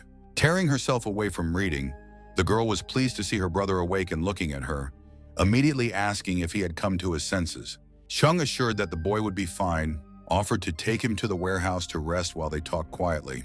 Having made a makeshift bed in the warehouse, the guys laid Xiaomi down to sleep and recover from the nightmare he had experienced. After leaving and closing the door, the young man reported his brother's condition, attributing the cause of the coma to a reaction to the drugs due to Zhou Qiang's incompetence. The guy said that he had already arranged for Xiaomi to be transferred to a doctor he knew, so there was no need to worry about his health. The girl thanked the young man for his great help, not knowing how to repay such kindness, and cried from overwhelming emotions. Suddenly, the young man's phone rang, interrupting the conversation. Xiaoyi's name popped up on the screen, causing a slight surprise. Chung answered the unexpected call in high spirits, addressing Sis Xia in a friendly manner and wondering about the reason for her call. But instead of the familiar girlish voice, a husky male voice came out of the receiver. Kirk. Little Xia, let me answer. Wen shockedly questioned if it was really Zhou Qiang and how Xiaoyi's phone ended up in his hands. Feverishly running through the variations of what had happened in his head, the boy wondered what could have happened to the blood slave. Zhu Qiang gave Qing an hour to arrive at the address given, threatening consequences if he disobeyed. Xiaoyi screamed in the background, demanding that the perverted doctor let her go immediately. Chung, hearing the girl's screams, wondered how she got into Zhou Qiang's hands after all.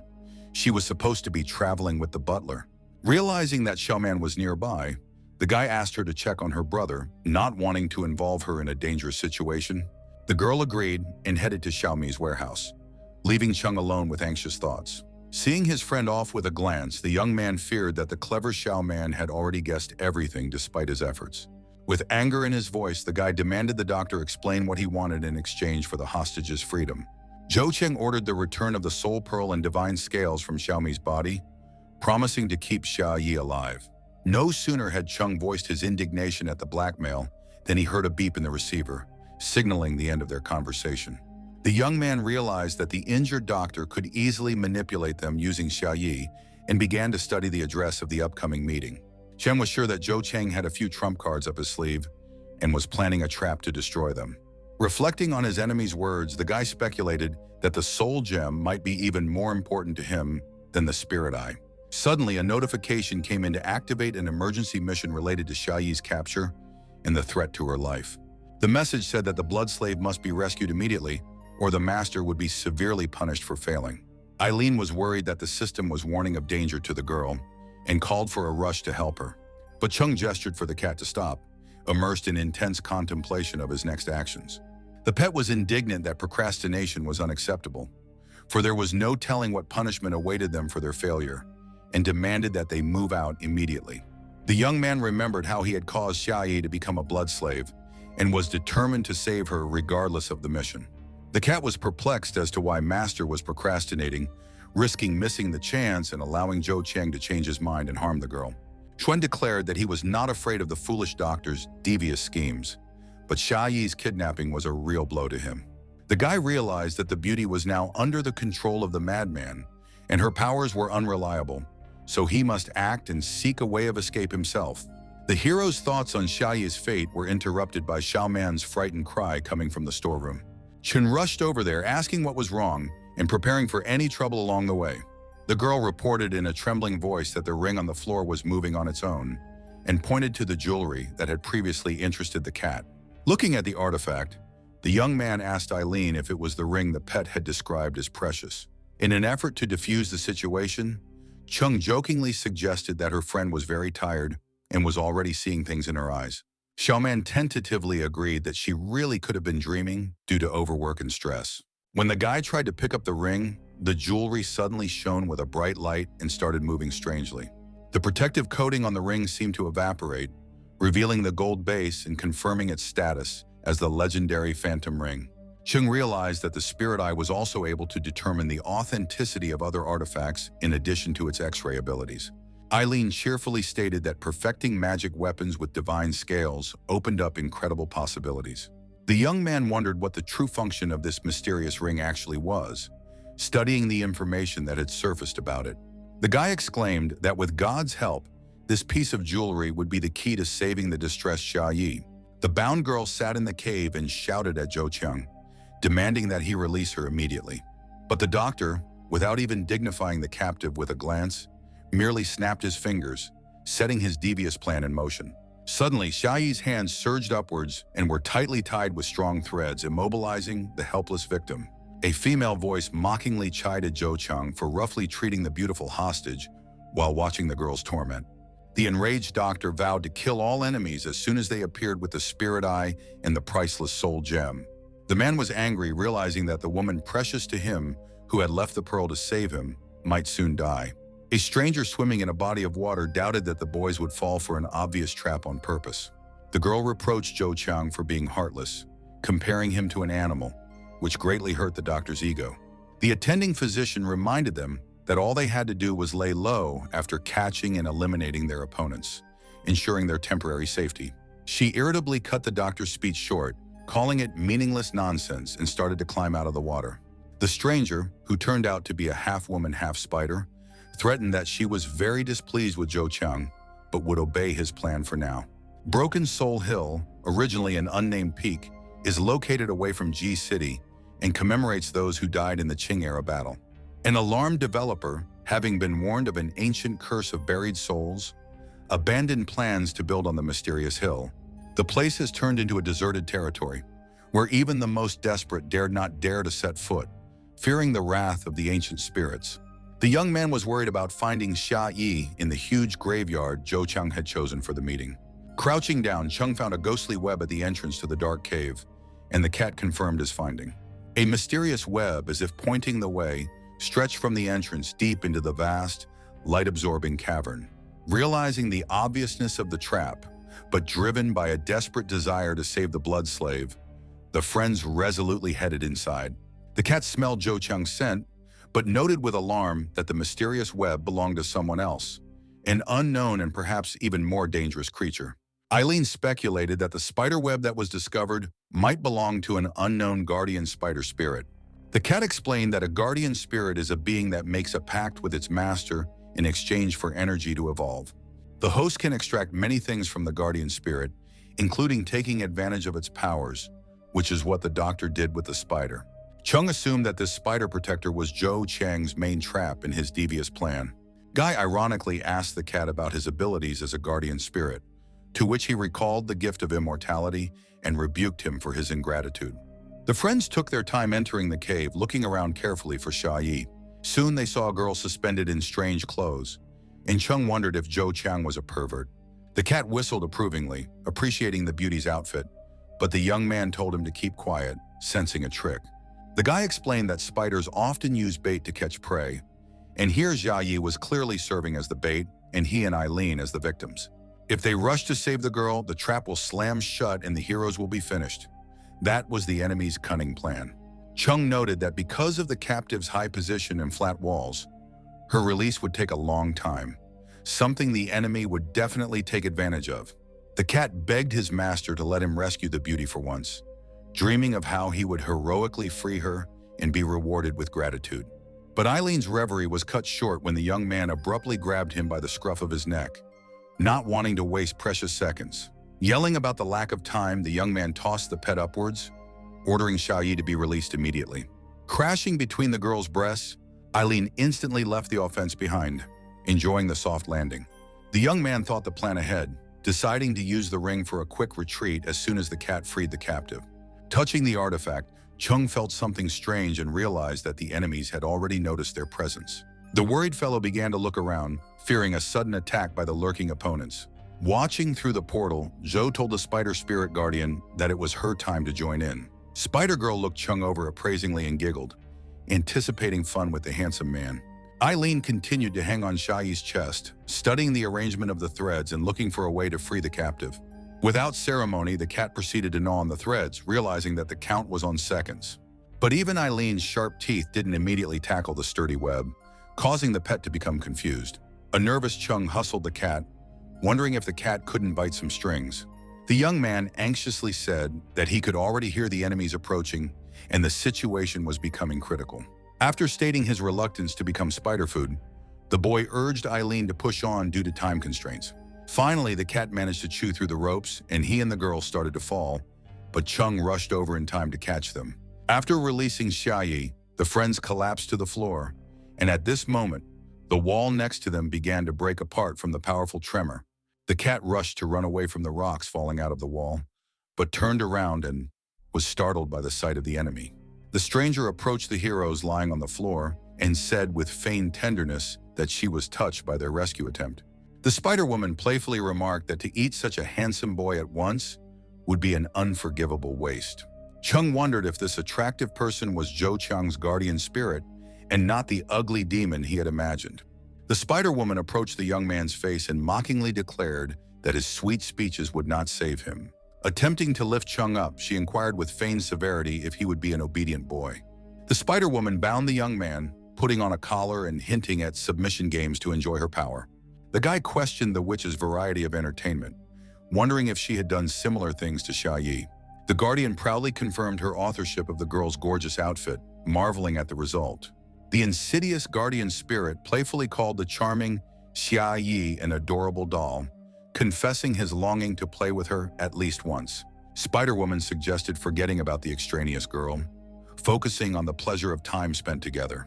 Wanting to savor the frantic pounding of his heated heart, gently kissing and caressing his ear, Eileen became worried, seeing his best friend fallen unwillingly under the dangerous spider spell, and decided to rescue his frivolous friend immediately. The cat, unable to think of anything better to do, instantly turned into a seductive girl and asked the keeper to leave the young man alone. Playful Eileen, coquettishly calling himself a beautiful baby girl, gracefully jumped right into the arms of the bewildered witch, begging pitifully for a little playtime just for him. The Spider-Woman, calling the cat a nauseating shabby purse, with a powerful stroke of her magical threads, mercilessly shoved him away. The witch threatened to immediately kill the annoying Eileen in the most brutal way possible if he didn't get off her back once and for all and stop interfering. The cat flying away, the frightened cat screamed exhaustedly, drawing the keeper's attention to the frightening oddities happening to her face. The Spider-Woman groped her crumbling face and realized with horror that her skillful disguise had fallen ingloriously due to Eileen's ruinous effect on her magical powers. The witch angrily blamed the cursed cat for destroying the mask she had so laboriously applied and hurried swiftly off somewhere. The guardian grabbed the first skull she could find and rushed to urgently restore her energy to regain her former attractive appearance. Chung, surprised by the skeleton spider's actions, asked the cat about her manipulation of corpse energy. Eileen explained that spider spirits and their masters are not afraid of dead energy, quite the contrary, but use it to gain immortality. Cat added that not only freshly dead people have corporeal energy, but also the long decayed. Pet noted a direct correlation between the anger of the deceased and the power of the post-mortem energy absorbed by the spider. The hill, which turned out to be an ancient burial ground, was the perfect place for a witch's lair, absorbing the power of the dead. The animal assumed that the weakened spider was in a hurry to recover with corpse energy due to the injury. Chung turned to the witch, alluding to the appeal of the corporeal energy that he himself was full of. The young man suggested that the guardian stop sucking the power out of pathetic corpses and taste his powerful energy. The Spider-Woman's face changed as she sniffed, experiencing an incredible pleasure from the energy emanating from Xuan. The witch was greatly surprised by the amount of pure dead energy overflowing Chung's body, completely unaware of his true essence and origin. The desire to seize the young man's power caused the guardian to let her guard down, and the tight bonds on his body gave way slightly. Deftly releasing his slackened hands, Chung grinningly reminded the cocky witch of Zhou's recent words about his legendary immortality and gladly applied the incredible power of his new scales. The Spider-Woman, not noticing the obvious traces of unknown magic on his body, perplexedly questioned Chung as to who he really was. The young man continued to attack the witch, confirming the cat's hunch that she was injured and desperately trying to recover. The guardian, calling the guy stupid, threatened to suck out all his corporeal energy since there was so much of it. She once again directed her dark powers at the strong threads that entangled Chung's defenseless body, persistently trying to completely subjugate the young man to her evil will. The guy noted with involuntary respect that the witch's ability to control silk energy far surpassed Zhou Chang's skills. The hero threatened suicide so that the energy would dissipate without reaching the Spider-Woman if she didn't let Jia Yi go. Surprised by Chung's words, the keeper wondered if his demise would do more harm than good. The witch pondered the young man's suggestion, realizing that the rapid dissipation of his powerful energy was bound to hit her herself as well. Confirming the seriousness of his intentions, the guy applied the dark chimera technique, touching the spider's abdomen with his fingers. Chung asked the keeper if she liked the sample of his energy and wanted more. The young man was surprised to notice how quickly the bindings on his body loosened and disappeared immediately after applying the technique. The witch, unable to contain herself, begged the guy to share his energy, promising to fulfill any wishes. Chung concentratedly gathered his fingers in a special way and called out a mysterious corpse energy massage technique, offering the astonished spideress an incredible sensation. The young man directed streams of dark chimera at the keeper's writhing body, skillfully targeting different areas of her flesh. The witch wriggled with incredible pleasure, unable to contain her sweet moans. Suddenly, the spider's body lit up with a light that for a moment blinded everyone present and illuminated every corner of the gloomy dungeon. After a moment, the glow disappeared, and a young beauty appeared before Chung, even younger and more beautiful. The hero was frightened and surprised by the witch's transformation, while Eileen marveled at the metamorphosis that had taken place. The rejuvenated Spider-Woman noted with pleasure that Chung's corporeal energy was incredibly healing. The guardian added that the guy's power not only healed her wounds, but also rejuvenated her body. Chung exclaimed in amazement that the witch had changed from a sexy beauty to a charming lowly. The Spider-Woman took the young man's hand and called him handsome, making no secret of her admiration and sympathy. She offered Chung to become her master in exchange for daily massages with corpse energy. Suddenly, footsteps were heard from the depths of the cave, and a doctor appeared, calling out to the witch named Wainer. The doctor was furious, for he had ordered the Spider-Woman to kill the young man and give him back the Eye of the Soul, and she was doing something she didn't understand. Wainer refused to comply, saying that with Chung, she didn't need to survive by mining corporeal energy in confinement. The guy, without getting into the gist of the conversation, pondered on the usefulness of the guardian's switch to their side to save Xia Yi. The young man put his arm around Loli's waist, hinting to the doctor that he shouldn't discourage Wainer if she wanted to be with him. The Spider-Woman looked at Chung with delight, asking if he wished to make her his guardian spirit. Zhou Chang, accusing the witch of treachery, summoned the threads and directed them at those standing in front. Wainer, who was reached by the thread, objected that she had never been the doctor's spirit, nor had she contracted with him. The guardian accused the doctor of using her powers at his whim and broke all strings in an instant. The Spider-Woman, in anger, called Zhou Qian a scoundrel who killed his sister, Zhou Jin, with his own hands. Hearing his sister's name, the doctor's face changed, feeling an inner raging flame of fury. Chung remembered the dark-haired Pearl girl who had dragged the doctor away from the morgue then, assuming that was his sister. Wainer continued to scream, accusing the doctor of failing to steal the soul eye because of the order to go with him to the Falling Heaven Gate. The host inquired if Tailed knew anything about this organization, for Eileen was extremely surprised at the mention of the Falling Heaven's Gate. Kat explained that the gate was a mystical group hunting for divine scales, stopping at nothing. The animal angrily recalled how the gate cultivators had attacked the Institute's celestial ship to steal the immortality flake. Xuan was surprised that both the ship and Luo Xin were defeated by the gate, realizing the immense strength of the organization. Spider-Woman accused the doctor of greed, which caused his sister to become an evil demon imprisoned in the Soul Pearl. Wainer complained that due to the wounds caused by the doctor, she is forced to absorb corporeal energy to survive. Zhou pleaded guilty, but insisted on the need to seize the pearl and the Eye of the Soul at any cost. The doctor ordered the keeper to step aside and stay out of the way unless she wished to help him. Spider-Woman sadly queried if the doctor still wanted to imprison her sister's soul in the pearl without understanding her suffering. Gaining courage, Wainer decided to finish off Zhou Chang to appease Jin's spirit instead of letting her remain an evil demon. The demon sister who suddenly appeared covered her brother with her hands, begging the keeper not to kill him. Spider-Woman, surprised by her sister's defense of the doctor, froze in shock, not expecting such a turn of events. The doctor warned Jin that her exit from the pearl was dangerous to her body and soul, and told her to leave immediately. The sister refused to leave her brother's side, saying that she and Wenner had some things to clear up between them. Jin turned to the keeper, recognizing that the idea of the falling gate was the doctor's, but he didn't want to steal the eye of the soul. The sister continued speaking, shocking Wanner with the mention of the gate's intention to summon heaven's sorrow. It was as if an epiphany had fallen upon the young man and the cat, and they remembered that these were the words Luo Xin had spoken in her message. Jojin recalled how her brother had been recruited by the falling gate, and they had followed him, risking their lives for scales. In order for his brother to finish learning the mysteries of the scales, they made many mistakes, but the biggest one was underestimating the power of the falling gate. The sister said that her brother had accidentally discovered a secret document and learned that the organization wanted to use immortality scales and soul eye to summon the heavenly tribulation. Heavenly tribulation was a ritual that was supposed to turn the world into a purgatory where no one would receive mercy. He and his brother originally wanted to study the divine scales, but they never thought of helping the falling gate destroy the world, so his brother stole the soul eye and earth scales. Chung asked in surprise, did Heaven's Gate really want to use heavenly scales to summon heavenly tribulation?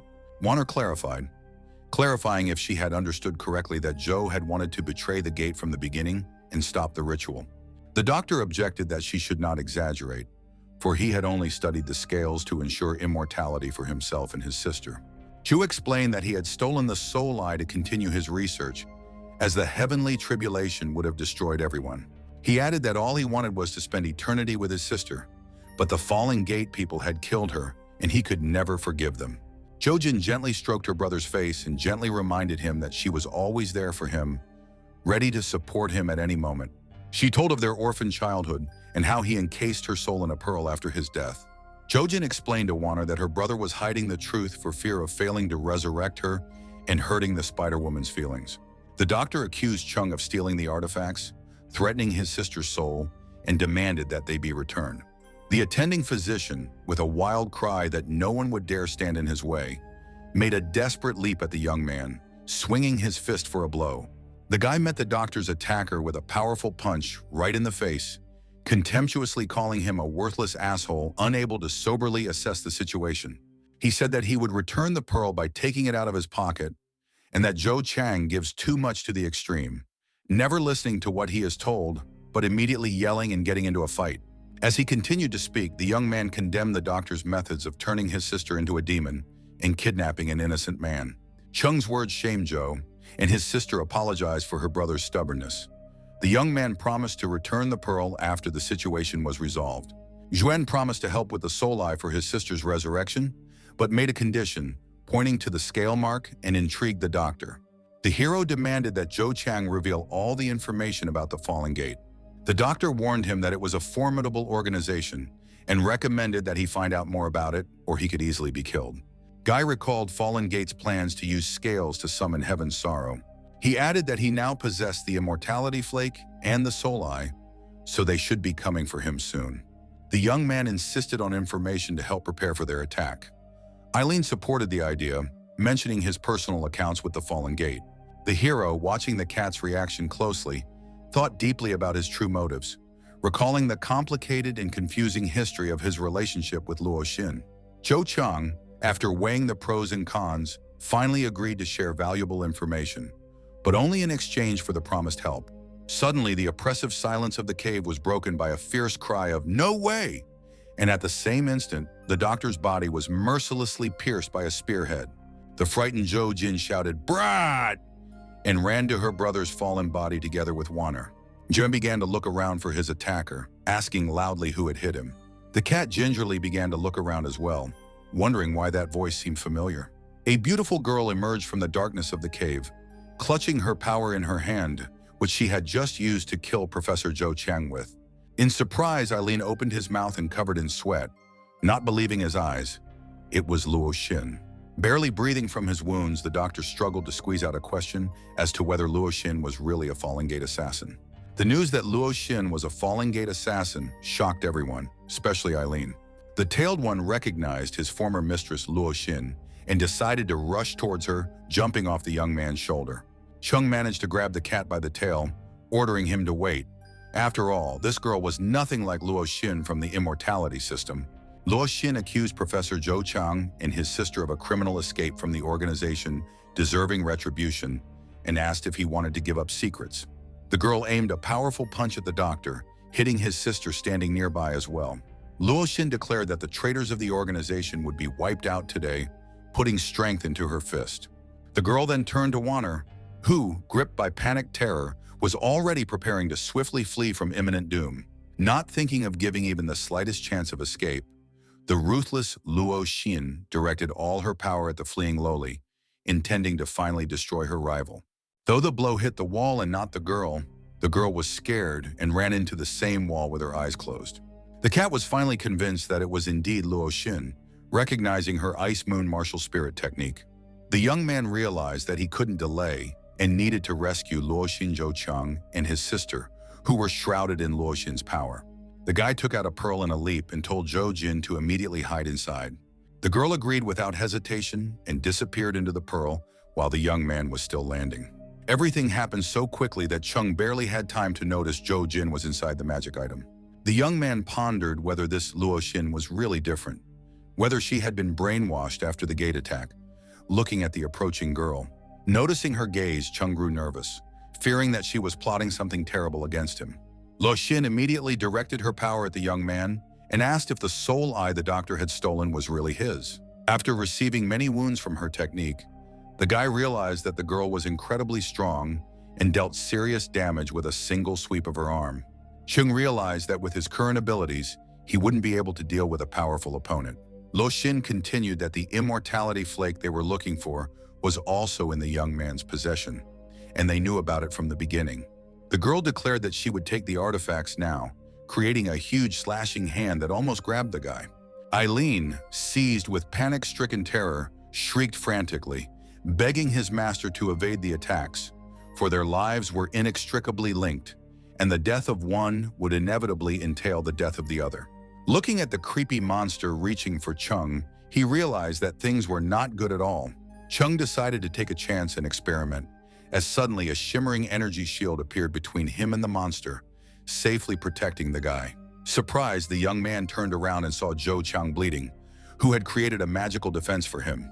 The dying doctor, gathering the remnants of life forces, begged that the hero helped his sister to escape from the terrible fate prepared for her cruel fate. Zhou Chang, realizing the approaching end, sincerely admitted all his past mistakes and asked Chung to fulfill his cherished dream, to help Zhou Jin find a new life and resurrect. Realizing that the end was near, the doctor directed the power at the bones lying nearby, as if bringing the dead back to life. The dead men surrounded Luo Xin and began to attack with the energy put into them by the dying Zhou Chang. At first, the girl was taken aback by what was happening, but quickly became angry at the doctor who dared to rebel against her. The doctor warned that Luo Xin's power was already above the gold level, and the young man would die if he stayed, because the doctor himself had received a mortal wound and could only cover the way to save the boy and his sister. Chung took out a pearl from his pocket and looked at it carefully, thinking about the situation. The young man approached Xia Yi, who was lying senseless, turning to Zhou Chang and telling him not to worry, vowing with his life to find a way to resurrect his sister. Relief and sadness flashed across the doctor's face, but he believed that the guy would keep his word and Zhou Jin would find a normal life. Xuan picked up the emotionless girl and rushed away, shouting to the cat that it was time to get away, while Luo Xin was engrossed in the fight with the skeletons. Luo Xin spotted the fugitives and shouted that she would not let them escape, starting to create a special technique against them. Zhou continued to control the dead, but seeing that the girl was preparing something new, he reprimanded and decided to stop her at all costs. Red threads reached out to the skeletons, controlled by the doctor through blue threads, wrapping around the necks of the knuckle bones as if subduing a second puppeteer. Luo Xin stared forward perplexed, not realizing whose other threads had appeared there. It was a brave Wanner who ran up to the dying doctor and stood beside him for protection, which surprised the doctor. The girl told the man to shut up, admitting that she was scared, but for the sake of Zhou Jin's caring mistress, she was willing to give up her life just to keep fighting.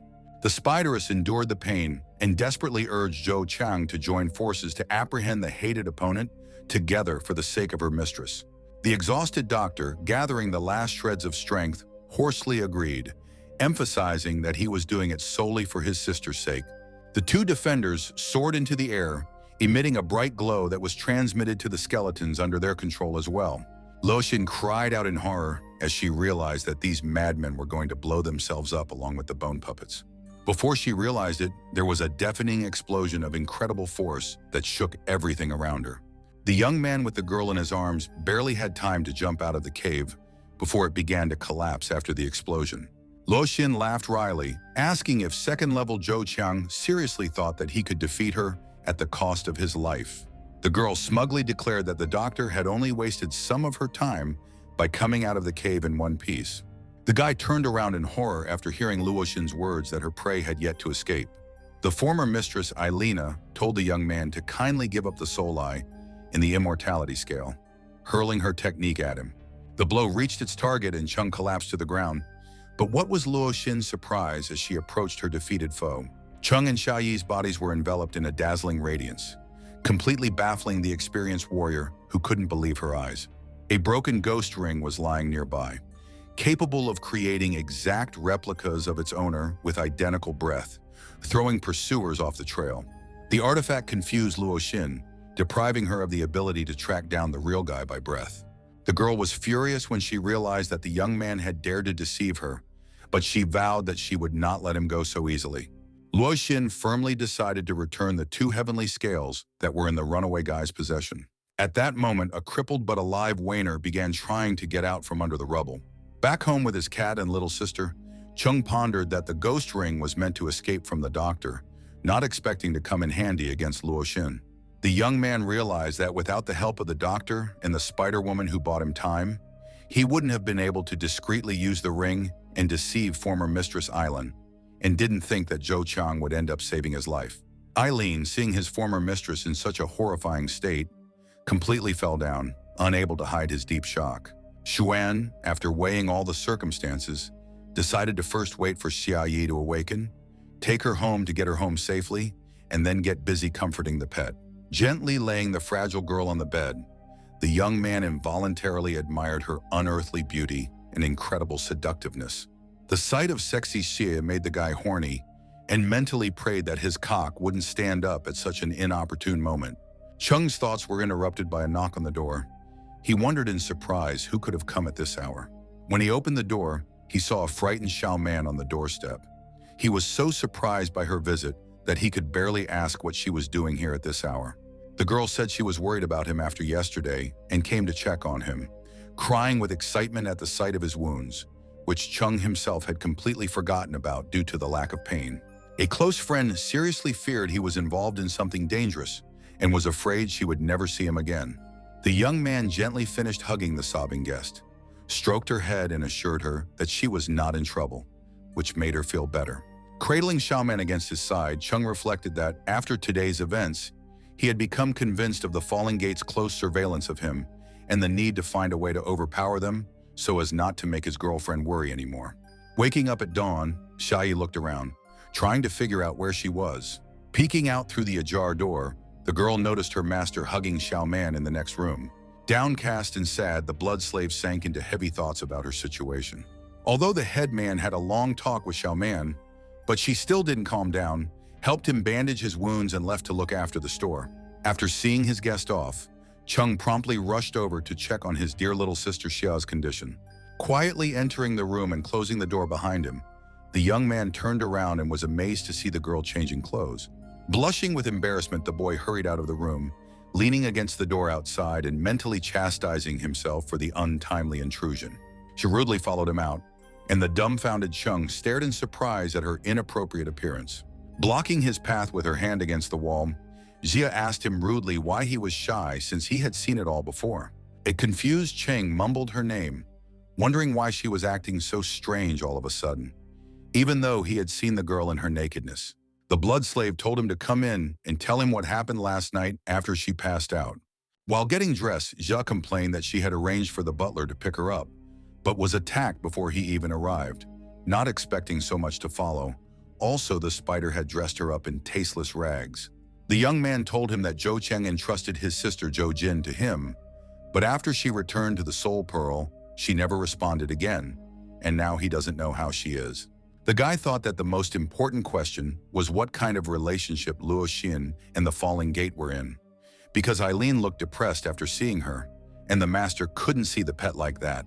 After changing her clothes, the beauty came out to Chung and asked him to help her with something. Turning around, the young man was delighted to see the lovely woman in his shirt, perfectly emphasizing her figure. The guy's cock was eager to get up, and he mentally allowed it to rise briefly so as not to ruin the exciting moment. Xia Yi embarrassedly started to say that Chung would bring her home in a couple days, and wondered if he would be her boyfriend. Dumbfounded by the sudden question, the young man squeezed out something unintelligible, unable to believe his ears. The next day they went to the mall, discussing the situation and future plans. Xia Yi told her that in a couple of days her grandfather was going to take her to see the groom of a powerful clan in G City again, and asked Chung to pretend to be her boyfriend to avoid it. The young man agreed to help, but wondered why they should go shopping now, since his wounds were already healed and he could go in his clothes. The girl grabbed the guy's arm, pulled him to her, and hinted that even though he was her boyfriend now, shopping in his clothes was unnatural. Xia Yi wondered why she was so hurt when she saw Chung cuddling with Xiaoman, and why she had asked him out and asked him to pretend to be her boyfriend, as if she was jealous and decided to claim him. The blood slave was angry with herself and shook her head, chasing away unnecessary thoughts, convincing herself that she couldn't be jealous of a guy who had only saved her a couple times and had only called her out on a date as a sign of gratitude. Chung pondered that Xia Yi had been acting strangely and unaccustomedly active since last night, perplexed as to what had happened to her. He confessed that he had read a lot about arranged engagements in novels, but had not thought that he would have to face it himself, being completely unprepared for such matters. Deciding to practice, the guy suddenly put his arm around the girl's waist, pulled her to him, and smiled. Xia Yi was outraged at how he dared to grope her in front of everyone, to which Chung parried that she was therefore allowed and he was not, and accused her of being unfair, while Eileen noticed something beautiful. Tailed gazed with admiration at the many charming girls and mannequins in the stores. Xia Yi dragged the guy by the arm, asking to keep her company, and the young man shouted to the perverted cat hanging on the window to follow them. Chung spent the day in the company of a girl and a pet, constantly paying attention to the ladies' lingerie stores. The young man felt like a real Xia Yi guy, lugging purchases around the mall all day. The company stopped at the arcade where the girl and her cat were actively supporting the guy and trying to get the toy. Relaxing over dessert at the cafe, the owner noticed that the pet's mood was noticeably improved compared to yesterday. Chung wondered if it was time to ask Eileen about Luo Xin, since he was enthusiastically nibbling on the treat. The young man struck up a conversation about yesterday's meeting with his former landlady, noticing the cat's stare. Tailed folded his paws and said that he understood his friend's concern, but he had already realized everything and had no time to be discouraged because there were so many beauties in the world craving his attention. Eileen recognized that Luo Xin had changed a lot, probably because of the falling gate. But the important thing was that she was alive, which meant there was still hope. Decisively poking his paw at his master, the cat demanded the stupid boy to make him stronger soon so that they could save Luo Xin together. Chung approvingly confirmed that he wanted to say the same thing and promised to help the pet, urging him not to worry. Xia Yi noticed that usually these two act like cat and dog, but today they were surprisingly unanimous. The young man asked the girl if she had brought them here on purpose, noticing Eileen's depressed state. The girl irritably objected that she had only taken them with her to choose decent clothes for the guy. Otherwise, he was like a redneck, and she would be embarrassed with such a companion. Xia Yi dragged Chung to yet another store, intending to dress him to her liking. The young man tried on a bunch of suits in different departments, hoping that the next option would satisfy the picky girl. After leaving the fitting room, the guy asked if this outfit was better than the previous ones, to which Xia Yi replied that that one seemed fine, but made him look like a waiter. The girl resolutely ran up to Chung, pushing him back into the stall a few steps. Once inside, Xia Yi closed the door behind her and began to undo the buttons on the young man's shirt. The blood slave explained that such a costume should be worn in a special way, a little differently, and then it would look much better. Being very close to the guy, the girl sadly decided to ask the question that had been tormenting her about Chung's relationship with Xiaoman, realizing that the answer might upset her.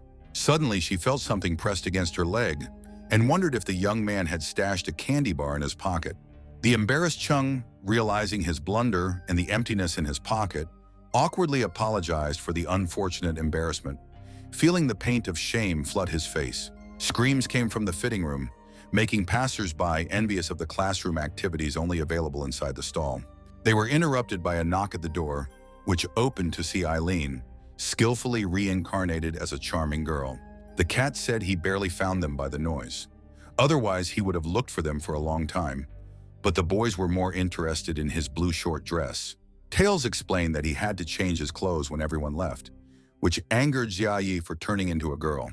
The cat cut the questioning short, calling out to admire his new babes, and already prepared to bare his chest.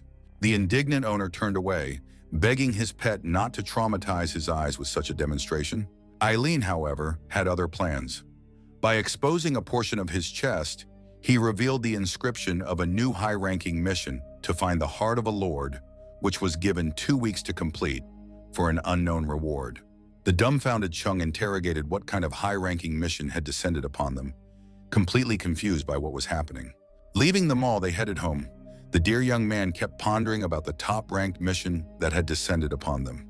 The guy was surprised that this time they were given 2 weeks instead of the usual 1-2 days. Apparently, the mission was very complicated indeed.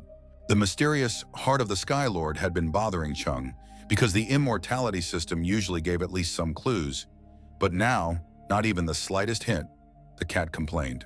Hearing the mention of the mysterious Sky Lord, the pensive Xia Yi stiffened for a moment and then quietly and confidently said that there was simply no such thing. Xuan assumed that the girl had gotten a lead and asked if it was related to the head of agrochemicals. Xia Yi waved it off, mentioning that she had only encountered the term in history books. Chung was surprised at her interest in history, and the cat, admiring the girl's feminine things, offered to assess the girl's charms. Sis Xia, lightning fast, took out her lipstick and began to paint her pet's lips, telling her that although her doctorate was not related to history, her grandfather had additionally taught her the science. The guy was amazed to learn that the beauty had a degree, and even a grandfather who was a professor of history.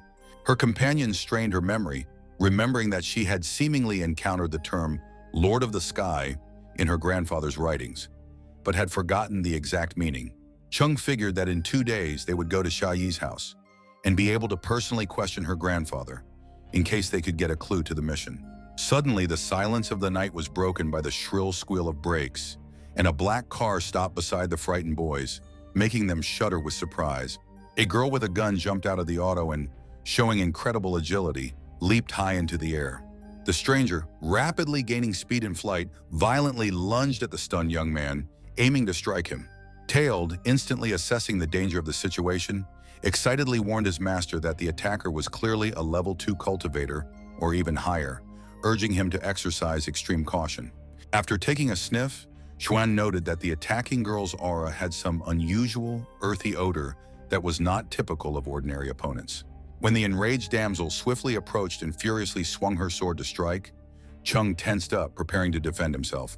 To the attacker's amazement, the young man stopped her powerful strike with incredible ease with just 2 fingers, smugly declaring that without a cultivator's true strength, she would never be able to overpower him. Calling the hero cocky, her opponent pulled her blade out and, without wasting a second, swung it rapidly again, targeting a new vulnerable point. Chung bounced back with a shriek when he saw where the sword was aiming, not wanting to get hit on the most precious thing. The hero staggered back and fell on his heel, narrowly missing the blade that had miraculously missed his manhood. The woman contemptuously called the frightened boy a pathetic coward, not hiding her irritation. Xia Yi ran up to the stranger, took her hand and asked her not to hurt her friend, trying to defuse the situation. Shen asked in surprise about the girl's acquaintance, and Xia Yi explained that Aunt Hong had taken care of her since childhood after her mother's death. Chung wondered if he had mistakenly called the nanny of the nurturing girl a cultivator. Su Hong sternly asked the girl what had happened last night, for Butler Liu had reported that she had gotten into trouble after her aunt returned from her mission in Shaanxi. While Xia Yi was frantically coming up with an excuse, the cat jumped onto his master's leg and pointed at the Mogan School's emblem on the sword that he had heard of, but couldn't remember where. Eileen explained that Mojin was one of the 4 great schools of grave robbers, cultivators who specialized in excavating ancient tombs in search of magical artifacts and battle spell scrolls. Tails added that though the school's methods differed, The tombs often contained traps, and the unholy creatures protecting the treasures were already getting close to Nanny's slender legs. The animal rubbed against his legs, purring that no weakling could become an embezzler because of the deadly dangers of tombs. Su Hong grabbed the insolent man by the scruff of his neck, noting his familiarity with the topic. The woman agreed that Lingxia Corporation was just a front, and in fact the Xia family belongs to the Mojin Tomb Raider clan, which made the young man extremely shocked. The embarrassed Xia Yi apologized for not telling the family's true business earlier because it was embarrassing to admit to tomb robbing.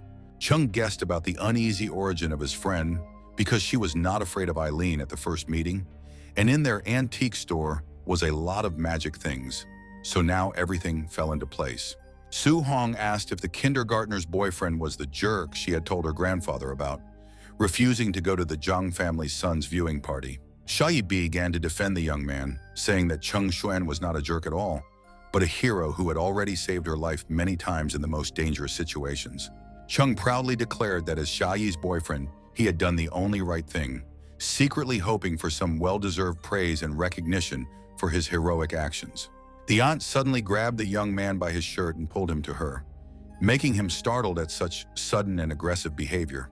Su Hong nestled against Cheng's face, sniffing and causing him to be even more confused. The woman recoiled sharply after noticing the similarity of the young men's auras, and shockingly asked about the use of pair cultivation. Nyanya was surprised that Xia Yi's aura, which had previously been slightly different from normal, had now become identical to Cheng's. Blushing, the boys embarrassedly admitted that they were in a sense doing something similar, though they hadn't done the most important thing yet.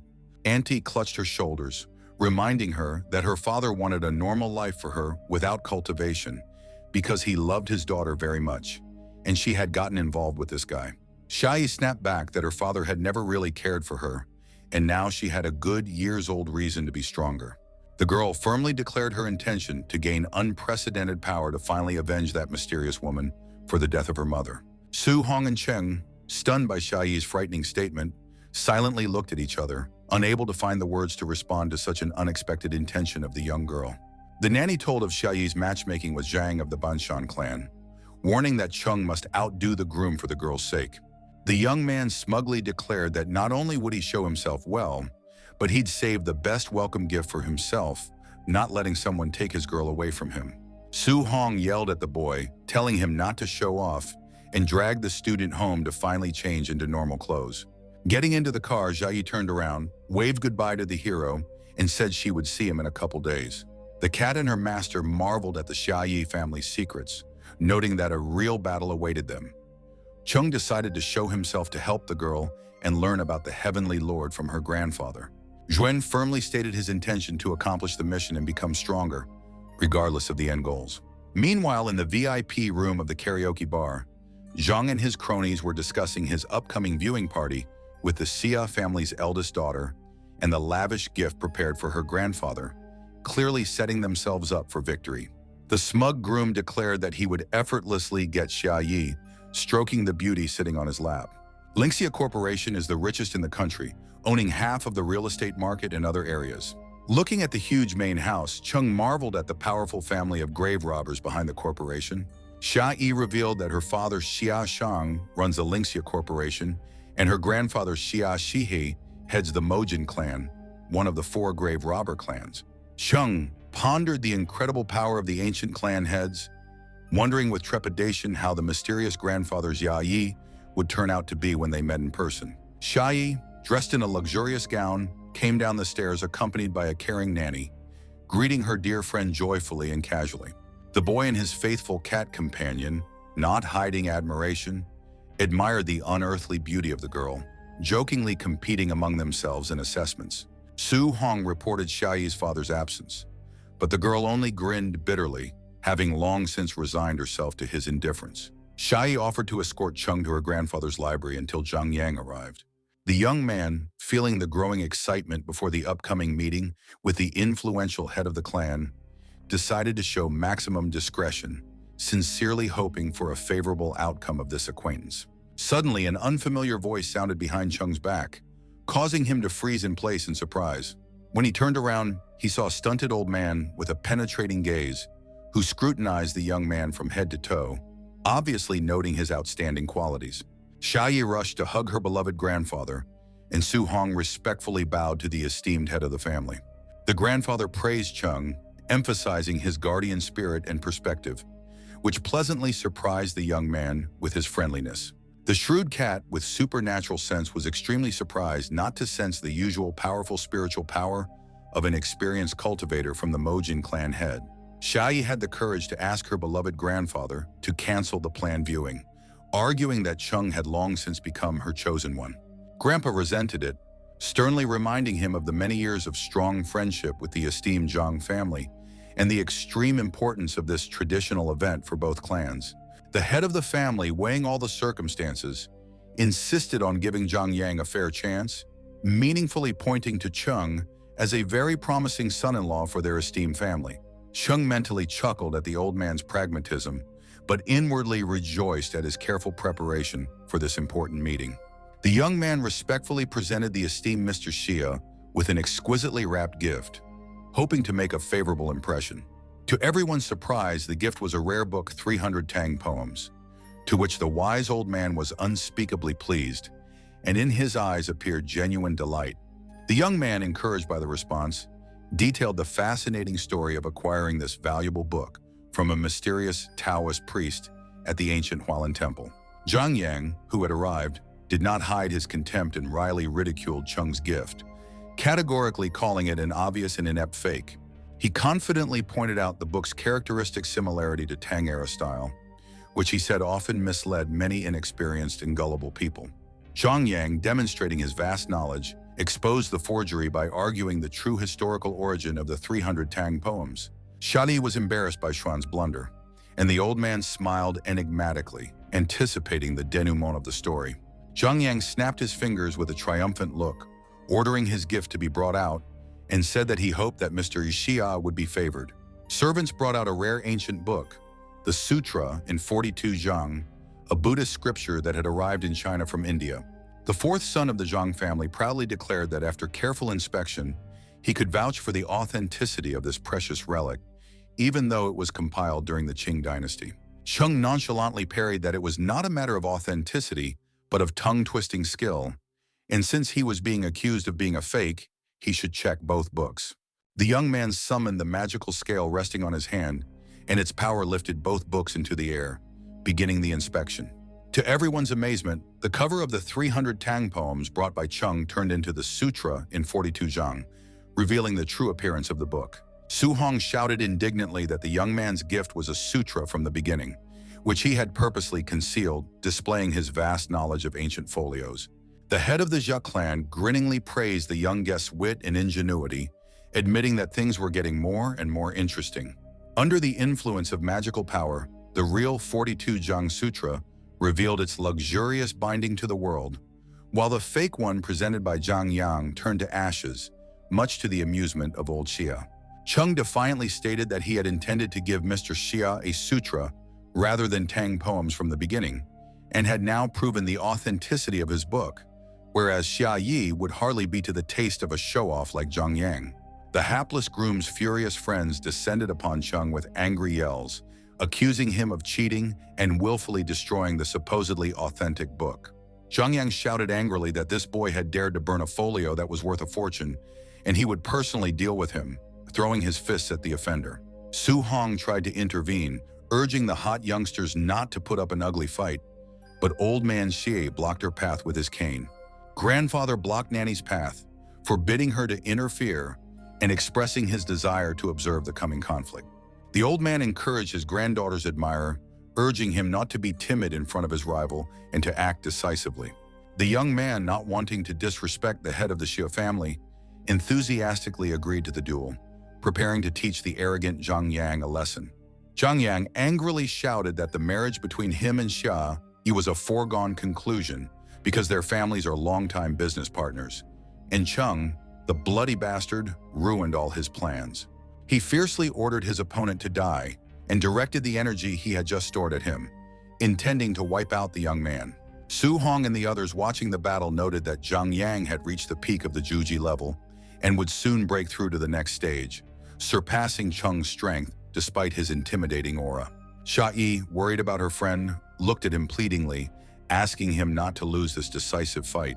After recognizing his opponent's level of juji, Chung decided to make do with a simple strike without any special techniques. The spectators cheered, the cat and Xia-yi cheered Chung, and the old man rejoiced at the interesting fight. Su Hong thoughtfully stretched out. Although you couldn't tell from the looks of it, the kid's punch clearly gave away his strength and fighting talent. After meeting Luo Xin, Chung practiced diligently, studying the effects on acupuncture points. Chung explained the use of cadaveric energy to strengthen the body through 720 acupuncture points. The young man noted the short-lived but powerful effect, and Jong resented the blow he had received. The opponent took out a strange vial, releasing a poisonous corpse beetle to attack Chung. The insect pounced on the young man with lightning speed, sinking its sharp teeth into his arm. Chung explained that his family has the Kailob technique for controlling insects in tombs. He added that the bugs were bred by his father, and one bite is enough for an agonizing death. To the villain's surprise, Chung remained unharmed after the bite, and the beetle lay on the floor, realizing his loss. The enemy resented how the hero dared to break the teeth of his precious corpse beetle, which had taken a lot of effort to breed. Chung threatened in the name of his father, the Lord of the Underworld, but the hero defiantly responded by calling him a pathetic brat. Shashia interrupted the duel, ordering the loser to go home and not dishonor his father's name. The old man ordered the fourth son of the Jong family to forget about marrying his granddaughter, making it clear that there was no chance. In parting, Mr. Xia politely wished the loser well, and the maids dragged him out. Satisfied with the outcome, the clan leader praised the young man his granddaughter had taken a liking to, and expressed his admiration for his fighting skills and wit. Embarrassed by the praise, Chung modestly remarked that Mr. Xia was overestimating him, and gestured to the girl standing nearby that everything was fine, and he had won. The old man took the young man under his arm and, saying he wanted to discuss something with him privately, led him toward the library, taking the guardian spirit with him. They entered a spacious vault filled with racks of outlandish folios. Eileen, listening to the fluctuations of spiritual energy, whispered in awe that this library must have collected powerful magical items of incredible value. After making sure that Xia-yi couldn't overhear them, the old man suddenly asked forehead to forehead if his guest was really an immortal, looking intently into the young man's eyes.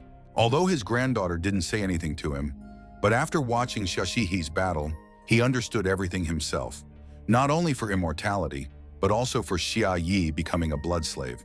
The young man was confused as he was facing a truly extraordinary person who he had angered with his actions, but he still needed to find out about the heart of the Heavenly Lord. Despite being angry and emitting bright red energy, Mr. Xia was thankful for the victory, for the Zhang family had long sought power over them. However, he couldn't forgive the hero for his deed with Xia-yi. Though there was one option, the old man needed his help. He needed to go to one place and check out a case. The cat behind Shashihe was perplexed by his murderous aura and ability to completely conceal strength. The guy knew he had no way out. He realized his mistake with changing his granddaughter into a blood slave, but he didn't want to agree to just do anything. The old man didn't even finish listening to the hero. He coughed and convinced him that there would be benefits for both of them in this case. The young man was puzzled because the old man remembered about his father, or rather that the guy would be able to find some information about him. The young man asked about his father in a puzzled and serious manner, not believing what he had heard. Chung, unable to contain his emotions, shouted out, "Did Mr. Xia really know his supposedly dead parent as a child?" The old man sadly admitted that he knew Chung Jue, who had saved his son but had disappeared more than 10 years ago. The shocked young man tried to comprehend the shocking information he had just heard. Shashi said that the young man's father and his son had been friends and had opened many tombs together, but the last time they had gotten into trouble. The old man approached Chung, took his hand and said that although his dad was not an embezzler, he was a powerful cultivator. He added that the young man's father was known as the Enduring Eagle, renowned for his strength. The cat recalled that the previous mistress had spoken respectfully of the unbreakable eagle and wondered if that was his new master's father. Chung astonishedly asked again if his father was really a cultivator, unable to believe it. The young man admitted that he had only vague childhood memories of his father, who allegedly worked abroad and rarely visited the family. The boy added that his father rarely appeared at home, brought money and soon left again. The boy said that then his father disappeared as if vaporized, and his mother waited for him until she died of homesickness when the son was in high school. The young man said in astonishment that he had never imagined that his parent would be a cultivator, wondering if he really wasn't dead but missing. Xia continued the story, mentioning that no one had expected the sad outcome of the expedition to Mount Zhongnan, and reached for a certain box. Opening the box, the old man displayed a divine scale, one of the things Cheng's father had asked his son to return. The young man saw a small, shimmering scale that bore a strange mark that resembled a hieroglyph or zodiac symbol. The pet, sitting on his master's head, asked in surprise how fragments of a meteorite that had fallen 20 years ago could have ended up in the 1,000-year-old tomb of the Celestials. Shaihe confirmed that the meteorite fragments known as divine scales could improve the abilities of cultivators, and this one was the largest part of one of them. The old man continued that Cheng Jue had found out an amazing fact. A similar meteorite had fallen to Earth in ancient times, and there were 6 of them in total. Mr. Xia explained that not many people knew about the ancient meteorites because the lucky cultivators hid their scales, and 20 years ago, information about them quickly spread after a new fall. The young man hesitated, realizing that his father's flake from the tomb of the ungods was part of a meteorite from thousands of years ago, not a modern one. Xia admitted that he was not angry at the young man for turning his granddaughter into a blood slave. After all, his father had saved their family, and the relationship of the young ones was the fate of the Xia and Cheng clans. The old man mentioned that the young man's parent had gone to Mount Zhongnan to search for the heavenly master's heart, but had failed. Eileen and his master were surprised when they heard about the heavenly lord's heart. Xia quoted a poem by a Tang poet and explained that in it, Mount Taiyi is the ancient name of Zhongnan. The old man added that according to Cheng Jue's research, the heart he was looking for was hidden by the ancient people in a tomb on the mountain, and studying it would shed light on the power of the divine scales. Kat and Zhuan mentally glanced over, guessing that this was the heavenly master's heart from the Immortal System quest. Mr. Xia wondered what the immortality system that the 2 people had mentioned was. Tails hurriedly said they had to go, thanked the old man for the story, and they shook hands goodbye. Satisfied, Cheng thought that on the upcoming trip he would not only be able to find clues about his father, but also fulfill the immortality system's task. Xia handed the divine scale box to the young man, hinting that his parent might have left some clue on it. The old man promised to send one of the masters of the Mogan school to accompany him on the dangerous journey. A corpse beetle lurking on a cabinet in the library overheard Mr. Xia's entire conversation with the guests. Displeased with the uninvited guest, Xia aimed a fireball at the insect, striking it with his spiritual power. The beetle, unable to avoid colliding with the magic attack, collapsed dead on the floor. The old man recognized the insect as the Jong family's poison beetle left behind for espionage, and guessed that those would also want to get their hands on the heavenly lord's heart. The young man stated without enthusiasm that they would apparently be facing the Jong clan in the upcoming journey. Approaching the shop where Cheng works, the cat was surprised to note that his master was not just a gifted kid, but a man with a mysterious past. The young man admitted that he had almost no memory of the past, and the news about his cultivator father came as a complete surprise to him. But the connection between the immortality system, his father's disappearance, and the tomb of the Celestials was hardly coincidental. Eileen called the upcoming journey important, wondering who from the Mojin clan would be assisting them as instructed by Mr. Xia. Xiaoyi and her nanny Su Hong entered the shop, announcing that they would be Cheng's companions in the coming expedition. The hero assumed that Auntie Hong would be the assistant, and hurriedly slammed the box shut while the happily galloping cat stared at the entrance. Su Hong, concerned for the young cultivator Sama's safety in her dangerous wanderings, decided to accompany her since she was unable to dissuade her. The cat happily jumped on Nanny's lush breasts, praising her outfit, perfect for tomb exploration.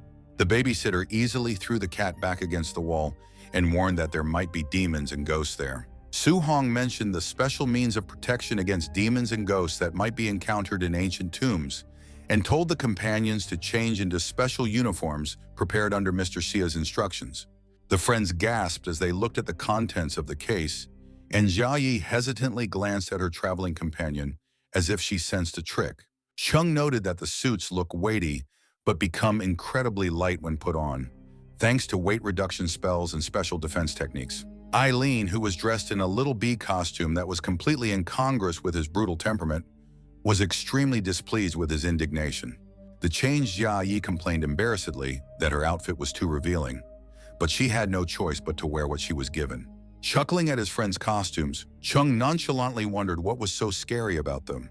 The boy questioned the need to go all the way to Mount Jongnan in this outlandish outfit, but Nanny objected, mentioning the need to visit the mysterious underground city first. The hero wondered if it was dangerous there, and the cat happily interjected about the underground city, guessing what the nanny meant. Su Hong cut off the questioning and hurried her friends on their way, walking over to a tiny leaf on the floor. Su Hong snapped her fingers, setting the tiny sheet on fire, and tossed it on the floor, shouting the order to appear.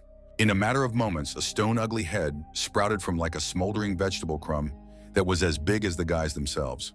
Looking inside the mouth, the friends saw steps leading to a dark tunnel through which, according to the nanny, one could reach a mysterious destination.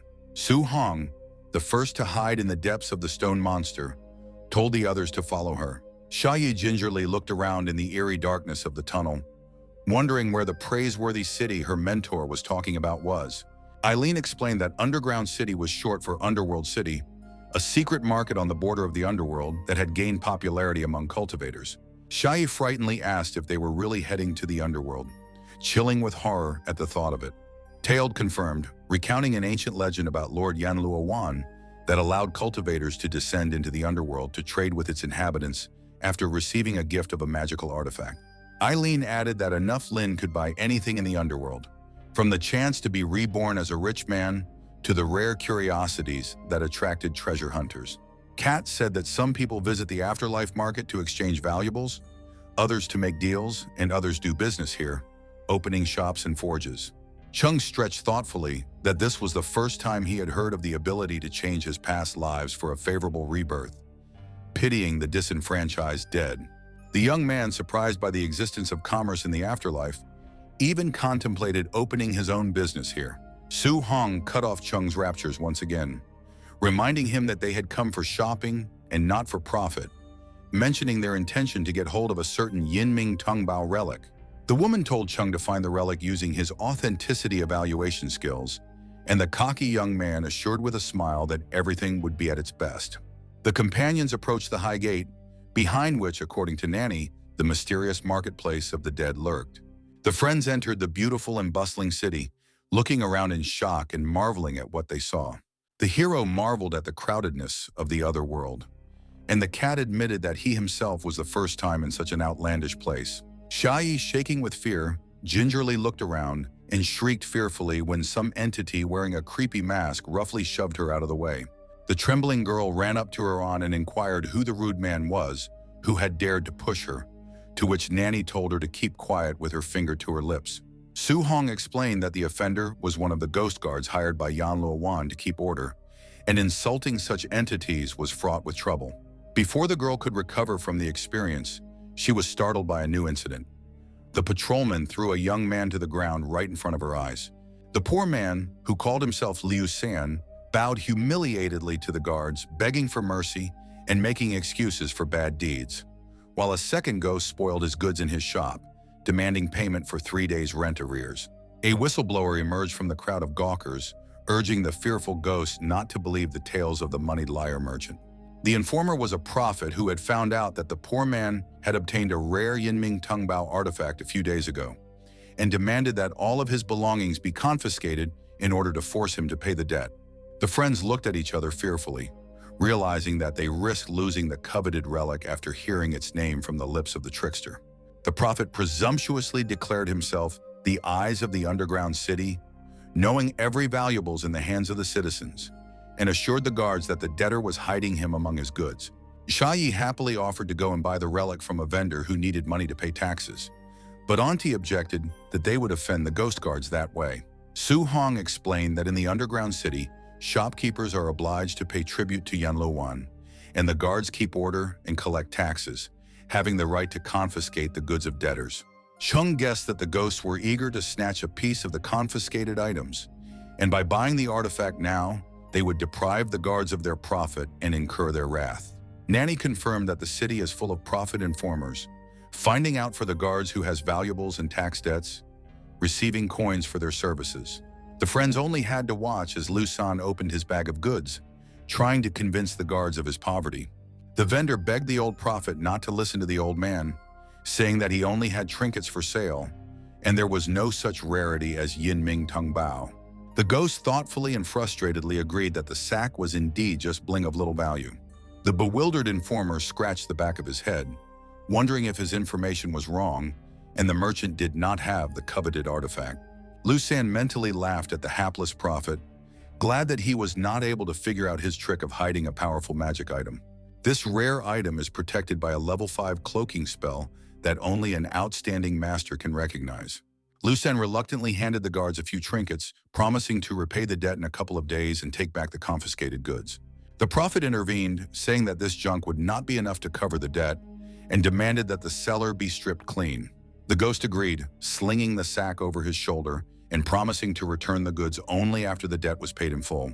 Lu San clutched his head, lamenting that without the goods, he would have nothing to pay off his debts, and the precious relic was also irretrievably lost. The salesman cursed the prophet a fucking cretin who had ruined his life with his denunciations. Chung felt sorry for the poor man who had encountered the shameless swindlers and fell to the ground in despair. The prophet caught up with the guards, hinting at his share of the tip since they'd done well today. The informer ran his hand into the confiscated sack, declaring that he would take only one unsightly trinket for his labors. This trinket turned out to be none other than the very same coveted artifact disguised as an unassuming pebble. The ghosts resented the impudence of the prophet demanding payment for a false tip that had caused them to travel a long way for nothing. The guards hinted that they had another assignment for the informer, to find out about some heavenly seals, for which he would be richly rewarded. The delighted fortune teller scattered in flattering gratitude and assured that he would immediately begin to search for the information needed by the ghosts.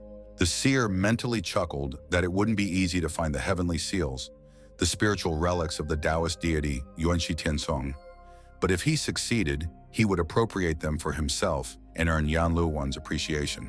Shai sighed sadly, realizing that since the original plan to obtain the artifact had failed, they urgently needed to look for it elsewhere. Chung comforted his companion by hinting that the coveted item might already be in front of their eyes, instilling hope in his friends' hearts. The prophet smugly tossed and caught the pebble, mentally laughing at Lu San's stupidity, thinking that a 5-level disguise would allow him to escape with a valuable artifact.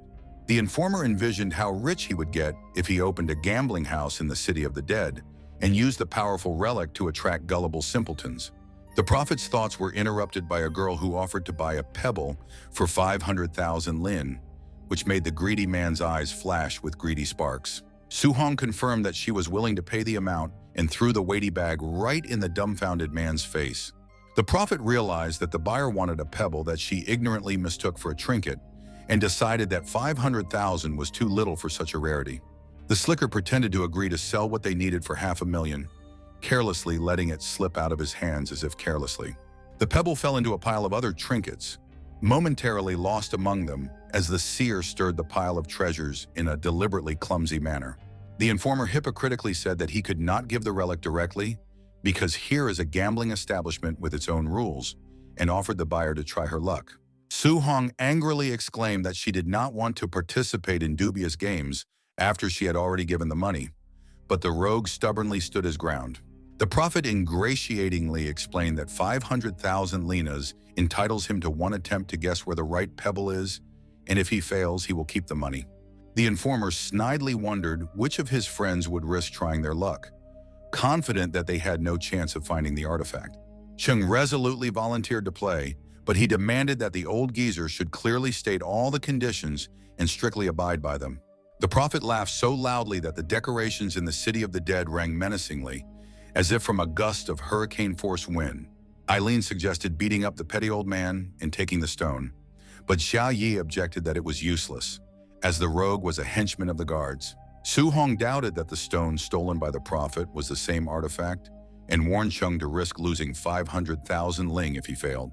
The young man, relying on his skills as an appraiser, assured that he would not make a mistake and would not only get the money back but also benefit. The hero summoned the power of scales to recognize the true essence of objects hidden behind disguising charms. The prophet was startled to learn of his rival's talents, and Chung parried that they were worth each other's knavery. The young man threatened to sue the old man and expose his machinations if he didn't let him play fair. After making sure that the sneak wouldn't dare to interfere, Chung used scale magic, causing the protective coverings to slowly peel off the objects. Beneath the guise of treasure was useless junk like a broken sword, a defective ring, and an overbite of food. Su Hong commented that scammers usually mix garbage with a couple of valuable items to entice gambling fools. However, absolutely all the items in the pile are cheap junk from a landfill, not worth a dime, even without inspection. The prophet was more cunning than Lu San and did not intend to sell the valuable items. He discreetly replaced the stolen stone with an ordinary one, keeping the real treasure for himself. The prophet watched the young man carefully. He grinned mentally, realizing that he would not let him take advantage of the situation. Xuan discovered another unexplored pile of stones. He studied them intently, hoping to find something of value. Upon reflection, the young man confidently chose one of the pebbles, declaring it to be the prize he was looking for. The prophet caustically warned that the player would not get a second chance, doubting his luck. Before the informer could finish speaking, Cheng's chosen stone shone, losing its disguise and revealing its true appearance to the world, the heavenly seal. The young man's dumbfounded companions in the gaping mouth of the trickster could not believe their eyes when they saw the legendary artifact. The cat told him that the jewel found by Cheng surpassed even the top-tier relics, possessing tremendous power and revered as the gift of the first of the Taoist immortals. The prophet mumbled frantically, wondering if this was the heavenly seal that the Lord of the Underworld himself wanted. The old man doubted his appraisal talents if some youngster had managed to discern the true essence of a powerful artifact. Cheng pretended to say that he had gotten the wrong item and, playing regret, headed for the exit with his friends. The prophet was desperate, realizing that he had to retrieve the heavenly seal at any cost to present it to Yan Luwan. The trickster snatched the Yinming tongue bow from his pocket, from which the protective magic had already fallen off, hoping to tempt the young man with an exchange. The old man called out to the departing Cheng and offered to swap relics since he needed this trinket so badly. The delivery man held out his palm with some sort of bracelet that showed 5 coin-like objects with square holes. The hero mockingly refused, reminding the rogue of the unshakable laws of the game and stating that he intended to keep the celestial seal for himself. The seer fell to his knees, begging to sell the artifact for 1,000,000 ling, but Cheng was adamant and defiantly strode away. The old man hissed that if it didn't work the hard way, it would work the hard way, and he lunged at the offender in a rage. The informant, with a face twisted with anger and eyes blazing scarlet, jumped at the young man, demanding that he hand over the heavenly seal immediately. Cheng squeamishly threw the nasty old man who had clawed at him away, wondering indignantly why the hell he had bitten him. Shai and Eileen watched the repulsive sight in disgust, fighting the nausea that was coming up, but they failed. The young man effortlessly pushed the prophet away, sending him tumbling to the ground with a look of amazement as if something incredible had happened. The rascal mumbled dumbfoundedly, marveling at Cheng's inconceivable strength and wondering if he had been born on a special day of pure yin force. The hero squeamishly backed away, ordering the nasty old man to stay away and refusing to fight him. The seer suddenly collapsed to his knees, begging forgiveness from Mr. Pangguan, an official of the afterlife realm, in whose person he seemed to recognize Cheng. The dumbfounded young man questioned the trickster in amazement as to why he thought he was some mysterious Pangguan. The prophet, not recognizing Mr. Pangguan and having insulted him, begged for mercy, bowing fervently. Cheng was perplexed as to why the weirdo who had bitten him suddenly declared the young man to be Pangguan. Su Hong repeated the cryptic word while thinking about something and decided to test her guess. The nanny asked which hand the prophet had bitten Cheng in and asked the lad to show his healthy palm. While the dumbfounded seer realized his blunder, Su Hong carefully examined the young man's hand. The woman suddenly grabbed Cheng's finger and put it in her mouth, shocking those present. Shai flashed with embarrassment, and the cat happily noted the unexpected turn of events. Su Hong continued to hold her finger in her mouth, lightly sucking on it, causing everyone's confusion. Finally, the nanny finished saying that the young man was born on the day of the pure yin force and possessed the 8 cyclic signs. A confused Cheng looked at the finger that had been in Auntie's mouth and asked if she had just checked his fate. Su Hong explained that the seer used a similar method of physiognomy, and she only confirmed Pangguan's guess. Auntie's son clarified that pure yin-yin power day refers to a total lunar eclipse, not the Chinese calendar cycle. She concluded that a person born at the time of a lunar eclipse and possessing the 8 cyclic signs was destined for a truly great destiny as the reincarnation of a powerful Pangguan, which Cheng Xuan was. The hero recalled an old cultivator acquaintance calling him born on the day of pure yin force, but the young man didn't pay much attention to it. Su Hong said that the Lord of the Underworld branded those reborn in the human world with special marks to bring them back after the completion of their earthly affairs. She added that the Lord's right hand, Pangguan, is distinguished by the combination of the 8 cyclic signs and his birthday during a lunar eclipse. Nanny told me that there are 4 Pangguans in the underworld responsible for different spheres, from rewarding good to punishing evil, and Chung is probably one of them. Eileen was amazed that the asshole host was the reincarnation of a high-ranking member of the underworld and the owner of an immortality scale. Shani stretched out in amazement. The weirdness around them was getting more and more every day. A pensive Chung recognized that he was deprived of the memories and skills of his past life, which his aunt said a reborn Pangguan was entitled to, and questioned his high status. However, the young man realized that he could capitalize on the situation by watching the fortune teller prostrate before him in fear. Chung silently approached the shaking prophet and coughed meaningfully, attracting the attention of the frightened old man. The young man praised the shrewdness of the rogue who had figured out his true nature, and not wanting to punish the one as befitting a Pangguan, he still confiscated the Yinming Tongbao as compensation. The prophet eagerly assured that he would give whatever the Lord desired, including money, which he was not worthy to accept from so high a person. Chung did not hesitate to appropriate the coveted trophies, and the old man reached into his inner pocket, clearly thinking of something else. The delivery man took out a blue frog, calling it the highest-ranked magical weapon, Lei Yinping, and asked Chung to accept the gift as a sign of his willingness to oblige in any way necessary. The hero chuckled that he had no right to refuse such a generous offering, and the prophet subserviently thanked him for his generosity. Chung thought he had acquired a valuable informant who knew all the secrets of the underground city, and the rogue rejoiced at the rare chance to gain the patronage of Pangguan himself at a small cost. The young man boasted that not only had he obtained the necessary artifact, but he had also obtained a high-end magic weapon. Suddenly, the frog opened its eyes and leaped from the guy's palm right onto the unsuspecting Jiayi's chest. The girl squealed in fear and disgust, begging the vile creature to get away, calling it a perverted frog. Chung proudly concluded that despite the difficulties, they had managed to get their hands on Yinming Tongbao, while Su Hong was pulling the clingy amphibian off the nurturer's chest. The prophet conducted his friends to the marketplace, furnishing them with everything they needed, and the company remarked how useful it was to have such a knowledgeable and obliging acquaintance.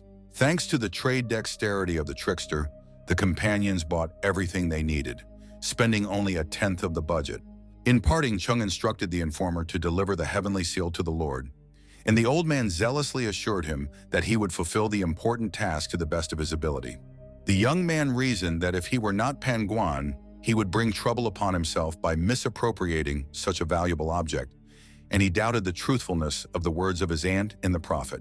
Having stocked up on everything they needed, the company gathered to head for Mount Zhongnan, anticipating the adventures to come. However, as soon as they stepped out of the tunnel back into the store, they were met by a frightened Xiao Man who barely managed to squeeze out, "Stop! Headman!" Xiao Man was hysterical at Chung, reproaching him for hiding his superhuman essence, to which the young man retorted that he was not a superhuman, but a cultivator, and kept silent only out of a desire to keep his friend from worrying. The girl cried out that she couldn't help but feel worried, as the guy had been all battered up the last time they met, causing perplexed looks from his companions. Xiaoman begged Chung through her tears not to take any unnecessary risks or get involved in dangerous ventures, fearing for his life. Xiaoyi, not wanting to be present at the discord, announced that she would go with Auntie to prepare the car and headed out. Leaving, the girl warned that the Zhang family was eager to obtain the heart of the Heavenly Lord, and she intended to obtain the artifact at any cost for the honor of her clan, even if Chung backed out. Su Hong silently followed her, and the distraught young man guiltily looked after them while the cat whispered in his ear about the impending discord in his personal life. Eileen left his host, deciding to help the girls with the car and give his friend a chance to settle things with Xiao Man alone. After waiting for everyone to leave, her friend assertively asked Chung if it was necessary for him to embark on this dangerous adventure. The young man sadly confirmed that he had to go to the tomb on Mount Zhongnan, understanding the girl's concern, but not having the right to back out. Chung told him that his father had found divine scales in that area, and there he hoped to find clues to his parents' disappearance by retrieving the box containing his father's relic. Xiaoman slightly mumbled that she was very worried about the guy and wanted to always be by his side, touching the guy to the core. The young man, freeing his hands, gently placed the family heirloom on the table, listening to his friend's words. Chung, touched by the girl's concern, took her by the shoulders and looked directly into her eyes, wanting to encourage and comfort her. The guy affectionately ran his fingers into Xiaoman's hair and gently pulled out the hairpin above her ear. Chung smiled and said that he would take the jewelry with him as a good luck charm so that Xiaoman would feel his presence by his side and return the hairpin to the owner upon his return. The girl asked, puzzled, how an ordinary trinket could bring good luck, not understanding the guy's idea. The young man explained that Xiaoman's belongings were especially dear to him, so the hairpin would definitely become a lucky amulet, and then affectionately stroked his friend's head. Chung regretfully admitted that he had to go, asked the girl not to worry, and promised to return in a couple of days, which made her cheer up a little. Xiaoman called out to the guy who was about to go outside and reminded him that he had forgotten something important. This something turned out to be a box with divine scales, which the girl grabbed to give to her friend. But as soon as she touched the relic, it shone with an amazing light. Cheng turned around at the call in frozen amazement, unable to utter anything but his friend's name. The flake soared into the air to the level of Xiaoman's head, increasingly exuding a mysterious radiance, as if it intended to create something extraordinary. The shimmering pebble moved smoothly to the center of the girl's forehead, never ceasing to pour out a marvelous light and preparing for some mystery. Suddenly, a scale stabbed into Xiaoman's forehead with all its might, throwing her backwards with an unknown power. Xiang, who reacted swiftly, managed to pick up his falling friend at the last moment, preventing her from hitting the floor. The frightened girl said she felt a mysterious pebble penetrate her forehead, not realizing what the hell was going on. After putting Xiaoman on her feet, the young man suggested that her friend would have the same special fate as him because the divine scale recognized her as her new mistress, to which she asked if she would turn into a superhuman like him. Chung urged him not to jump to conclusions, for although the scales had merged with the girl, she was still an ordinary person whose powers had not yet awakened, unlike Jia Yi, who was already a cultivator. The young man mentally concluded that for Xiaoman, the acquired artifact was not dangerous for now, while the girl twirled her hands around, searching for changes in herself. Chung told his friend not to open the store for a few days, to rest at home, and to contact him immediately if she sensed anything amiss. Concerned about the situation with Xiaoman, but realizing the importance of the expedition to Mount Zhongnan, the young man decided not to put Xia Yi at additional risk and return as soon as possible. Outside, the auntie driving the car and Xia Yi, who was anticipating the start of the journey, were already waiting for the guy. Chung resolutely announced that this time, they would definitely obtain the Heavenly Master's heart, which puzzled Xia Yi with his unaccustomed assertiveness. The spy beetle settled on the palm of his master's hand and reported that the company had departed for Mount Zhongnan in full readiness. Zhang Yang clenched his insect fist and vengefully hissed that Chung had dared to humiliate him last time, but now he would know the full power of the Zhang family. The scoundrel summoned a squad of blood shadows, the huge fat man Abu, the maiden Liu Chun, and the young man Kui Zhenggui, giving them orders to enter the game. Zhongnan Mountain, also known as Taiyi, is considered the birthplace of Taoist cults and holds many secrets. The hero's mission was to infiltrate the Tomb of the Immortals and find the artifact Heart of the Heavenly Lord, hidden there 1,000 years ago, within a week's time. In addition to the immortality system's task, Chung was also tormented by the question of his disappeared father, whose fate he suspected was a mystery that needed to be solved at any cost. Su Hong announced that the company would spend the night at the inn at the Taoist Temple of the Heavenly Lord to get a good night's rest before the upcoming trek to the ancient tomb. The nanny explained that the innkeeper was an old friend of the Xia family, who had been warned of their arrival in advance and was willing to make the best of it.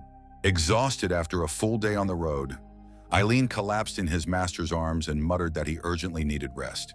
What the friends didn't realize, however, was that there were dark figures staying at the same hotel, watching their every move. The Zhang clan's minions cheered when they saw the heroes arrive, hoping that they would unwittingly lead the villains straight to the Tomb of the Immortals. The bored giant Abba, in a fit of irritation, pulled the nearest tree from its roots, muttering that the opponents looked weak.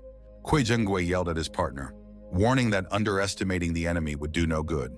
Pretty Lu Chun, puffing on her pipe, agreed to find out more about the suspicious guests at the request of the ringleader. Abba whimpered that he was sad and childishly demanded to go with his mother. But when he was refused, he threw the uprooted tree to the ground with resentment. Lucan leaned over to the huge brat, nuzzled him, promised to return soon, and asked him to be patient so that he wouldn't be nervous and wait for his mommy to scout the situation. The woman hinted that the big man had an important burden to guard, a body wrapped like a mummy and strapped to his broad back.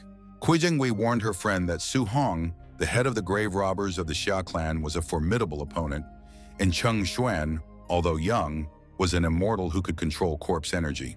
Luchan smugly stated that for grave robbers who were used to dealing with monsters, some boy was no obstacle, and promised to sniff around.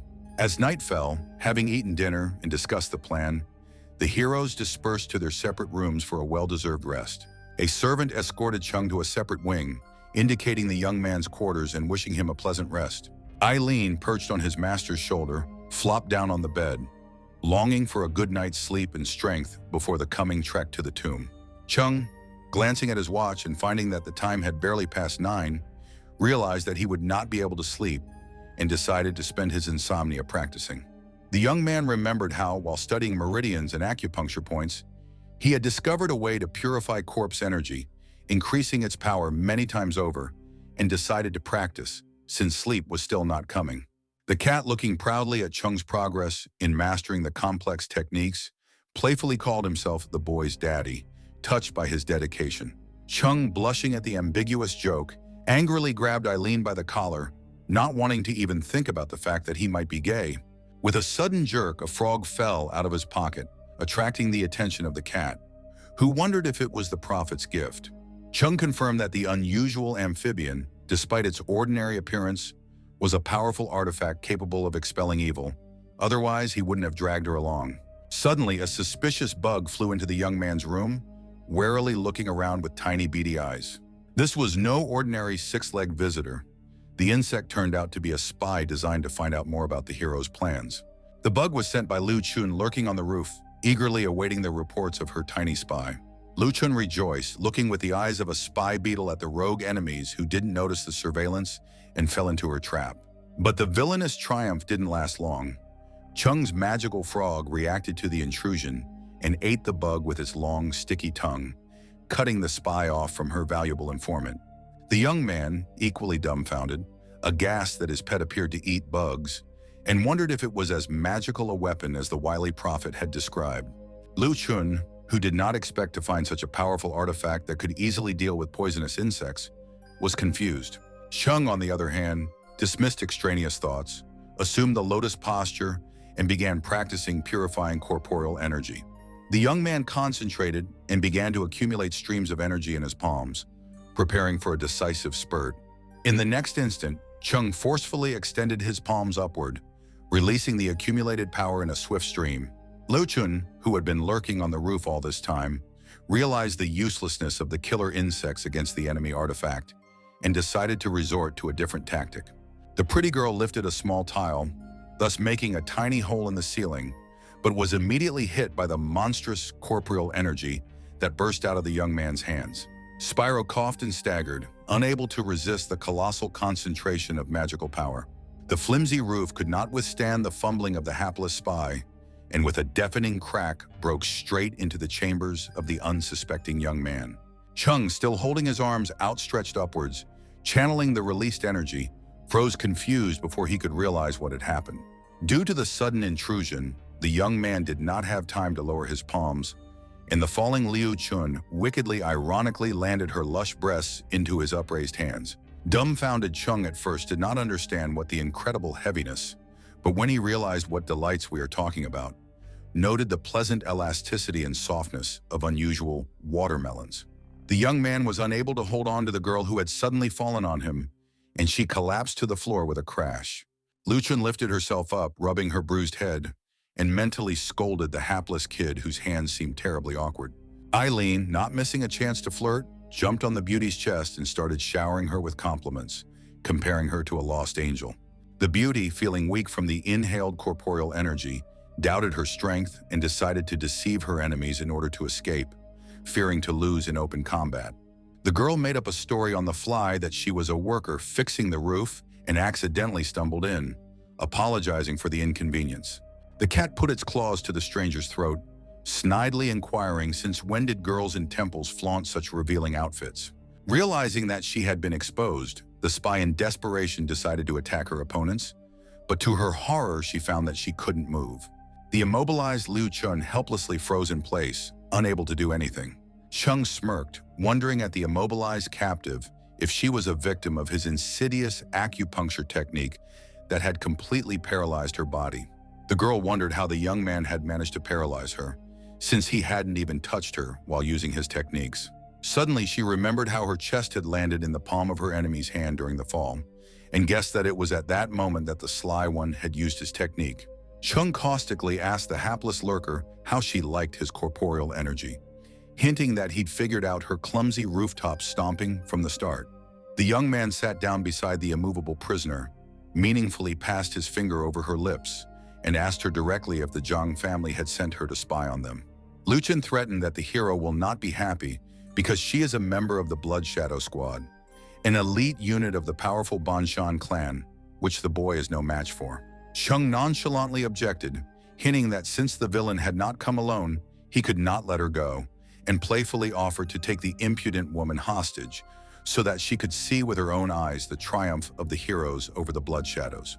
Eileen snidely asked her guest if she thought her brethren needed her, or if they would prefer to leave her friend behind, to which Liu Chun grudgingly admitted that she had underestimated the destructive power of the enemy's corporeal qi. Suddenly, a poisonous beetle flew to the villain's rescue, lurking in her tube on her belt and ready to do her duty. The insect landed on its mistress' neck and stung her with force, injecting some sort of secret compound into her body. The insidious potion loosened the binds of the acupuncture technique, and Liu Chun, having regained her mobility, jumped away from the hero who had been caught off guard. The dazed young man could not understand how the villain managed to break the spell of his faithful technique, seemingly invincible. The spy, though she had managed to loosen her restraints with the help of the bug, still realized that she shouldn't linger here, at the risk of falling into another trap.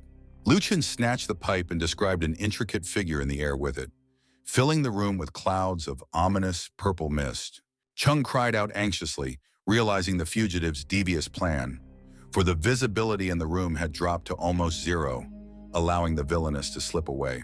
Under the cover of the poison mist, Liu Chun managed to escape, and a formidable figure burst through the swinging door. Before Chung knew it, Su Hong had rushed over to him and wrapped him in a tight embrace, pressing her face against his lush chest. Suddenly, the ant pulled Chung's head to her lush breasts so sharply that the young man's eyes bulged in amazement. Nanny explained that the purple mist was a deadly poison, one breath of which was enough to take the life of a careless fool. The woman tossed a small vial to the floor, shattering and releasing a trickle of sparkling vapor. The mysterious vapors absorbed the sinister poison in an instant, purifying the air in the room and making it breathable again. Chung admired his aunt's skill in instantly recognizing the threat and neutralizing it, remembering that Xia Yi had called her relative a consummate poison expert for a reason. When the fog finally cleared, the heroes began to scrutinize the room for clues. The cat drew his master's attention to the huge hole in the ceiling through which the nimble fiend had slipped. Looking up thoughtfully, Auntie assumed that the spy who knew how to use purple poisons was none other than the cunning Liu Chun, nicknamed Poison Fairy, from the sinister Banshan clan. A ragged Liu Chun returned to her comrades, scaring a worried Abu half to death, ready to burst into tears with worry for her beloved mommy. No wonder the big man was frightened. The girl was indeed a pitiful sight, covered in battle wounds and stained with residual corpse energy. The Poison Fairy reassured Abu that she had sacrificed herself to extract valuable information and promised that the antidote would get her back on her feet quickly. Taking a sip of the magic potion, the spy was transformed before her eyes, and her skin instantly lost the traces of her recent misadventures, returning the girl to her former beauty. Liu Chun shared her information with her boss, warning that Su Hong was also knowledgeable in poisons, and Cheng Xuan could paralyze the enemy by affecting acupuncture points. Kui Zhengguai smirked sinisterly, anticipating the coming battle, and told him to save his main trump card for last. The young man snapped his fingers, and the bandage-wrapped body behind Abba's back stirred, throwing off the burial bandages. The squad leader grinned predatorily, preparing to savor the despair of the enemies who saw their captive, the helpless Xiao Man. Blood Shadow Intelligence found out that the Jong family was pursuing the heroes deep into Mount Taiyi, so after conferring with Su Hong, it was decided to speed up the advance through the ancient forest. The young man sniffed and was surprised to note that the smell of the air reminded him of the scent of his home. Auntie explained that ancient tombs become impregnated with corpse spirit over time, and this distinctive odor meant that the company had reached the borders of the immortal's domain. Nanny summoned purple magic and put her finger on the huge cliff blocking the path. Scarlet circles of the spell swirled around her hand and began to burn a tunnel in the rock. In a matter of moments, a portal arch formed in the thickness of the cliff, through which the heroes rushed towards the unknown. The passage brought the travelers to the edge of a steep cliff, causing Jiayi and Eileen to shrink back fearfully from the opening abyss. Su Hong said that after Cheng-Jue discovered the immortal boundary under the Haiyun cliff, the Xia clan had erected a magical defense, but only Mr. Xia's son had returned from that expedition. The young man said proudly that his parent had once fought here and stood on the edge, gazing into the misty distance below. Xiayi, tormented by her gloomy thoughts, she sank her head down and plunged into contemplation. Cheng put his arm around the girl's shoulders and reassuringly promised that he would protect her no matter what happened. The cat squealed indignantly, not wanting to be dragged like a baby, to which his owner told him to shut up if he wasn't planning to climb down the steep cliff on his own. Having secured the safety ropes, the heroes began to carefully descend into the bottomless abyss. Xiayi worriedly noted that her body felt as if it was filled with lead, and her hands could barely hold the rope, as if under the influence of a monstrous gravity. Su Hong confirmed that the cliff was indeed under the curse of gravity, a curse imposed by the God King himself that could crush anyone who fell from the cliff. The young man mentally noted that the Black Cloud Cliff was the first echelon of defense erected by the Yan clan to protect its secrets. Eileen, sitting in his backpack behind his master's back, exclaimed in surprise as he stared at something unusual up ahead. The greenish vapor shimmered in the void, drawing the furry companion's gaze. "Wandering lights!" shrieked the cat, trying to break out of his shoulder kangaroo to warn his friends of the danger. Everyone turned at Eileen's alarmed cry, trying to see the source of the ominous glow. One of the ghostly lights rushed towards Ziayi's safety rope and began to rapidly burn through the rope with a fiery touch. The insidious flames ate away the rope in an instant, and the girl plunged into the dark abyss with a cry of horror. Su Hong cried out her ward's name, helplessly watching her rapidly disappear into the darkness. Cheng, without a second's hesitation, unbuckled his carbine from the main rope and rushed after the falling blood slave. The sudden jerk sent the kangaroo rider off the young man's shoulders, and Eileen had to clutch at his master's hair, screaming frantically that the madman was going to kill them all. The guy grinningly assured me that there was a clear plan in his actions, not blind luck. The young man picked up Xiayi by the waist on the fly and pulled her close to him, shouting to the cat to hold on tighter. The blood slave had no choice but to wrap her arms and legs around her savior, as if clinging to him with her whole body. A frightened Eileen also huddled against his master's back, fearing he was about to be blown away by the scalding wind. In fact, the young man did not act at random, but clearly realized that at the foot of the cliff there was a sea of dead energy that he could use. Cheng's plan was to use his own strength combined with the vast reserve of corporeal energy waiting below. The hero began to concentrate all his power in his hand, preparing to strike with his fist at the right moment to extinguish the monstrous force of the collision. The spiritual gaze eye frantically rotated, absorbing the swirling dead energy and awakening the second form of the magic artifact. Cheng stubbornly continued to accumulate energy, condensing it to the limit in the area of his clenched fist. The young man stretched his arm out in front of him, setting the vector of the crushing blow ready to hit the ground. A moment later, the trio crashed at breakneck speed into the rocky ground, setting off a deafening explosion and a tsunami of dust.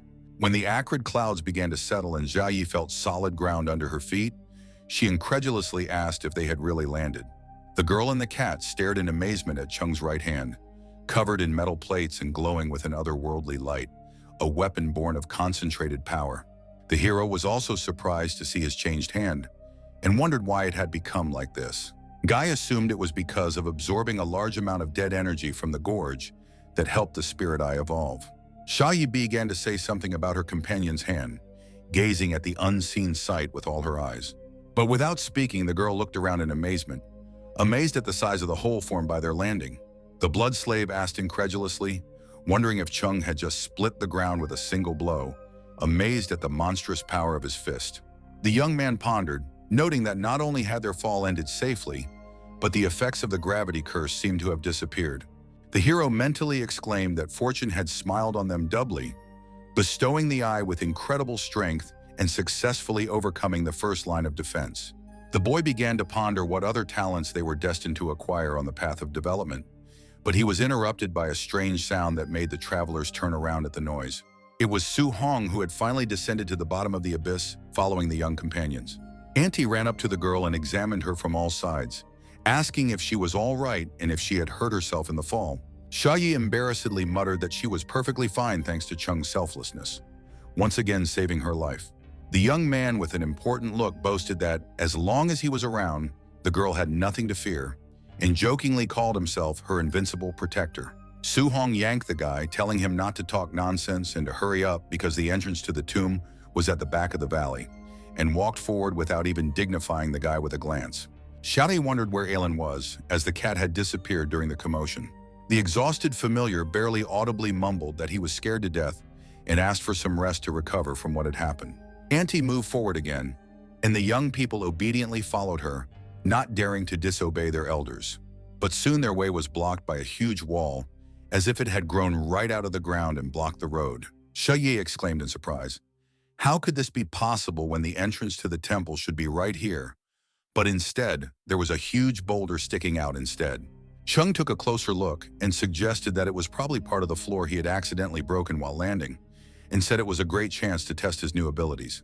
The guy approached the clump and put his steel hand to it, having previously concentrated a considerable amount of energy in his fist.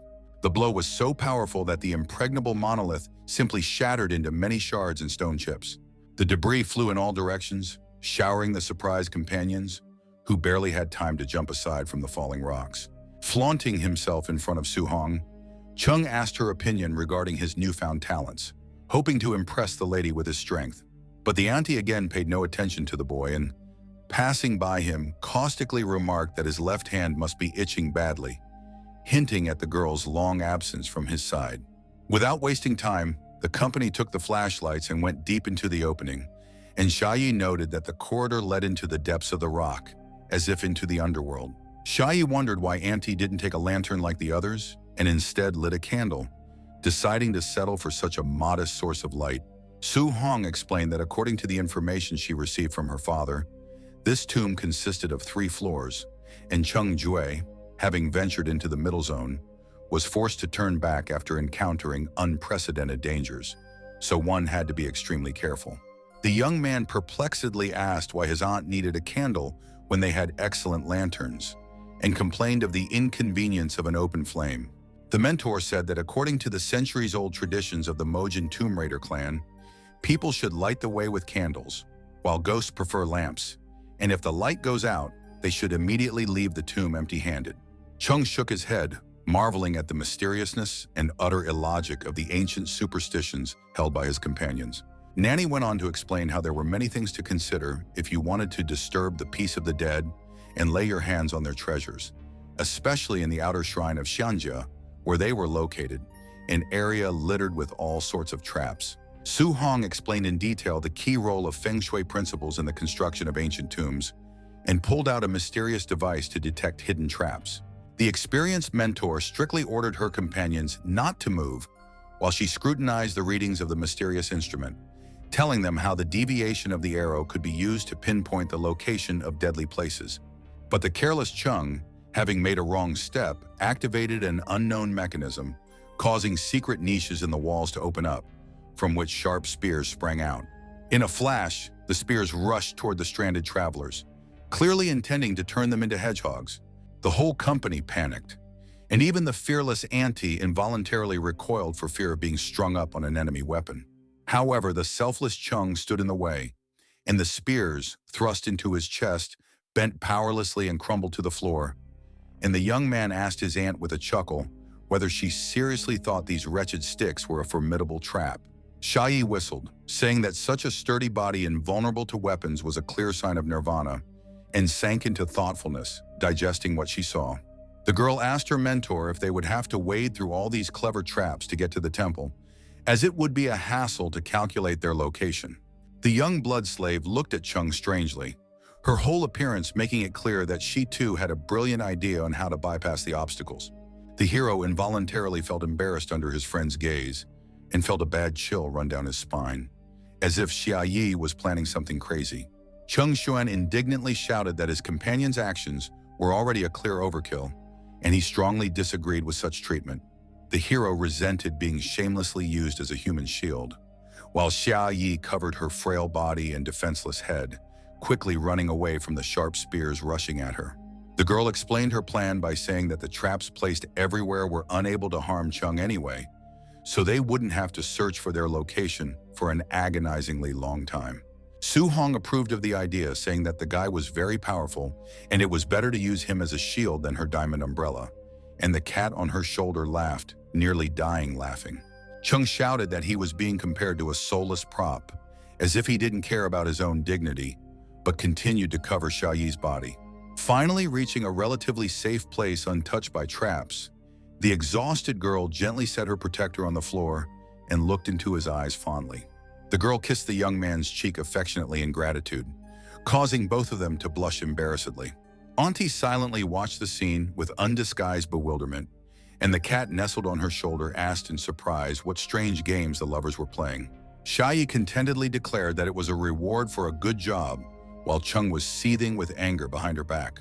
Suddenly, a deafening rumble sounded behind the travelers, instantly drawing their wary attention. Su Hong turned around and saw a huge boulder rapidly approaching them, and immediately realized that it was nothing but another rolling trap ball designed to crush the uninvited guests. Before the mentor could turn her head again, Cheng swept past her like a whirlwind, rushing towards the destructive obstacle. The young man didn't hesitate to use his newly strengthened arm and smashed the threatening stone sphere in a single blow, instantly turning it into small pebbles.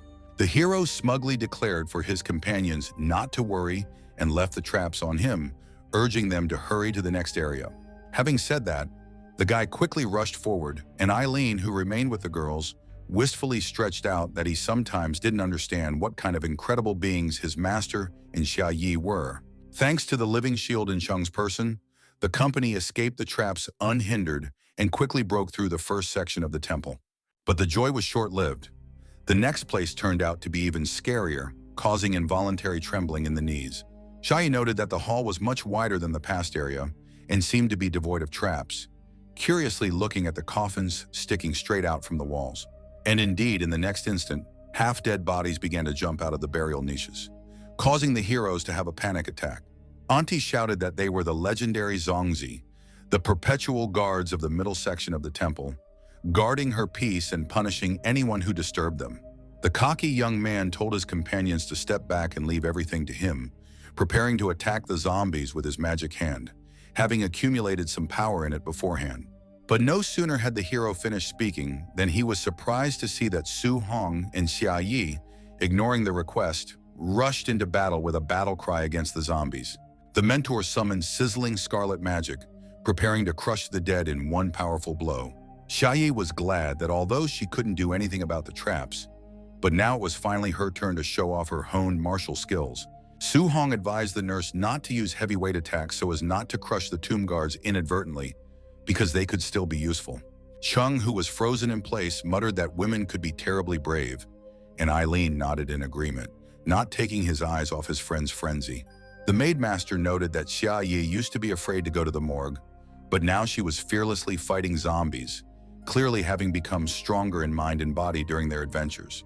The young man decided that he should not yield to his ward, being her master, and began to spread his corporeal energy, plotting something to show his companions his power. Smelling the dead odor, the Zongzi with blazing red eyes turned towards the hero, reaching for a new source of familiar energy. Xia Yi looked away from the battle for a moment and wondered why the zombies were frozen, not understanding the change in their behavior. The dead men moved toward Cheng and fell to their knees before him, shocking the young man. Eileen realized that the corpse-loving Zongzi had confused the scent of their master's corpse energy with that of their king, and were now mistaking the guy for their lord. The hero rather concluded that such a turn would save them a lot of trouble, and decided to take advantage of the situation. The newly appointed Lord of the Undead told his subjects to leave their belongings and go to bed, dispersing the rebellious guards in an orderly tone. The zombies didn't dare to contradict their lord, and began to obediently take out all their belongings, emptying their pockets. The dead obediently went to their crypts, preparing for eternal sleep. The blood slave wondered if it had been resolved so easily as she watched the Zongzi settle into the coffins and slam the lids shut. Chung smugly stated that winning without a fight was the best outcome, and the cat added that a lot of the zombies that had been thrown were valuable artifacts, and this time they had a great luck. Su Hong clutched her head, thinking that if the kid had such abilities, he would make an unrivaled tomb raider and an unprecedented talent. The hero recalled his aunt's story that his father and companions had been almost completely slain upon entering the second part of the temple, and doubted that ordinary zombies could have exterminated such a strong unit, suspecting a trick. Suddenly, the tunnel began to shake, and weighty stones fell from the ceiling, threatening to bury the intruders alive. The alarmed companions turned back sharply, trying to discern the cause of such devastation. Someone shouted that they were the unfortunate wandering lights that had managed to follow them all the way here. The young man realized that the ghostly fire was the key to further advancement. But as a formidable boss with colossal energy, while the cat, embraced by terror at the majesty of the flames, clung to his master as if seeking protection behind his back. Su Hong suggested that perhaps it was because of this mysterious and an incredibly powerful energy that the young masters were able to return back unharmed. He decided to use a restraining technique, after which one must immediately rush forward without wasting a single precious second to find out the true nature of this mysterious fire. The tense companions, not taking their eyes off the looming fire, suddenly heard a sudden frightening lingering sound of whoosh! The poisonous fairy perched on the broad shoulders of the toddler, running away with the boss, urging him to run as fast as possible, fearing an unknown threat. The young man was greatly surprised to recognize the mysterious woman on the big man's massive shoulder as the very person who had fallen right on top of him last night, belonging to the mysterious Blood Shadow group. After approaching a dangerous distance, the poison fairy instantly recognized Chung and turned to him with a sarcastic grin. The enraged Liu Chun loudly reprimanded the bewildered young man for his inaction, while her thuggish companion defiantly showed an obscene gesture and contemptuously called them pathetic weaklings. Eileen, making funny faces, wryly advised the group to take the dangerous path themselves or look for another, less risky road. The anxious Xia Yi looked around nervously and insistently suggested that Chung and An Hong immediately leave the place, leaving the pursuers far behind. Suddenly, Chung's heightened senses caught the presence of a fourth person whose breathing seemed suspiciously familiar, reminiscent of Xiao Man. Chung was not mistaken in his suspicions. As he drew closer, he clearly discerned a mysterious silhouette of a man behind the giant's broad back. The young man loudly called out to the big man running at him, trying to figure out the identity of the mysterious second passenger on his mighty shoulder.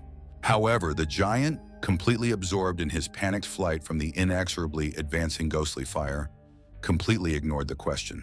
The sudden frightening change in the floor structure caused even the rapidly fleeing giant to slow down abruptly, looking around. The frightened cat, clawing at his master's shoulder, screamed in a frantic manner at the rapid destruction of the floor and the imminent fall into the ominous abyss. Chung, having lightning quickly assessed the situation and taking advantage of his opponent's second confusion, deftly pushed off and made a desperate leap towards them. Driven by curiosity and growing suspicion, the hero resolutely aimed to capture the mysterious figure lurking behind the giant's back. The calculation was flawless. With one swift movement of his hand, Chung managed to snatch the captive from the bewildered giant. The young man, clutching the freed hostage tightly to him, instantly disappeared into the suddenly formed deep rift in the ground. Kue Zhengui, pale, realized the seriousness of losing a key captive necessary to successfully break through the second region of the mysterious border. Unwilling to let his carefully thought-out plan fail, the determined boss jumped into the abyss after the hero without the slightest hesitation. Xia Yi, who had lost her balance for a moment due to the sudden jolt, carelessly stumbled at the edge of the rift and started falling into the dark abyss with a shriek. The devoted aunt, without a second thought, bravely jumped after her falling pupil, desperately hoping to save her. Abba the bully lost his balance and fell into the bottomless abyss with a thunderous crash. Su Hong landed hard on the rocky bottom and immediately rushed to the motionless Xia Yi. She desperately tried to bring the senseless girl back to consciousness, anxiously calling out to her and gently patting her cheeks. The waking beauty, struggling to focus her gaze on Aunt Hong's worried face, asked in surprise at what was happening, trying to comprehend the situation. The nanny, carefully lifting Shai's head, patiently explained that they had unexpectedly discovered the existence of a hidden underground level, located deep beneath the second zone of the tomb. Slowly rising up, Jai was horrified to notice the bleeding wound on An Hong's stomach. However, Su Hong, trying not to show pain, calmed the girl down and urged her to focus on finding Chung. Shai strongly opposed this plan, insisting that she would first thoroughly treat and bandage her aunt's wound before heading out to search for her. Suddenly, the silence was broken by the ominous voice of a poisonous fairy who had crept up on them unnoticed. She said mockingly that there would be no search, for they were not going to get out of here alive. Lu Chun imperiously ordered Chung Baobei's bulky man to immediately deal with the helpless girls. The giant did not hesitate for a second and began to carry out her orders. With a deafening battle cry, he rushed at the defenseless girls with his huge fist raised for a crushing blow. Without hesitation, the selfless nurse lightning fast covered the frightened pupil, preparing to take the most powerful blow of the enraged giant. The force of the attack was so monstrous that Su Hong's frail body was thrown like a piece of fluff right onto the hard stone wall of the dungeon. From the terrible impact on the rock and the wounds received, the unfortunate woman began to cough convulsively, with difficulty holding back the blood bursting from her chest. Shai stared at her aunt in horror, feeling a fierce desire to avenge the suffering she had caused boil up in her heart. Concentrating, the angry girl channeled all the accumulated power into her right hand, preparing to strike back. In the blink of an eye, she rushed towards the unsuspecting giant and, putting all her fury into her attack, unleashed a powerful energy blast on him. The power of Shai's strike was so colossal and unexpected that the stunned giant flew back a few meters with a wild cry. The sudden demonstration of incredible strength of a fragile-looking young girl had shocked not only the defeated Chung Baobei, but also the breathless observers, Su Hong and the cunning Lu Chun. Shai, blazing with righteous anger and thirst for revenge, threateningly said that she would never forgive and severely punish anyone who dared to harm her beloved and devoted Aunt Hong.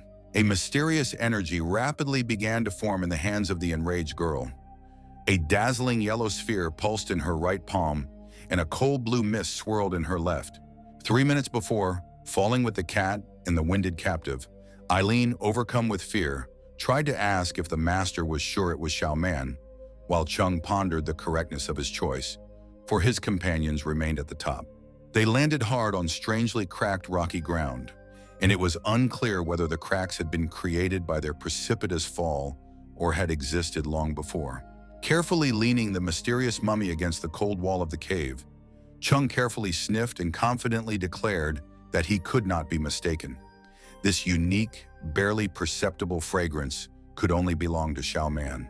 Only impatient young man was about to begin to carefully unwind the dense bandages as they suddenly began to rapidly fall from the suddenly shining bright light of the girl's body. When most of the slender body was finally freed from the mysterious fetters, the astonished Chung exclaimed his acquaintance's name in surprise and joy. Suddenly, a mocking voice rang out in the oppressive silence of the cave, commenting wryly on Chung's ability to recognize his lover, even in such an unusual form. The stranger stepped out of the shadows, noting that the young man had taken the chance to grab the girl. Chung remembered Auntie Hong's important warning that the famous Blood Shadow faction was famous for its sophisticated use of dangerous insects.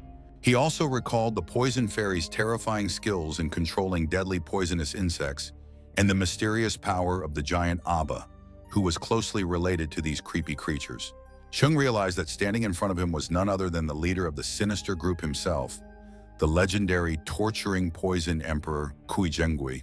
The cruel boss of the Blood Shadow, enjoying the young man's confusion, informed him that the unfortunate girl was under the influence of a most powerful, agonizing poison and was no longer capable of recognizing anyone from her past.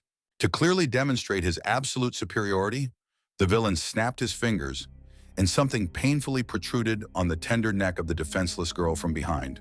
Kui Zhenggui, enjoying the situation, coldly warned that if Chung valued Xiaoman's life, he should immediately stop resisting and give way while the girl was agonizingly suffocating. Eileen shouted out in rage, "Shameless!" Unable to contain his indignation at the actions of the dastardly enemy. The ringleader explained that the scale on the girl's body was a priceless key to the long-awaited breakthrough of the second part of the celestial, which was why he was so persistent in hunting for her. Queering, he thought that although Cheng Xuan was not easy to deal with, but as long as there was a hostage, he would not dare to act rashly. Seeing that Cheng had hesitated for a moment, the nervous villain raised his voice sharply, threateningly warning him not to move, or he would not hesitate to finish off the helpless girl. However, Cheng, contrary to Kui Jinggui's expectations, was not contemplating submission but the most effective plan to rescue Xiaoman. Quickly approaching the hostage, the young man, maintaining his outward calmness, carefully approached Xiaoman from behind, gently taking her by her fragile shoulders to carry out his risky plan. Concentrating, the guy activated his secret technique, aiming it precisely at the invisible entity insidiously embedded in the unfortunate girl's body. At the same instant, Xiaoman, as if freed from invisible restraints, abruptly removed her hands from her neck and fell into Cheng's strong embrace without a word. The shrewd cat quickly realized that the girl's nervous system was under the tight control of poisonous insects, insidiously restricting all her movements. Kui Jinggui dazedly realized his opponent's incredible speed before he could even react to his lightning-fast actions. Cheng gently embraced the unconscious Xiaoman, lifting her slightly, and rushed towards the enemy after activating the instantaneous movement technique. The young man's eyes glittered fiercely, as if a flame of righteous anger was burning in their depths, ready to scorch anyone who stood in his way. Summoning the magic in his iron hand, Cheng, almost without swinging, delivered a crushing blow to the opponent in front of him. Despite the lack of a strong swing, the blow was so powerful that the Poison Emperor's skull seemed to split apart. Unable to take the blow proudly, the fiend flew with great force towards the stone wall behind him. Surprisingly, Kui Jinggui withstood the blow, managing to not only remain conscious but also struggling to stand on trembling legs, leaning heavily against the wall. Cheng once again used the fast movement technique, instantly appearing next to the enemy and angrily accusing him of sneakily taking hostages. Without finishing his sentence because of his overflowing rage, the young man once again firmly grabbed the exhausted villain's head with his indestructible iron hand. "You pissed me off," Cheng growled through clenched teeth, staring intently into the widened eyes of the once formidable criminal gang leader. At the same time, on the other side of the cave, an enraged Xia Yi, gripped by anger, was directing powerful energy blows at the enemy, shouting that her aunt's offense was unacceptable. The girl used all her incredible strength to deliver crushing blows to the giant's stomach, shouting angrily that he dared to anger Mistress Ben herself. The stunned Abba desperately tried to cover himself, clumsily dodging punches from the furious girl. Realizing the hopelessness of the situation, the giant suddenly transformed. His eyes lit up with demonic fire, as if he was possessed by some sinister entity. Abba raised his mighty arms to the ceiling of the cave and shouted his name deafeningly, making it clear that he was preparing for something terrible. When Xia Yi once again aimed her fist at her opponent's huge abdomen, he suddenly inflated it, throwing the girl several meters away with a powerful push. Landing hard against the stone wall, Xia Yi cursed in disgust, not expecting such a mean reception. Su Hong, who had been watching the fight, realized the gravity of the situation and resolutely exclaimed the need to help her apprentice. However, her plans changed abruptly when she noticed a miniature spear flying in her direction with a mysterious bottle attached to it. The insidious projectile landed right at the feet of the wary Su Hong with a low whistle, instantly shattering and releasing a thick cloud of ominous purple vapor. Being an experienced craftsman, able to recognize any, even the rarest poison with ease, she instantly identified the deadly nature of the fumes as willow insect poison and instinctively covered her nose with her hand. The space around quickly filled with poisonous fog, impairing visibility. Suddenly, Su Hong noticed the silhouette of the poison fairy, defiantly declaring her intention to fight. Liu Chun unhurriedly began to speculate aloud about the rumors that had long been circulating in narrow circles about the mysterious flower poison master from the famous Mojin faction. The poison fairy, fired up with excitement, offered to finally compare the destructive power of insects and sophisticated flower poisons in their imminent duel. Su Honger gathered her wits and introduced herself, detailing her mysterious past as a skilled tomb raider in the legendary Mojin faction. More than a decade ago, her close friend, on her deathbed, entrusted her with her most precious treasure, her young daughter. Since that fateful day, Su Honger, true to her word, has been Xia Yi's devoted nanny, tirelessly caring for her and sacredly fulfilling the promise she made to her dying friend. She warmly noted that Xia Yi had been characterized by extraordinary intelligence and obedience since she was a child, always showing incredible diligence in whatever she did. To outsiders, Xia Yi appeared as the optimistic and cheerful daughter of the respected Xia family, radiating light and positivity. However, only Su Hong'er knew the bitter truth. After the tragic death of her mother, Xia Yi had never been truly happy, secretly hatching plans for revenge against her treacherous murderer. Auntie, taking a deep breath, contemplated the truly boundless and terrifying power of that mysterious woman that even the almighty master himself feared. She clenched her fists and mentally repeated her unbreakable vow to protect Xia Yi until her last breath, regardless of her actions, driven not only by her promise to her late friend, but also by her sincere motherly love. Su Hong'er resolutely took out her unique weapon, deftly activating it with a complex, almost imperceptible finger movement. A powerful, pulsating red energy began to rapidly emanate from the mysterious elements that had suddenly appeared on the mysterious weapon, filling the air around it with a dangerous hum. Auntie Hong did not hesitate for a second, forgetting about her own injuries, and resolutely rushed into the desperate battle, ready to defend Xia Yi, whom she had long considered her own daughter, to the last drop of blood. Liu Chen, slightly impressed, reluctantly respectfully noted the versatility of her opponent's weapon, able to instantly switch between different deadly poisons to attack. However, the poison fairy immediately mockingly stated that no matter how technologically advanced the weapon was, it was still inanimate, unlike her living, poisonous insects. The bugs flying through Su Hong's flower poison began to rapidly lose their wings, which for a moment gave the brave nanny a glimmer of hope of victory. Unfortunately, not all insects were so vulnerable. Some particularly hardy individuals easily overcame the poisonous barrier and, buzzing, rapidly approached the tensely frozen Su Hong. One particularly nimble and aggressive beetle managed to stealthily get close to the woman's unprotected neck and sunk its sharp, venomous teeth into her. Su Hong, unable to hold back, cried out loudly in piercing pain and sank heavily to her knee, feeling terrified as the deadly poison rapidly spread through her weakened body. The veins in her pale face were visibly swollen, revealing the extent of the poisoning. The nanny thought bitterly of the numerous wounds from her recent fall, which had greatly weakened her resistance to the poison. A triumphant Liu Chun slowly approached her defeated opponent, gloatingly declaring the undoubted superiority of her unique battle insects. The poison fairy, savoring the moment, promised with a sadistic smile that very soon her obedient baby would inevitably send the defenseless Xia Yi, following her foster mother, to the afterlife as well. Overcoming the excruciating pain, she rose to her trembling feet with an incredible effort. With a look of indescribable anxiety and despair at the struggling Xia Yi, Auntie shouted the name of her beloved child loudly. Meanwhile, the fierce battle between the giant Abba and Xia Yi had reached a critical turning point. The little guy was relentlessly attacking the fragile-looking girl with his powerful, sledgehammer-like fists. Xia Yi, preparing for another attack, suddenly realized with genuine horror that her formidable opponent was using a rare and incredibly dangerous variety of ancient Chinese boxing. Despite the chilling fear that gripped her, the brave girl resolutely refused to retreat and, concentrating all her inner strength in a tense fist, rushed towards the dangerous enemy. Abba, visibly fatigued by the prolonged, grueling battle, shouted deafeningly in a fit of rage, "Die!" His huge body began to undergo an unnatural transformation. Xia Yi froze in mute horror, eyes wide open and unable to believe what she was seeing. The massive body of the enemy had disintegrated into countless aggressive insects before her eyes. To her utmost horror, the girl realized that these tiny creatures were not just insects, but poisonous creatures that posed a deadly threat.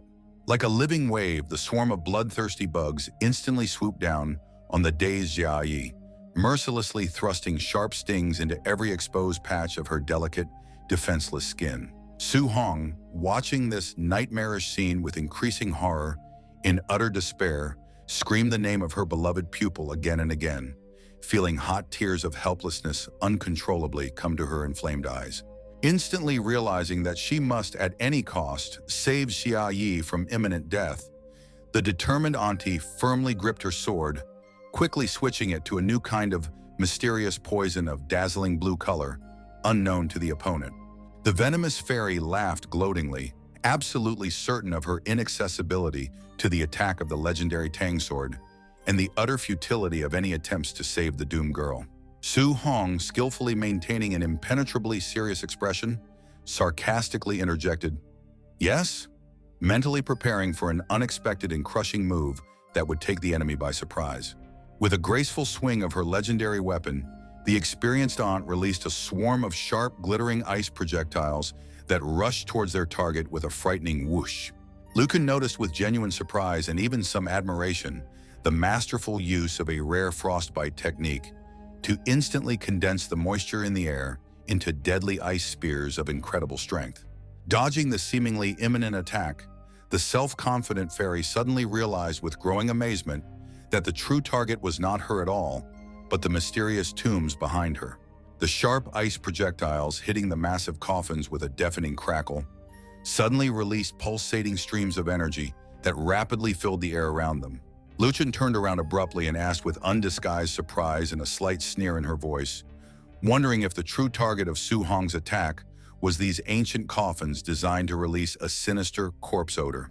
The poison fairy, without hiding her disdain, noticed that the concentration of the released corpse gas was clearly inferior to what young Chung Xuan was capable of creating, and such a small scale was unlikely to impress experienced tomb raiders like them. Su Hong, keeping her composure, said that although her poison skills were inferior to her opponent, but for a true tomb raider, Lu Chun was showing surprising short-sightedness. Auntie began to explain that the decomposition of the bodies in the tombs produced significant amounts of hydrogen sulfide, methane, and other gases similar in composition to natural gas, while applying a new technique to her weapons. With a mysterious smile, Su Hong reminded that natural gas was perfectly flammable, and immediately, masterfully controlling her weapon, she created a powerful fireball, directing it toward the stunned opponent. The fire, to Liu Chun's surprise, flew through her without causing any harm and rushed onward, pursuing her true goal. The flames continued towards Jia Yi, who was attacked by countless poisonous insects that mercilessly stung the defenseless girl. After reaching Xia Yi, the fire, like a living being, gently enveloped her body, instantly incinerating the attacking bugs, but miraculously not harming the girl herself in the slightest. As the swarm of insects continued to fly out of the giant Abba's body, the flames inexorably swept over him as well, encompassing his entire huge figure. The giant's body, engulfed in fire, began to rapidly disintegrate into thousands of burning insects, and within this fiery whirlwind, to everyone's amazement, a tiny human figure appeared. From the center of the blazing swarm of insects came heart-rending cries of pain and terror. It turned out that a small man had been hiding inside the huge Abba all along, now desperately screaming about the unbearable heat engulfing him from all sides. Xia Yi, who had already been freed from the attacking insects, watched in amazement as she realized that Abba's imposing shell was actually made up of countless bugs hiding his true tiny body. Without wasting a second of precious time, the girl activated the power of her arcane scales and rushed towards the stunned young man, placing her hand on his body to use her unique ability. At the same time, fearless Auntie Su Hong, not allowing herself to be distracted, focused all her energies on the decisive attack against the insidious poison fairy, preparing to deliver a crushing blow. Xia Yi, gathering the rest of her strength, once again resolutely placed her hands in front of her, trying to concentrate all the energy available to her for a final, desperate strike. However, to her horror, the concentration failed. Instead, the girl suddenly began coughing up blood, feeling the insect venom rapidly spreading through her exhausted body. Auntie Su Hong, instantly assessing the criticality of the situation, fearfully ran up to her ward and hurriedly handed her a small bright red pill and ordered her to swallow the medicine immediately. The girl, overcoming the spasm in her throat, began to swallow the pill with difficulty, feeling it move slowly and painfully down her inflamed esophagus. The aunt explained that it was an antidote to neutralize the insect poison in her blood. After a few agonizing moments, Xia Yi felt her strength gradually return to her. With a sigh of relief, she anxiously asked her aunt about the fate of their defeated opponents. The girl's gaze was fixed on the figure of Liu Chun lying nearby, and little Abba standing nearby, whose fates now seemed uncertain. Abba, quickly assessing the criticality of their injuries, proposed to his mother a risky plan to join forces, hoping to improve the slim chances of victory. Without waiting for the stunned mother's response, he immediately proceeded to absorb her life energy, ignoring her feeble protests. Luchun, realizing her son's intentions, screamed in horror, desperately begging him to stop this crazy action. Abba, having lost the last vestiges of humanity, coldly declared his firm intention to devour his mother for his own survival and power. Su Hong and Xia Yi froze in mute shock, shocked by the incredible cruelty of the scene unfolding in front of them. The kid burst into demonic laughter, cynically justifying his monstrous actions with twisted logic. He lashed out at his own mother with accusations of inhumanity, revealing horrifying details of brutal training, and began a gruesome transformation into a monstrous human-insect hybrid. The creature, which resembled a giant ladybug with a distorted human head and blazing red eyes, soared into the air and rushed towards the dazed opponents. Su Hong, instantly assessing the situation, warned of the incredible, almost divine power of the newborn monster created by the unnatural fusion of the souls of mother and child. The maddened boy, reveling in his newfound power, rushed towards the defenseless Xia Yi with a deafening roar, thrusting his deadly paws forward. Xia Yi, paralyzed with terror, realized with despair that she did not have time to dodge such a sharp attack from the monster, preparing for the imminent strike. At the critical moment, Auntie Su Hong's sword, as if it had found its own will, soared into the air, leaving behind a scarlet trail of spilled blood. It turned out that the selfless nanny, without thinking for a second, rushed in front of the attack, covering her favorite pupil and taking the terrible blow of the sharp paw of the mutant beetle in her own shoulder. Abba, stunned by the unexpected turn of events, froze in midair, overwhelmed with rage and bewilderment at such a selfless act. A sobbing Xia Yi begged Auntie Hong to stop risking herself, but the latter, overcome with pain, assured the girl of her well-being. Unable to contain her emotions, Xia Yi sobbed even louder, realizing the seriousness of her aunt's injury. The enemy, unable to understand Su Hong's self-sacrifice, bitterly recalled his own mother's betrayal, perplexed at how someone could so selflessly protect another. Infuriated by its incomprehensible devotion, the monster furiously pressed its paw, thrusting it even deeper into Su Hong's body until the tip showed from her back. Suddenly, the beetle stopped what it was doing, showing clear signs of confusion and anxiety upon smelling the unusual odor that had caught its attention. The source of this mysterious fragrance turned out to be Su Hong's fresh wound, emitting something that greatly agitated the insect and made it wary. The monstrous beetle, gripped by panic, began to scream frantically as it felt the unknown poison penetrating its seemingly invulnerable body. Su Hong gathered her last strength and triumphantly explained that she had turned her own blood into a deadly weapon that could overpower even a poison-hardened monster's body. The shocked Xia Yi, horrified to realize her aunt's sacrifice, asked in a trembling voice why she had taken such a desperate step. Su Hong, smiling affectionately through her pain, simply replied that she did it to protect her beloved pupil, plunging Xia Yi into astonishment at her boundless love. Abba, unwilling to admit defeat, continued to deny the possibility of his death, but his body had already begun to disintegrate into tiny particles. The monstrous beetle, gripped by terror, continued to scream as it felt its flesh oxidize and dissolve, and its strength rapidly leave it. Two ghostly figures flew out of the monster's defeated body, the souls of Liu Chun and her young son, freed from their horrible transformation. Liu Chun, overwhelmed by maternal tenderness, lowered herself next to her son's soul, stroking his cheek affectionately as he perplexedly inquired about her presence. The mother, holding back tears, began to explain to her son her true intentions, which had always been for his happiness, despite all the mistakes she had made. Abba, deeply affected by his mother's unexpected revelation, angrily and with evident disbelief, reminded her of the long years of agonizing trials he had endured to gain the coveted power. Liu Chun, unable to hold back her sobs, hugged her son tightly, begging for forgiveness and sincerely admitting that she herself was having great difficulty dealing with the weight of her own difficult decisions. Through tears, she recounted her parenting methods, explaining how she used poisonous insects and dangerous training to harden his body and unlock his potential. Liu Chun, gathering her courage, finally revealed the true reason for her ruthless actions: the fear of the powerful Kui Zhenggui, who persistently wanted to use their unique strength for his own selfish purposes. She explained that she strove with all her might to make her favorite son strong, and tough enough to successfully resist the harmful influence of the leader of the Banshan group. Abba, realizing the depth of his mother's love and sacrifice, burst into tears, asking why she hadn't told him earlier. Luchun admitted her mistakes with deep sadness, realizing that she had never really thought about her son's feelings, thinking she was a terrible mother. Mother and son, having finally found mutual understanding, hugged each other tightly, letting the tears and feelings they had held back for so long flow out. Lu Chun, turning to Su Hong and Xiaoyi who were watching them, expressed her sincere admiration for their pure and selfless love for each other. The aunt and the girl, touched by the scene, exchanged understanding glances, realizing the depth of the bond that bound them.